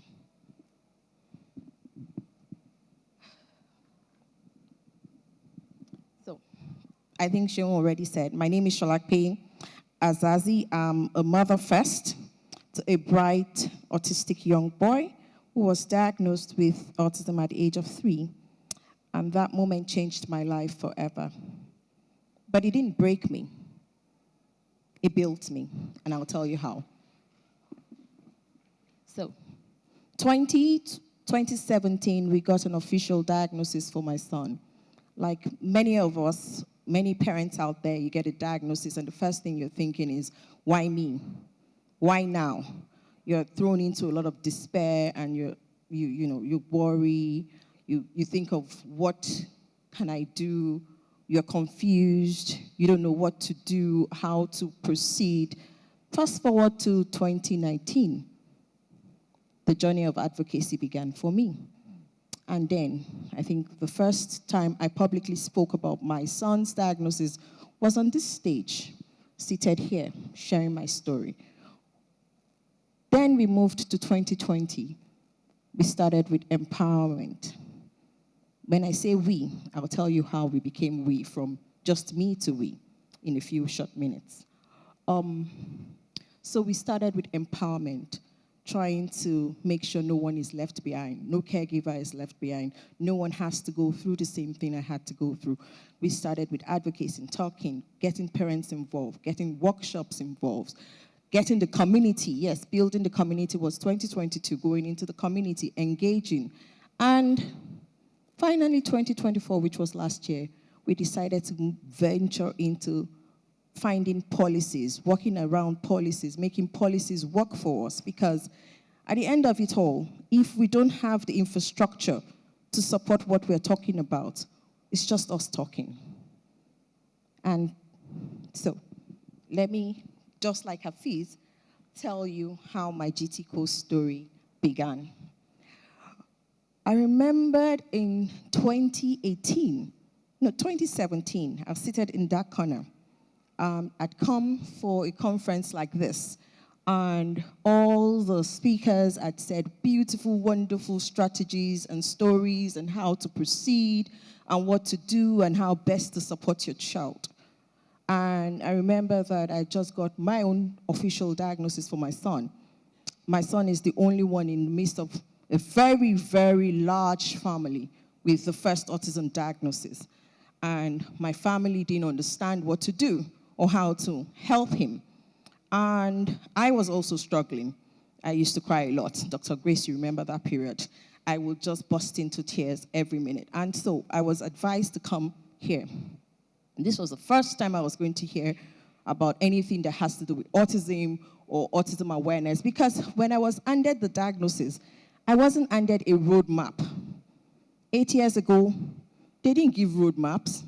They didn't tell us where to go, who to talk to. I mean, people coming on the journey now, I would say they are very privileged because there's already some sort of direction on ground. 8 years ago, there was not so much of that. And so I was told your child has autism. These are the services that your child will need. Where do I get those services? Who do I talk to? Is there a community for me to turn to? No one. And then I resulted into Professor Google. I went on Google trying to find out, what I can do for my child, where I can go to, how I can support my child. What I found was I didn't see a lot of representation from my kind. I saw a lot of stories on the Western world, but I didn't see a lot of culturally things that were more significant to me, like me, a Nigerian, seeing story of hope, seeing story of what to do, where to go. I didn't see any of that. I saw a lot of your child would not, your child cannot, your child, and so that was very depressing for me. And then I turned around, looked around me. My friends, none of them were talking about, nobody was saying I have a child or whatever. So I just felt really alone, like what Afiz was talking about. It was isolation for me. It was a terrible, terrible point. And I came here, and I was there at the very back. I think Mr. Konde was the one talking. She gave a very wonderful speech, and I raised my hand. I said, this is a very fantastic presentation. But for me, the question is, where do I go from here? What do I do right now? It's enough for you to tell me about what autism is, what it isn't. But how can I start to support my child? What can I do within my space? How can I help my family members understand this? How come I don't even know anybody around me that has autism? And she handed me over to two people that have been very instrumental in this space for me. First, she handed me over to Chizoba Peters, who told me about the community of autism parents and caregivers, which I wasn't even aware of that it existed. Again, there was no information out there, nowhere for us to go to, no roadmap. And then she also handed me to Dr. Grace, who I cried in her arms. And then when I finished, she said, are you done? Let's start the job. And that is how I found my village, my community. And since then, I got access to knowledge, and I was able to build capacity, professional networking. I met Dr. Kilo last year, and I've been in contact because she's a fellow mom, a fellow caregiver who understands the journey, who understands what it is like to raise a child with a difference and be accepting and, of that child. And that is the beginning of my lifelong advocacy journey. So.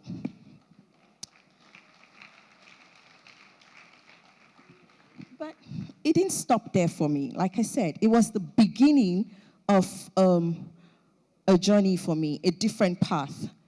But I kept on remembering that when I started the journey, what stood out for me was there was no roadmap. There was nowhere to turn to. There was nobody helping us. It was just like you just fumbling and doing, this is right, this is, like a lotto service. We had service providers that were not trustworthy, and then you have to fire because they were not delivering the right sort of intervention that you needed. And that made me pause, because I said to myself, I think I want to make a difference. These people have helped me. How can I help the next generation coming? How can I make sure that whoever else is coming right behind me is not fumbling in the dark, has a roadmap of some sort to cushion the diagnosis? Because I remember how I felt when I got the diagnosis. So it started off Cradle Lounge for me. Well, Cradle Lounge started off initially as an inclusive holiday club. Again, I'm saying all of this because we are talking about awareness to action. And I am trying to use myself as an example of how I went, my personal journey of how I went from the area of being aware of my son's diagnosis to actually taking actionable steps towards making sure that people are included, people are inclusive in their actions, and no one is left behind. So that's why we're talking about this story. So it started off with me setting up an inclusive club. And the reason behind that for me was, we say autism has, one of the deficits is social interaction and social communication. And I have a 3-year-old, he had turned 4 then, and he was in nursery school. And I worried because my worry for him was, is he making friends? Does he have friends? How does his classmates relate with him? Is he happy in his class? Do they know who he is? Do they understand his strength? How do they interact with him? So I said to the parents in the classroom, is midterm. Can you send your kids over to my house this midterm? I just, want to do play dates. It's a day. If it works, we can do the entire week. If it doesn't, you don't need to bring your kid back. And so they did. All 10 children in the class, they came for the play dates. One mother actually sat in the car from the 10 o'clock that she dropped her child to the 1 o'clock that she picked her child, because she was like, what's this woman about? So they all came into my house, and they got fed, everything. We had activities, art and craft, and all of that going on. But what I wanted to show them was my son, because I felt like they didn't know him, and I needed them to know him, because if you don't know him, how do you begin to include him in your class activity? How do you begin to understand what his needs are? The teacher might be busy. My son might be crying. How do you know how to make sure that you understand his need as a classmate and ensure that you look out for him on the playground if you don't understand his language? And so they came to the house, and my son loves art. So we had an art instructor come into the space, and then he took them through art and craft. And the kids kept on saying, oh my goodness, Priya can draw. Oh my goodness, his pieces. And I'm like, that is how he communicates. And those kids went back home different. When they went back to school, they had a better understanding of who Priya was and how to help Priya within the classroom. For me, that was a win. And then after that, the parents decided, oh, you know what, can we continue? Can we have more of this? And then from one child with neurodevelopmental disability, it became 2 children. And then we decided, okay, you know what? Let's start to engage the parents. What am I doing right? What are you doing right? How can we make sure that no child is left behind? How can we support you as a parent? And then we moved on to community workshop and events. And then I met Toy Otuni. And at that point, we were talking about, how we don't still have enough representation of autistic individuals, or even something to provide hope for families of children with autism that are just coming onto the journey and stuff like that. And so we said to ourselves, let's do a documentary. Let's talk to some people, some families, and let's have their voices on. Let's see what their struggles are. And let's start to put our own narrative out there. Let people start to see it. Let's inspire hope. And so we worked on our documentary, our storytelling documentary, and it was a good one. But while we were at it, we also did a bit of gap analysis and problem solving. But before we go to that, I wanted to take us one step back. This is the video I wanted to show you. That's my son. That was last year. It's supposed to be a video. I don't know why it's not showing as a video, but that's him, and that's a painting. That's the initial painting, him painting it, and that's the finished product of what he painted. And he won an award for last year. He won first place. And because a lot of the people who have come up and have talked about skills and stuff, my son has gone ahead to do 3 exhibitions. Most of it are all sold out. This year he had an exhibition during the Autism Awareness Month, and he exhibited 20 pieces. All 20 pieces got sold. And also, he is currently a member of the Children's Art Gallery. If you want to see some of his works, you can go in there and you'll see some of his works hanging on the wall. Again, just quick one. I just said I should just give him a shout out if I'm giving people shout out. Yeah. So while we were doing the documentary, we spoke to quite a few people, and we realized that we had so many gaps within our policies. And we talked to a few families, and we asked what their biggest challenges were, and then they said it's access to intervention. Most of our interventions here are either out of pocket, or you decide to contact the free intervention service, which is in Yaba. A lot of people can't do that because most times it's a 3 months wait and it's not consistent, and so they don't follow up. Also, while we were doing the documentary, we identified that we always talk about early intervention, but our primary health care centers don't even have checklists and markers to identify neurodevelopmental challenges. So what are we really talking about?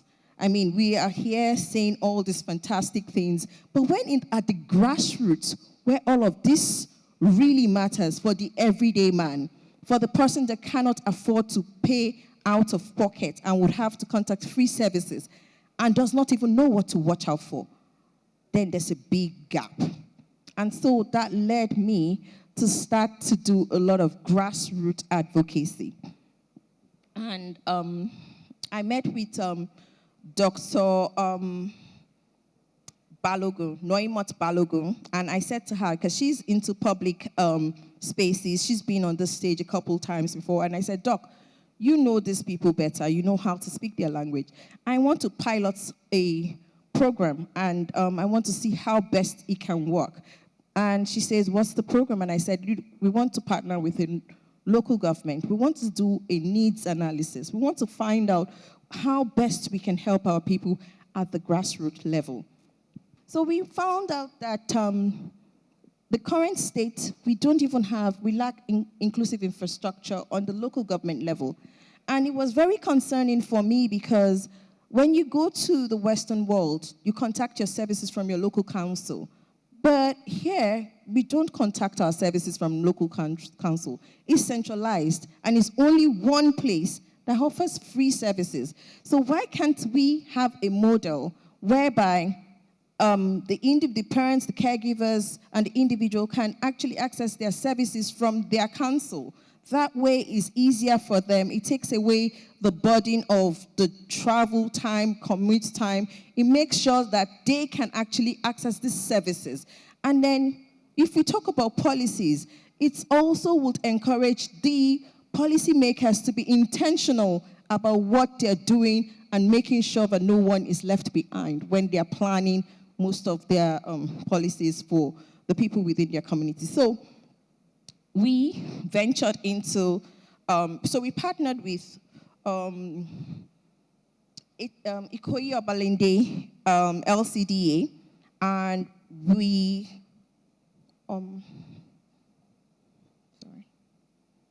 and what we did was we did a survey we canvassed from street to street. We went into their market spaces. We went into the motor parks. We tried to understand what their specific challenges to that location was, what the misconceptions were. And you'll be shocked that, at the back of our minds when we started the journey, we first thought that the first thing that people would think about is that it is a spiritual attack. Funny, it wasn't. 62% of the people that we surveyed actually said it was mental retardation. And so for me, that meant that even though they are aware of what autism is, their understanding of what autism is far behind. And so we involved all the key stakeholders and community members, and then we had the parents come, because again, we even spoke to one of the community leader, and he did say to us that there's nobody with autism in this community. But we're able to come out with 20 in that small space. Ikoyi Obalende is a small space. And we came out with 20 families from that small space that had individuals living with autism. And so we invited them, we had an open workshop, we invited all the stakeholders, and then we brought in specialists to come provide evidence-based information and resources to these caregivers to teach them on how best to advocate for their children. And we worked together, like I said, with the LCDA to draw up policies. And at the end of the day, we were given a promise that they were going to give us a space, some sort of permanence in that space, where we can then be able to make sure that we help this community, these individuals, these families, give them the resources that they need to be able to thrive within that space. Now, the House of Assembly member for Etiosa local government saw this initiative, bought into this initiative, and was able to, I think, Dr. Grace, you were part of the team, we were able to build a 4-day free therapy session for this family. And we gave them hands-on experience, things that they can go back home to do on the spot, and how they can start to help their children. We spoke to over 100 families that 4-day window. And for me, that is action. That is you going from the awareness. This is me walking from just one child to being able to give a voice to so many other families out there. And with what we did at the Etiosa local government, we decided to write to the House of Assembly. And we did a summary of what our project was about and submitted it to them. And we got a call back from 2 different members calling us to come repeat the same project in their different spaces. That is action. That is a step forward. That is us being able to move the vehicle of awareness to actionable plan. So, I've been told my time is almost up. So I'll just sum this up real quick. For me, I would say, for you to move to action, you need to keep raising your voice. You need to keep sharing your knowledge. You need to keep advocating for change. And you need to empower each other and commit to action. It's not enough for you to say it, but you need to walk that step. Because until you do that, you can't really be actionable. Thank you.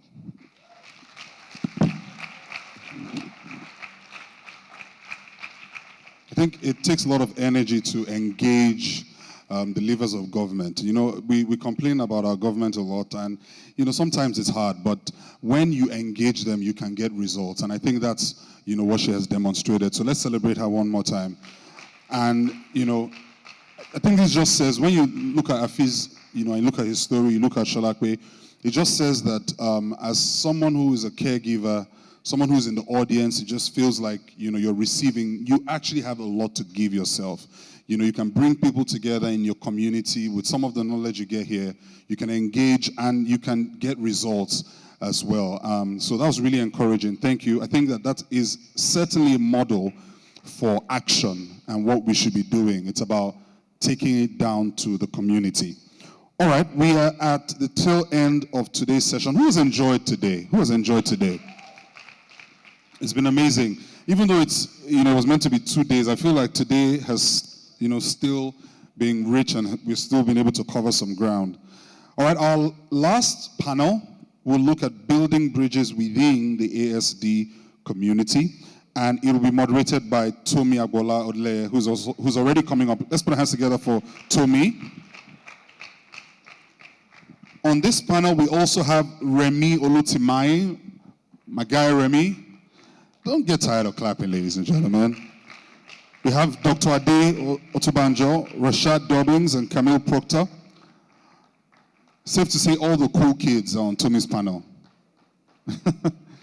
All right, so I'm just going to quickly go through their bios. Remy is someone who has been here a couple of times at this conference. He is a pioneering voice actor, director, autism advocate who has transformed the African animation and audiobook industries.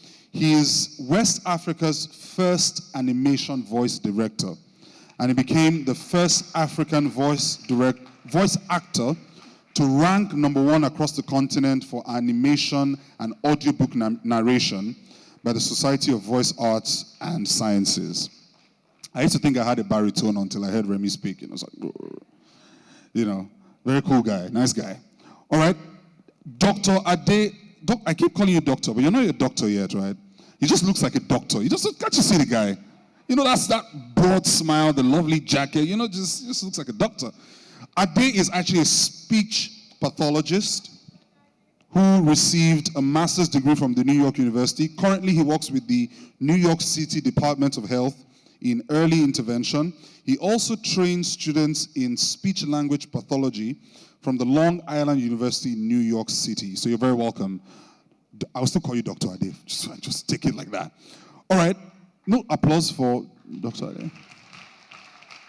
All right, we got Rashad Dobbins. Rashad, you did not rap last year. You're going to rap today. We'll get the mic for you and a beat. Rashad is a cultural innovator and social advocate based in Detroit. He's the founder of the House of Hip Hop, a creative hub transforming the community through music, art, and entrepreneurship. He's passionate about equity, youth empowerment, and mental health, and he uses music as a tool for healing and inclusion. And he's all about building bridges, building cultural bridges. So he's very well qualified to be on this panel. Last but certainly not least is Camille Proctor. Can we make some noise for Camille? Camille is an advocate, a dedicated mother, a driving force behind autism awareness and inclusion. And Camille is actually a real bridge builder for a lot of the speakers and presenters and moderators. She knows how to build bridges, and she's brought a lot of people that we see here together. Her journey in advocacy began in 2008 when her son received an autism spectrum disorder diagnosis shortly after turning 2. And in 2009, she founded the Color of Autism Foundation. You're very welcome, Camille. And last, certainly not least, our moderator is Tomi Agbola Odeleye. Tomi is the lead speech and language therapist at a multidisciplinary practice in London. She works in clinics, at home, in schools and colleges, assessing pediatrics and adults, supervising fellow speech and language therapists, and developing and delivering therapeutic interventions. She's a graduate in speech sciences from the University College London and has acquired skills and knowledge to accurately access, monitor, and manage various communication and swallowing disorders. Ladies and gentlemen, your final panel for the evening. A round of applause. Okay, so our panel today is about building bridges within the community. So we'll start off with our first question to our panelists. What bridges are there to be built within the ASD community? And I'll start with you, Eddie, please. Thank you. Communication. Excellent. Camille.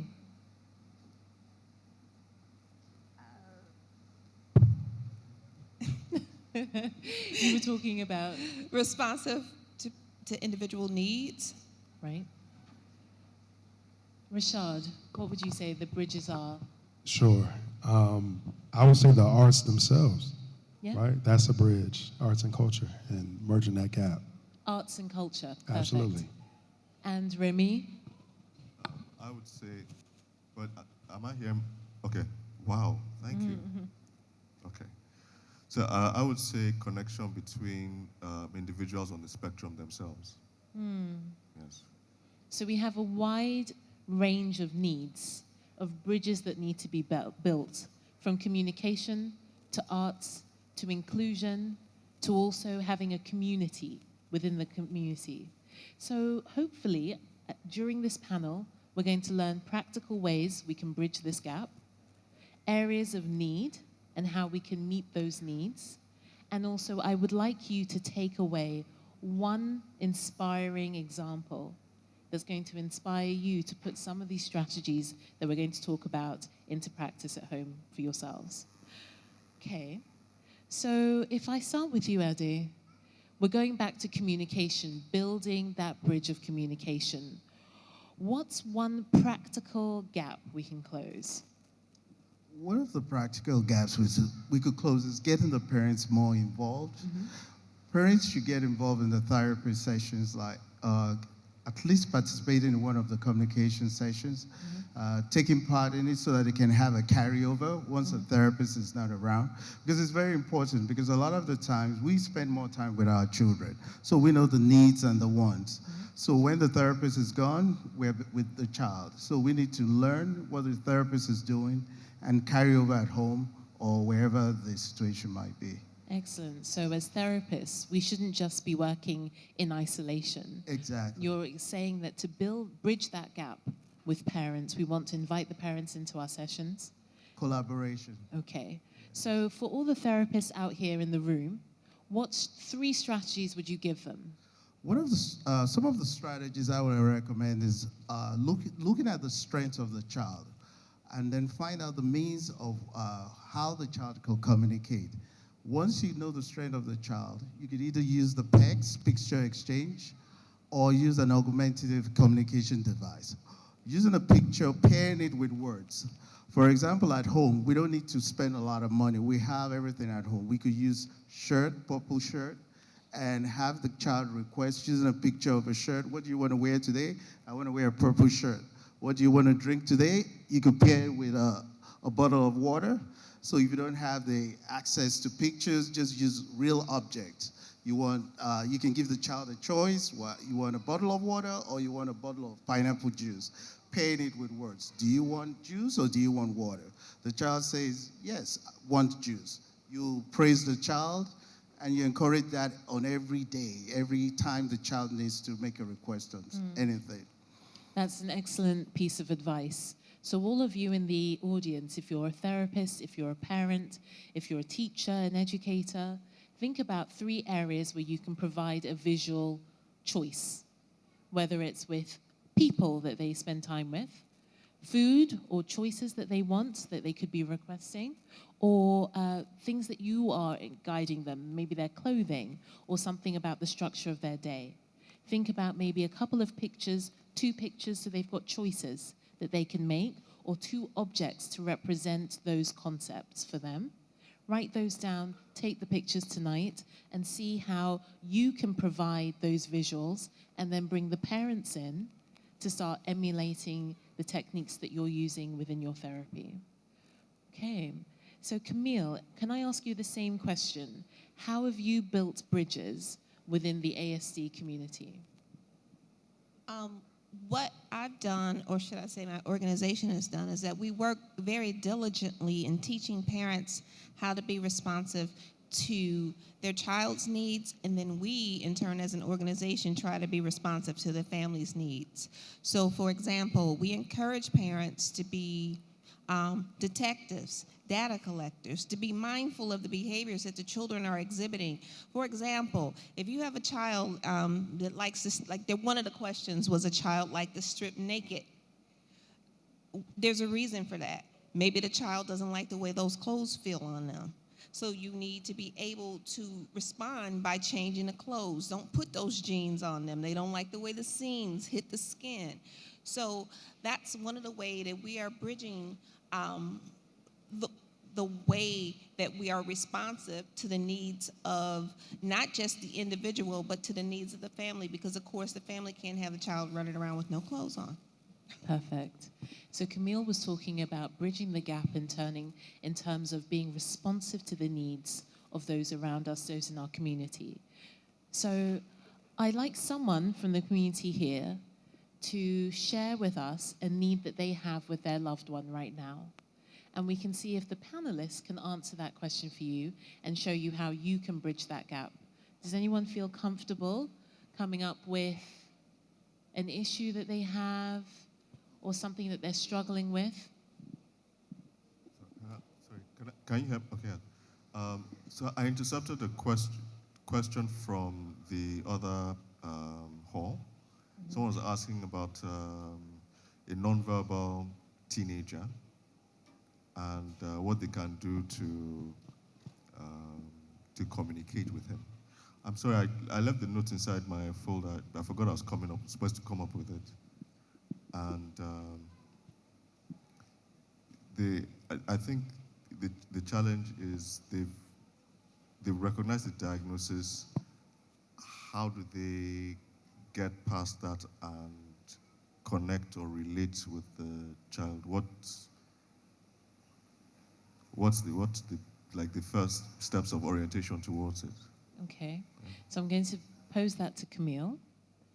You have a non-verbal child, and you're struggling with the initial stages. What are the first steps to promoting? Oh, sorry. Is that one right? One important thing I forgot, it's a teenager. Okay, a teenager. It's a teenager, Nonverbal teenager.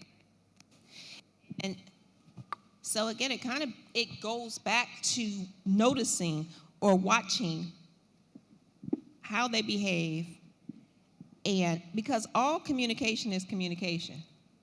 So they may not be speaking, but what is their body language telling you? Can they pull you to an object and alert you that they want water? Can they tell you by pointing that their stomach hurts? And I think too often when we speak in terms of communication, we focus too much on speaking and not enough on what it means communicating. Communicating isn't just speaking, it's not just talking, it's being able to relay a message to me, to you, to everyone. So it's kind of hard for me to answer that, unfortunately. I know we practice, but honestly, I think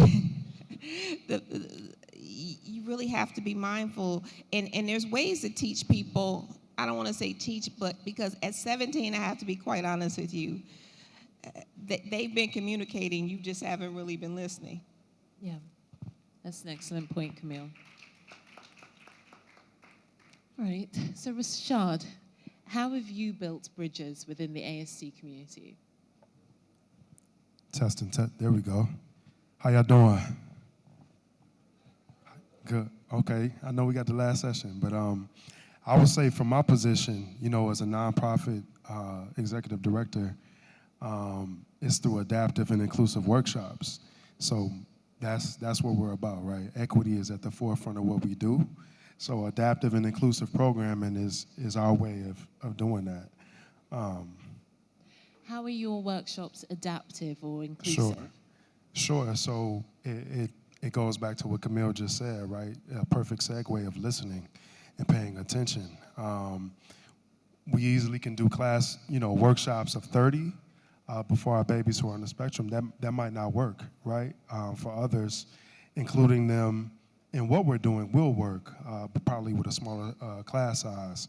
But just to give one really solid example, we bring thousands of dollars worth of equipment to the classroom on purpose to make sure that scholars are able to touch it and have access that they never would have otherwise. But that won't work for everybody, right? If you are having trouble typing, which my 6 and 7 and 8-year-olds, they can't necessarily type with the same fluency as somebody who's 16 or 17 of any ability. So what we would do is we would just scaffold what we're doing, right? So if computers would be a hindrance or aggravate one of our scholars, no matter what the age is, a tablet could work, right? That's a touchscreen device. That's something that a lot of us here are already using as a tool to reach and teach. And that's really what we do, my org, but that's what all of us do. Anyone that steps foot on this panel, right? It's about reaching to teach and not the other way around. So hopefully that inspires some folks, and I hope that was clear. So that's lovely to hear, Rashad. In your workshops where you're promoting music and arts and culture, you've got a lot of equipment that you're using. But if we think about it in our environment here, what if you don't have any equipment, you don't have any tools? How would you teach a workshop that's music-based? Sure. I would need some participation for that, though. Sure. If you want to do or that. the audience.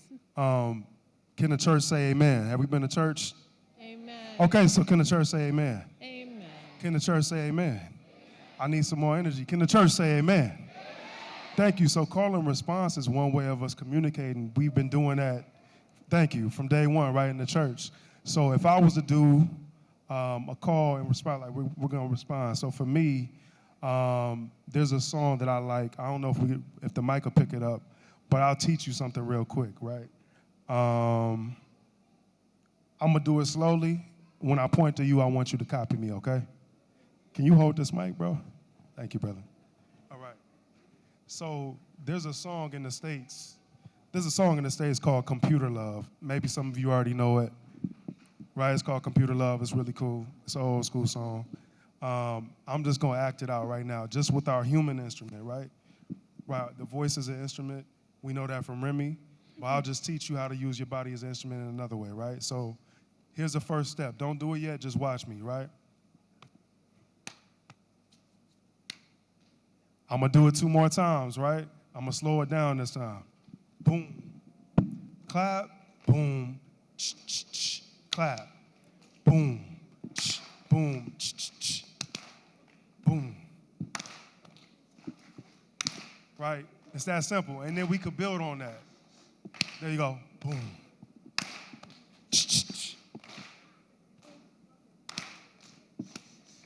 Oh, y'all in the back not doing it. I need some more. Let's something as simple as that, right? We get a beat going. If your scholar is a little bit shy, but the way that they communicate is through their body, what's gonna happen when we do this? Right? They're gonna start moving. Right? One of the reasons why we call it House of Hip Hop, our cultural hub in Detroit is it's based on the elements of hip hop, which is a culture, right? It's the arts. So you have emceeing, which would be speech, poetry, podcasting. You have DJing, that's communication through music, right? You don't have to say the words because Whitney Houston can sing it for you, right? Graffiti or murals might be the easiest one because from the beginning of woman and mankind, right, and our babies, we see from hieroglyphs to cave drawings from Aboriginal and indigenous folks, right? If I give your 4-year-old a marker, what are they gonna do? They're gonna go straight to a wall and turn into Basquiat or Picasso. They're gonna make a mural, right? That's an element of hip hop. So that's one of the reasons why we do that. And then of course the last one being breakdancing or movement, right? Moving your body. Some of y'all started moving in your seat as soon as we did that beat, right? So that's just one way that we're able to connect. And we'll take it higher or lower, you know, just depending on the crowd.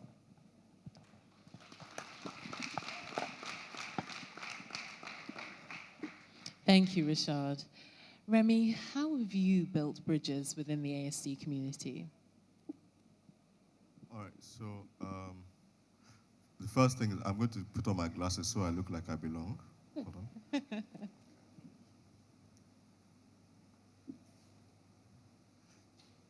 Now, the first thing I believe I did was the brave decision to come forward as a self-advocate. Because there are no rewards for being my age and saying that you have, in quotes, neurological deficiencies. But I think that the things that have followed afterwards has been, I'm not sure if people realize this, but what a bridge actually means is an exposed but safe space. That's what a bridge is. And people have, wow, okay, sorry. And people have connected with me over the years. I'm not sure, can they just signal me if you can catch a picture from the phone? Okay, if not, it's fine. So last year, I came across a young man named Benny, really. For those of you who don't know Benny, really, I didn't know Benny really at the time. Ben is a young man. Ben is nonverbal. And we were communicating before I realized he was nonverbal. It's kind of hard to imagine, but that was what was happening. It was his mom who had to point out to me that he's nonverbal. And in our communication with each other, I was showing his mother, I was telling his mother parts of him that she's known since his childhood, and like, no, this is where this is from. I was pointing out the contexts, you know, and the interesting thing is that whenever I come across someone who is on the spectrum and you provide a safe space where they can, like, literally be themselves. I'm not talking about being tolerated. There's a difference. We can tell when we are being tolerated. That's not the same thing. But just open space in that, whatever this person does, okay, that's fine.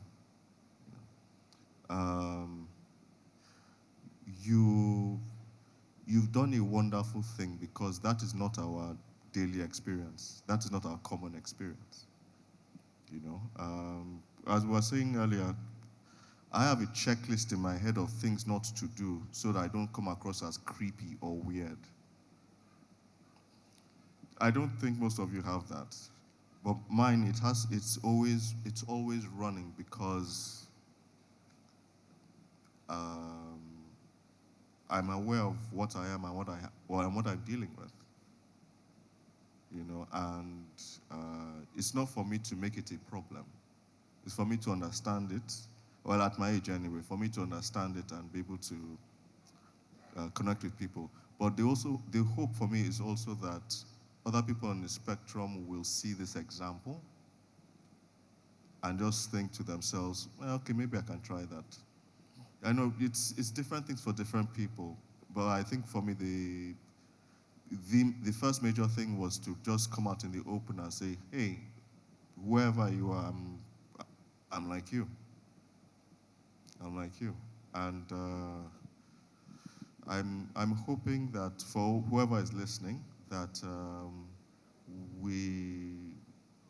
if you have suspicions that you might be on the spectrum or you might have some sort of challenges, I would encourage you to invest in your mental health and finding a mental health practitioner, a psychiatrist or psychologist, to try and get you a diagnosis or to analyze you, to let you know what you are dealing with, so it doesn't feel like a private shame.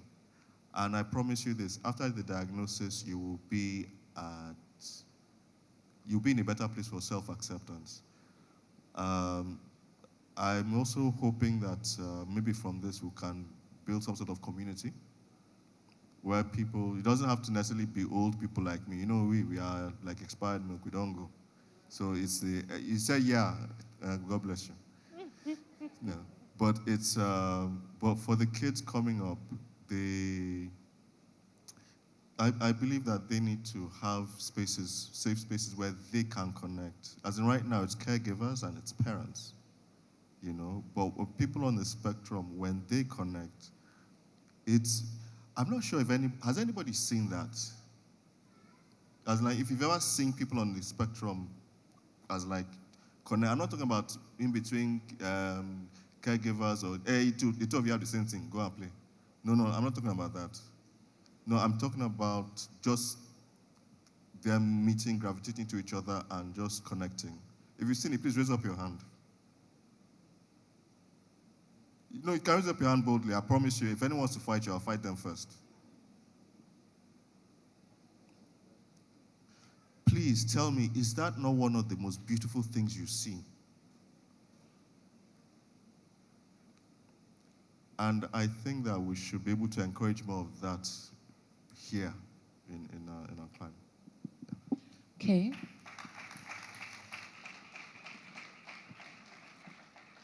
Thank you, Romy, for sharing your experience. I think it's a privilege for a lot of us to have someone who's on the spectrum who is able to articulate the experience as well as you do. So for those of us wanting to make a difference, to bridge that gap, what practical thing can the audience do to create a space that's safe and encouraging, like you've just spoken about? Well, I think that this is, all right, so this is my unique position. No correction, this is my wife's unique position. Mm-hmm. She has two sons who are on the spectrum, and she has a special needs husband. Okay. Yeah, I know it's a lot. It wasn't the plan, but you know. And I've been privy to parent groups, and I'm on a dad's group. Those are pretty rare, but yeah, I'm on a dad's group. And I just realized that in all of the conversation is really about the child, but not really about the child connecting with children who are, I'm not saying that they are all facing the same thing, no. But once we're in the same space, we just know you are more like me than they are. It's just yeah, as in like creating opportunities for that, because the fact is that it's your child, it's your home. Well, my boys know that, my boys know they're not different from me. They know. They try to pull the wool over their mom's eyes. I'm like, I played that game at that age. Just let it rest. But yeah, just being surrounded by similar people. I don't know. It's healing. The loneliness doesn't. The loneliness disappearing. That's what you see. That's the beauty of what you see. I think if we can encourage things like that, like play dates, just play dates, general play dates where you just have, even if the kids don't interact, for them to just sit in that space. It's not a case about caregivers or parents or therapists. Just sit, look at each other. If you have something you're going to do, yeah, fine. But just that alone, I can't begin to explain to you what that, even me just thinking about it, as in thinking about it when it has happened to me. That's the most comfortable kind of silence, as in sometimes I miss it. Actually, a lot of times I miss it. Go like, okay. I will be there for like 10, 15, 20 minutes, and, we're good. Sorry, I'm talking too much. It's okay, don't worry. Thank you for sharing. All right, so Ade, I'm going to move back round to you. Can you tell me one practical gap we can close within the ASD community, and probably around communication? How can we close that gap? One of the gaps, involvement, getting the parents more involved. I'll give you a short story. I have a little boy, he's about 6 years old. He uses a communication device. He has about 7 words, which is very low for his age. So what happens is that we use the device with him in school. The communication device is a device that is similar to an iPad. You put in what the child needs on a daily basis, the food items he wants, family members. So he's able to point to the picture and it says the word. So we use this device at the school to engage him a lot, to communicate his need, which reduces the behavior. But at home, the parents are not using it. So the parents would be like, oh, we know what he wants, we know his needs, so there's no need to use the device. So the device just goes on a ride, back and forth without them using it at all. So we try to get them involved to attend a session at least once a week. But parents will say, oh, I work a lot, I have 2 other children, it's hectic, it's a full-time job, having a child. We understand, but we need you to get more involved. So getting the parents more involved goes a long way. It will reduce the behavior and increase the communication. And what do you say to the therapists who are anxious about parents wanting immediate results? So maybe they shy away from having the parents in the session because perhaps the parents don't see the value in the activities that they're doing.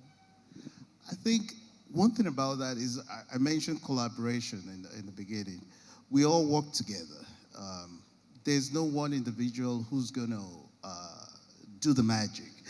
Communication is not something like you take Tylenol and then you feel better. It's a teamwork, and it takes a lot of repetition.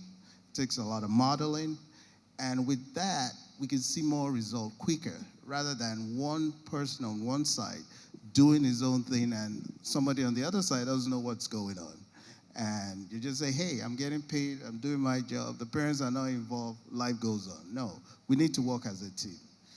Everybody involved in the child's life needs to collaborate together, know what A is doing, know what B is doing, so we can get greater result and achieve the goals for the child. Thank you, Ade. So therapists in the room, have you heard? Are we involving the parents? Are Are we explaining why we're doing things? And are we keeping track not only of the child's progress, but maybe of the parents' involvement? Give them a tick sheet, give them homework. Make sure the parent is just as involved as you are. Okay, Camille, what practical gap can you close within the ASD community? Or do you think we need to close? So I think that one of the things that's a problem in all communities is that we need to do better resource mapping. And I know you're like, what is resource mapping?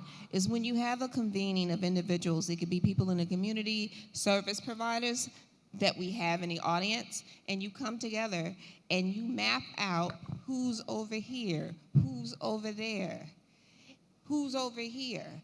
And that way, instead of you being siloed, because it's easy to be in silos, a lot of people don't understand that it's a collaboration. We as a community should be working together to collaborate and get people to services. There's a lot of people that don't have money. So when you don't have money, who can you go over here to the left and they can service you? At the end of the day, there's no I in we. We as a community need to be able to know where our services are. We need to be flexible on how we deliver those services, because I know that many of you are, and I'm just making up your occupations because I'm looking at Dr. Grace. We are speech pathologists, we are speech therapists, and I know that you do it for income. And I know that, and I'm not telling you to work for free, but what I'm telling you to do is that if you do some resource mapping and you do a little bit of convening, and you have a day of where you have just common best practices for the parents at home. Parents can work at home as you build these policies, as you build these brick and mortar spaces for people to go to. So I think that that's the most important thing for me, is for you all to get together, have some convenings, do some resource mapping so everyone knows where the other person is working, and then that way you can better serve the community. Perfect.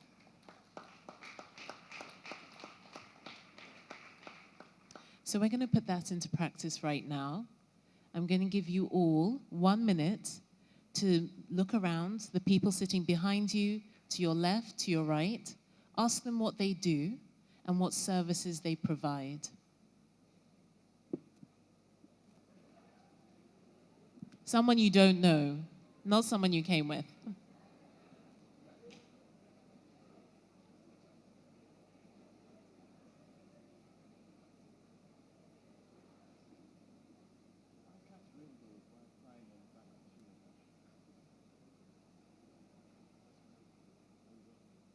Okay? It's as simple as that. Resource mapping. Find out who your community is. Find out who your connections are.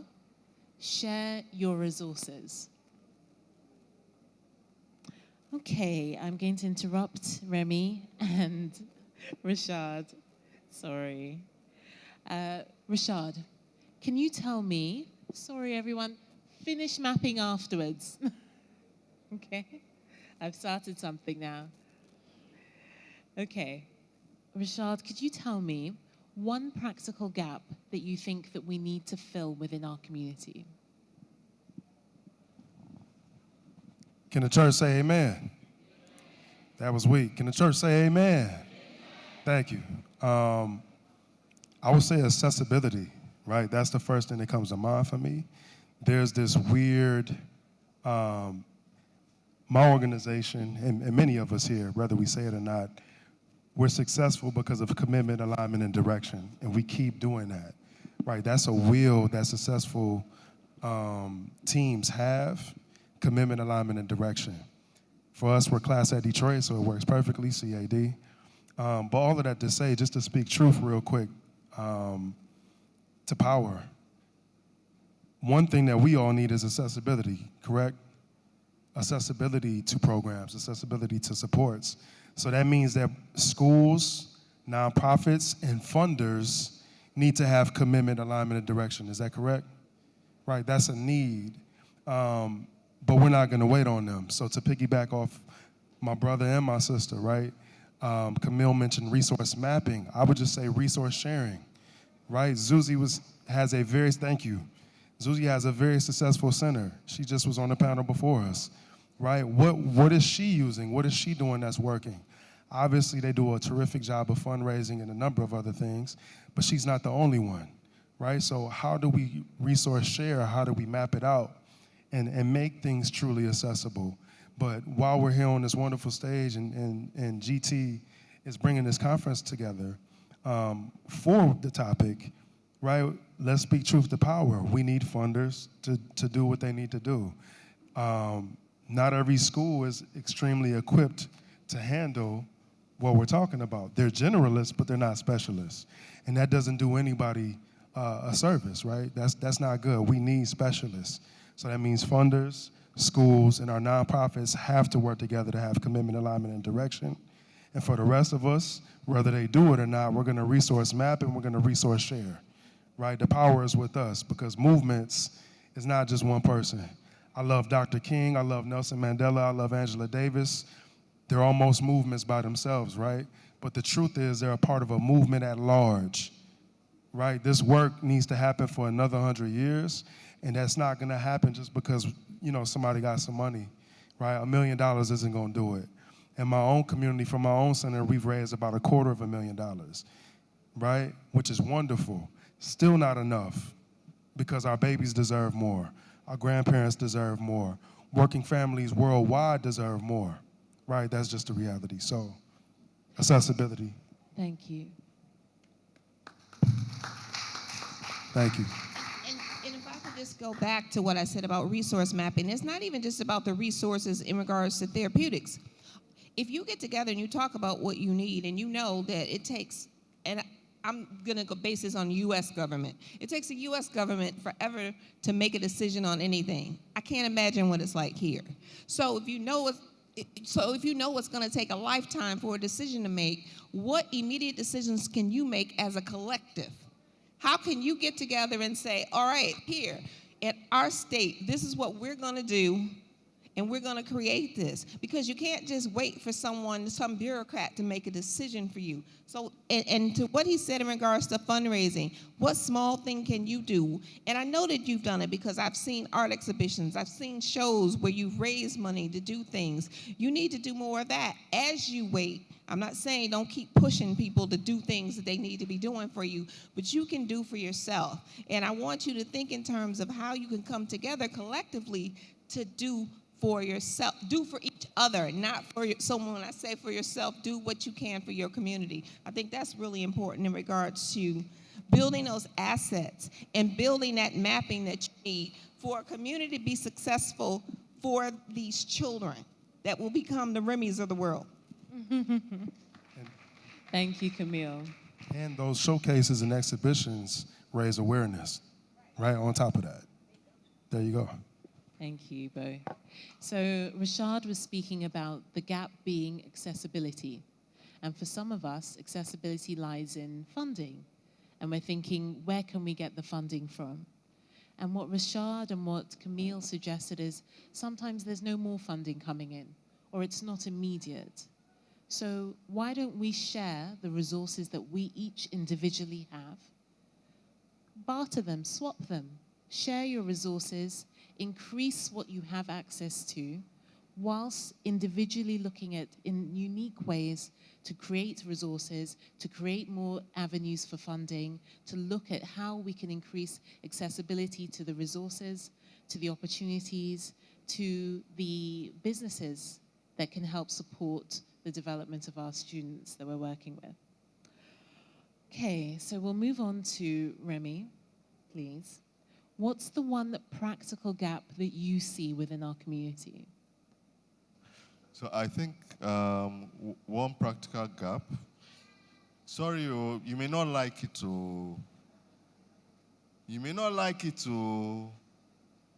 but it's true. A practical gap is understanding that autism is not linear. Okay, so I remember 7 years ago when I was here and I was talking about all the things that I've done, animation, voice directing, everything. I was like, yeah. You've seen Area? Yes, yeah. I'm on the spectrum. Because I didn't look like what you expected me to look like.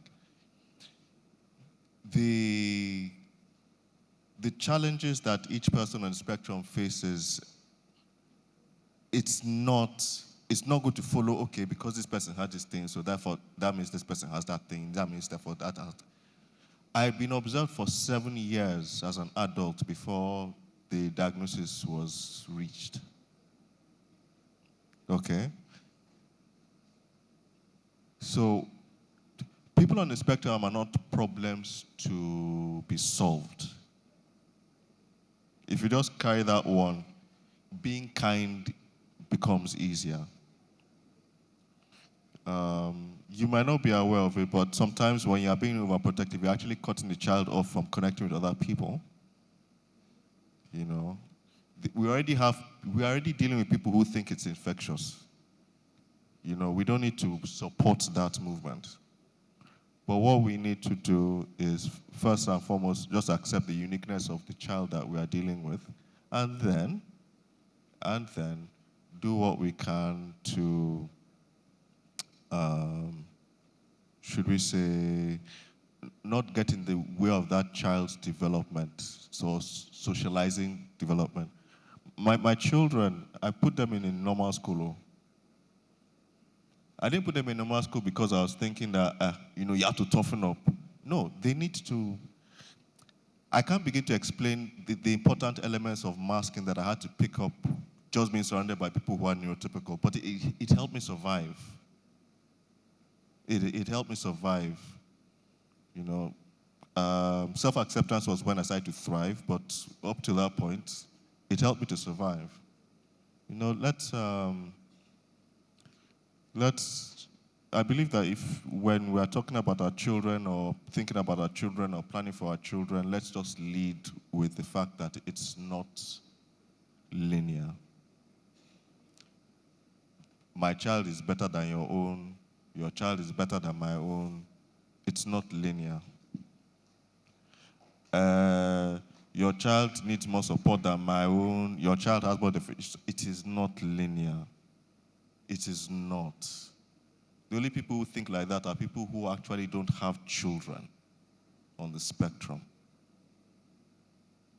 I'm serious, though.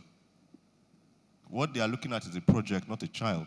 That's a human being.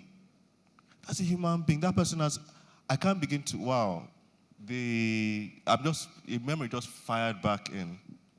I remember times that my mom would cry in the bathroom after visiting older relatives. She didn't know I was watching. She didn't know I was listening to what they were saying. But I picked everything. And it would hit her, but she would try to put a brave face in front of me. She knew that I was not a project. She knew. You know, so, yeah. Just rest the comparison games and do what you can to. In normal life, it's kind of boring. Yeah, you know, I'm serious. Look at me now. It's not. It's not. Yeah, it's okay, but it's not. You know.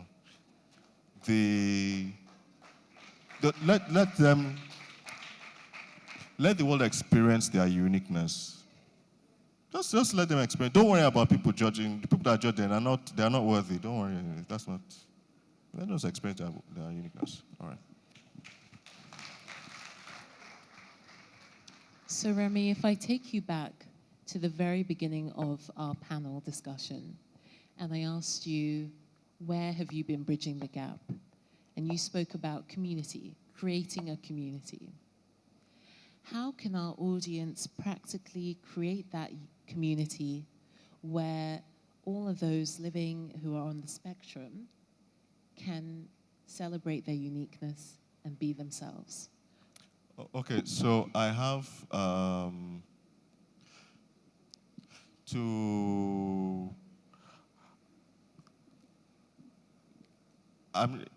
going to share what I call my safe space email. It's called irrational.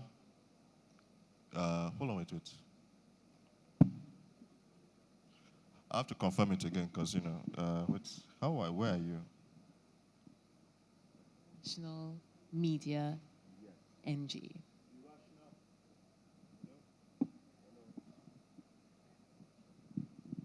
Hello? Okay. irrationalmediang@gmail.com. No, all the words, all one word, irrationalmediang@gmail.com. I use the word irrational media because, to be fair, to everybody that I met in animation, nothing I said made sense until it started winning awards. So I just came across as something irrational, like, why are you not doing like everybody else? It's boring. It's not how I understand it. So irrationalmediang@gmail.com.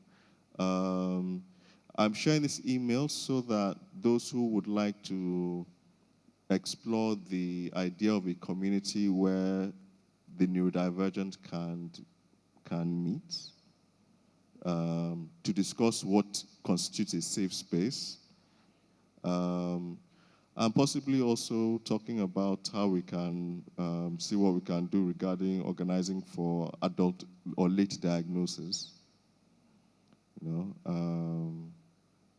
Because look,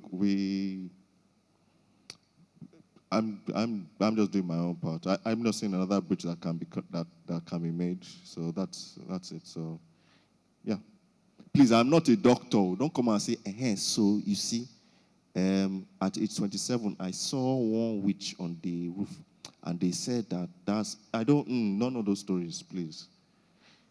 None of those stories, please. This is not for animation. This is not for storytelling. I cannot.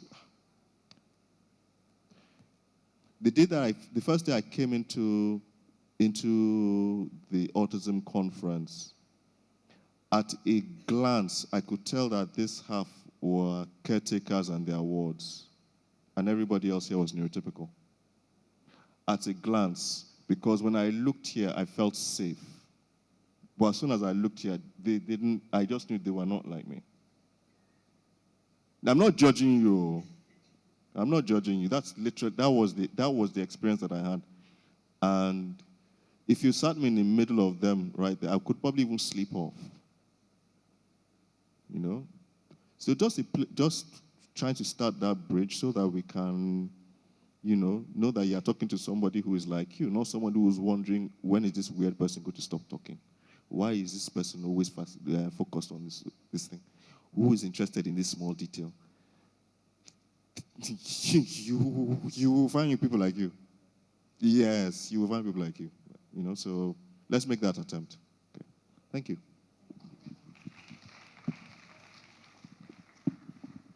Thank you, Remy. So have we all got that? irrationalmediang@gmail.com. It's a space that Remy is creating for people on the spectrum who want to connect, find their tribe, have a place that they can perhaps feel safe, like you said. Okay, so we're going to move on to some questions that we got from the audience. And the first question is, are there any success stories? So I'd like to ask each one of you to give me a success story of when you bridged the gap for someone with autism. Thank you. There's a family I work with in New York. The little boy is about 2.5 years old, and he was diagnosed with autism, and the father said he doesn't believe he has autism. In fact, the father told the psychologist that came to give the diagnosis, he said, I don't want to hear the word autism in my house. He said, my child does not have autism. He's just, sorry for using the word, he said he's just slow, that he's going to talk, and the wife started crying. Then I went in after that to do the speech assessment. And then he was delayed, of course. He needed speech and language therapy. And the father too told me, said, don't come back here. If you come back here, I'll cut your legs. He said, my son, my son can talk, but he only talks when he feels like talking, which, we see in some children. They will talk certain times, and certain times they don't talk. When we're in therapy, they might not talk, but when we're gone, they might say a few words that we're teaching them before. They might say, oh, apple, oh, ball, oh, car. But when you're in the session, you're trying to get them to say things, and they're not. So it was a Nigerian family so he, later after 2 weeks, he called me. He said, are you a Christian or what tribe are you? I said, I'm Yoruba. But he was Igbo, so he said, okay, can we talk? So I went. So he said, how long have you been doing this? I said, I've been doing this for over 20 years. And he said, have you ever heard about the diagnosis that they gave my son? I said, yes. And he said, have you seen improvement? I said, yes, of course. But I said, it's better we do something rather we don't do anything. He said, because my pastor said I should just bring him to church, he will pray over him, and the boy will talk. I said, yes, we can do that also, but we also have to do intervention. Like, the child qualified for speech therapy, ABA, and OT due to sensory. And so he said, I'm going to trust you, but if this boy doesn't talk in 1 month, I'm going to cancel everybody. I don't want to see anybody in my house. So we started going in. I was going in as a speech therapist. The ABA was going in. The OT was going in. And he became so involved. He said, you want me to stay during your session? I said, yeah, brother, sit down. Let me show you what I do so that when I'm not here, you can do the same thing. So by the grace of God, I had a book, and the boy saw, I opened the book and he said, car. And the father said, I want you to come back tomorrow. You have to come back tomorrow. The boy said, car. So he was very happy. And then he said, but this autism something, wow, I don't understand this. So I said, brother, you know what I will do? Let's go online together and Google and read about it. So I took the time off, getting him involved and collaborating. And then we sat down together, we read about it. He saw the definition of autism, and he saw exactly what we all been telling him, that if we use intervention, we can see progress. We might see baby steps progress, but we'll see something. And as soon as he started doing that, he said, you know what? There's a reason for anything, I'm going to accept this, but I'll work towards, because I'm seeing little progress, so we'll keep doing this. So that was a big bridge, we closed up right there, because at one point the wife was just in tears because he said he didn't want to hear the word autism in his house, and he doesn't want to see any therapist in his house. That he wanted to do the wait and see. He wanted us to see that by the time the boy is 4 years old, the boy will start talking, that he believes. And then another thing he said, oh, because the boy doesn't have anybody to play with, is the first son, that's why the boy is not talking. So, but thank God, he's accepted it now. The boy is making progress, but we're still seeing baby step progress, but it's better than nothing. So that was a very good story to hear.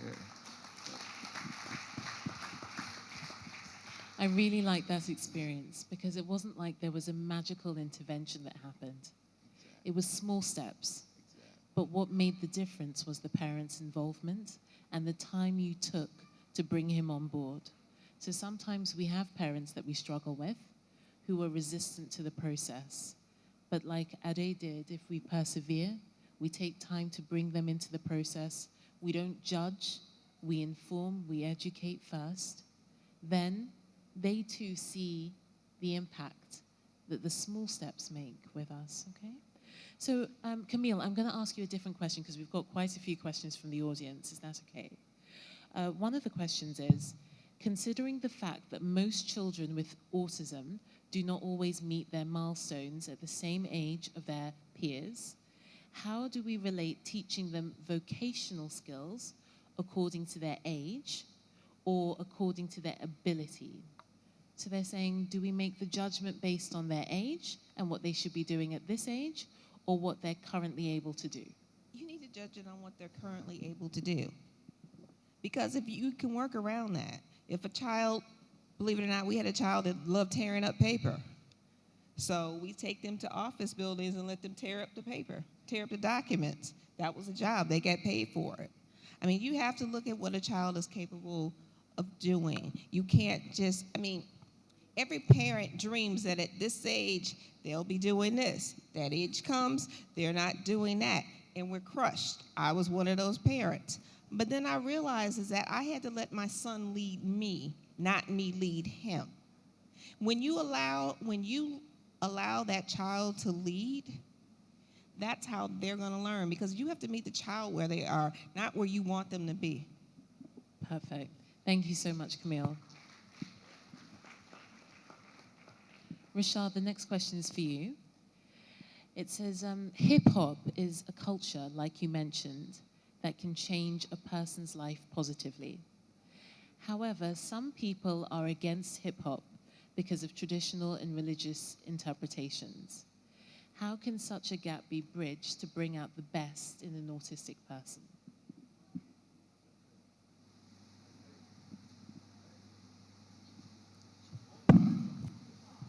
Hey, that's such a wonderful question.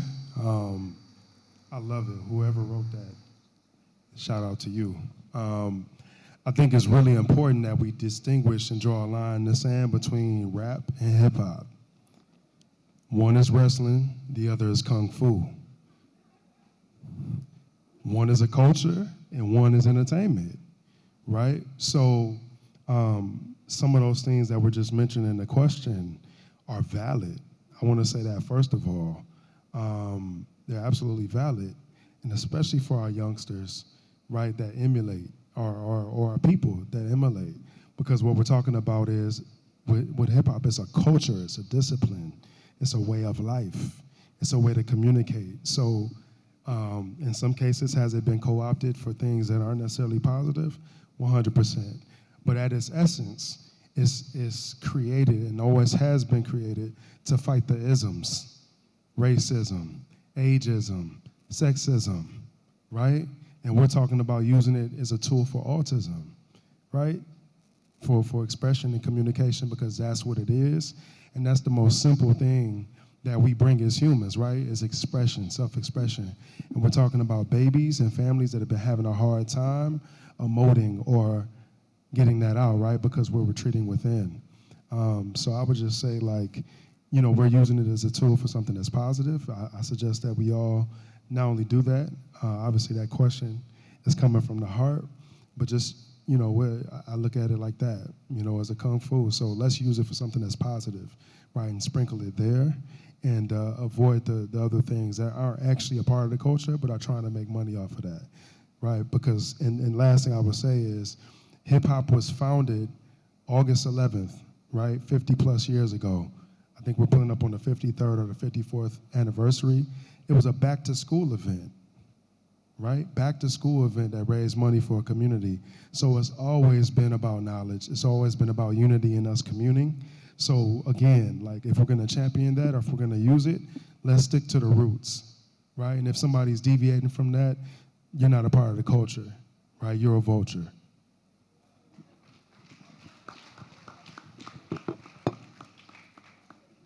Do we have time for one last question? Yeah? Okay. So, Remy, earlier you mentioned that your children are in mainstream schools, but they're quite young at the moment.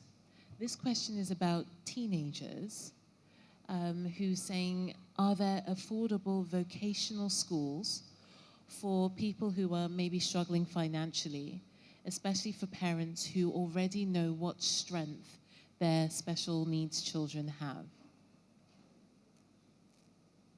Oh. Okay, Remy, you've got 10 seconds. Okay, in 10 seconds. I don't know, I'm not a teacher. Education is not my field like that. Hey, why did you cut me off now? I'm collecting 3 seconds back because of that. Okay. But what I'll say is that, please, the communities are out there. Okay, if you are waiting for somebody to recognize how special your child is, it's not going to happen. You have to force your way in through those doors and ask. Whether there's this technical college at Yaba, near Abulegba, I think. Go online. I'm not Google. I'm not yabbing you. The question is valid. The question is valid. But the fact is that I'm not the source for that kind of information. I wish I was. I wish I could be more helpful, you know. But yeah, please, when you find it, share it with other parents. That's what community is about. Okay. Okay, thank you for having us.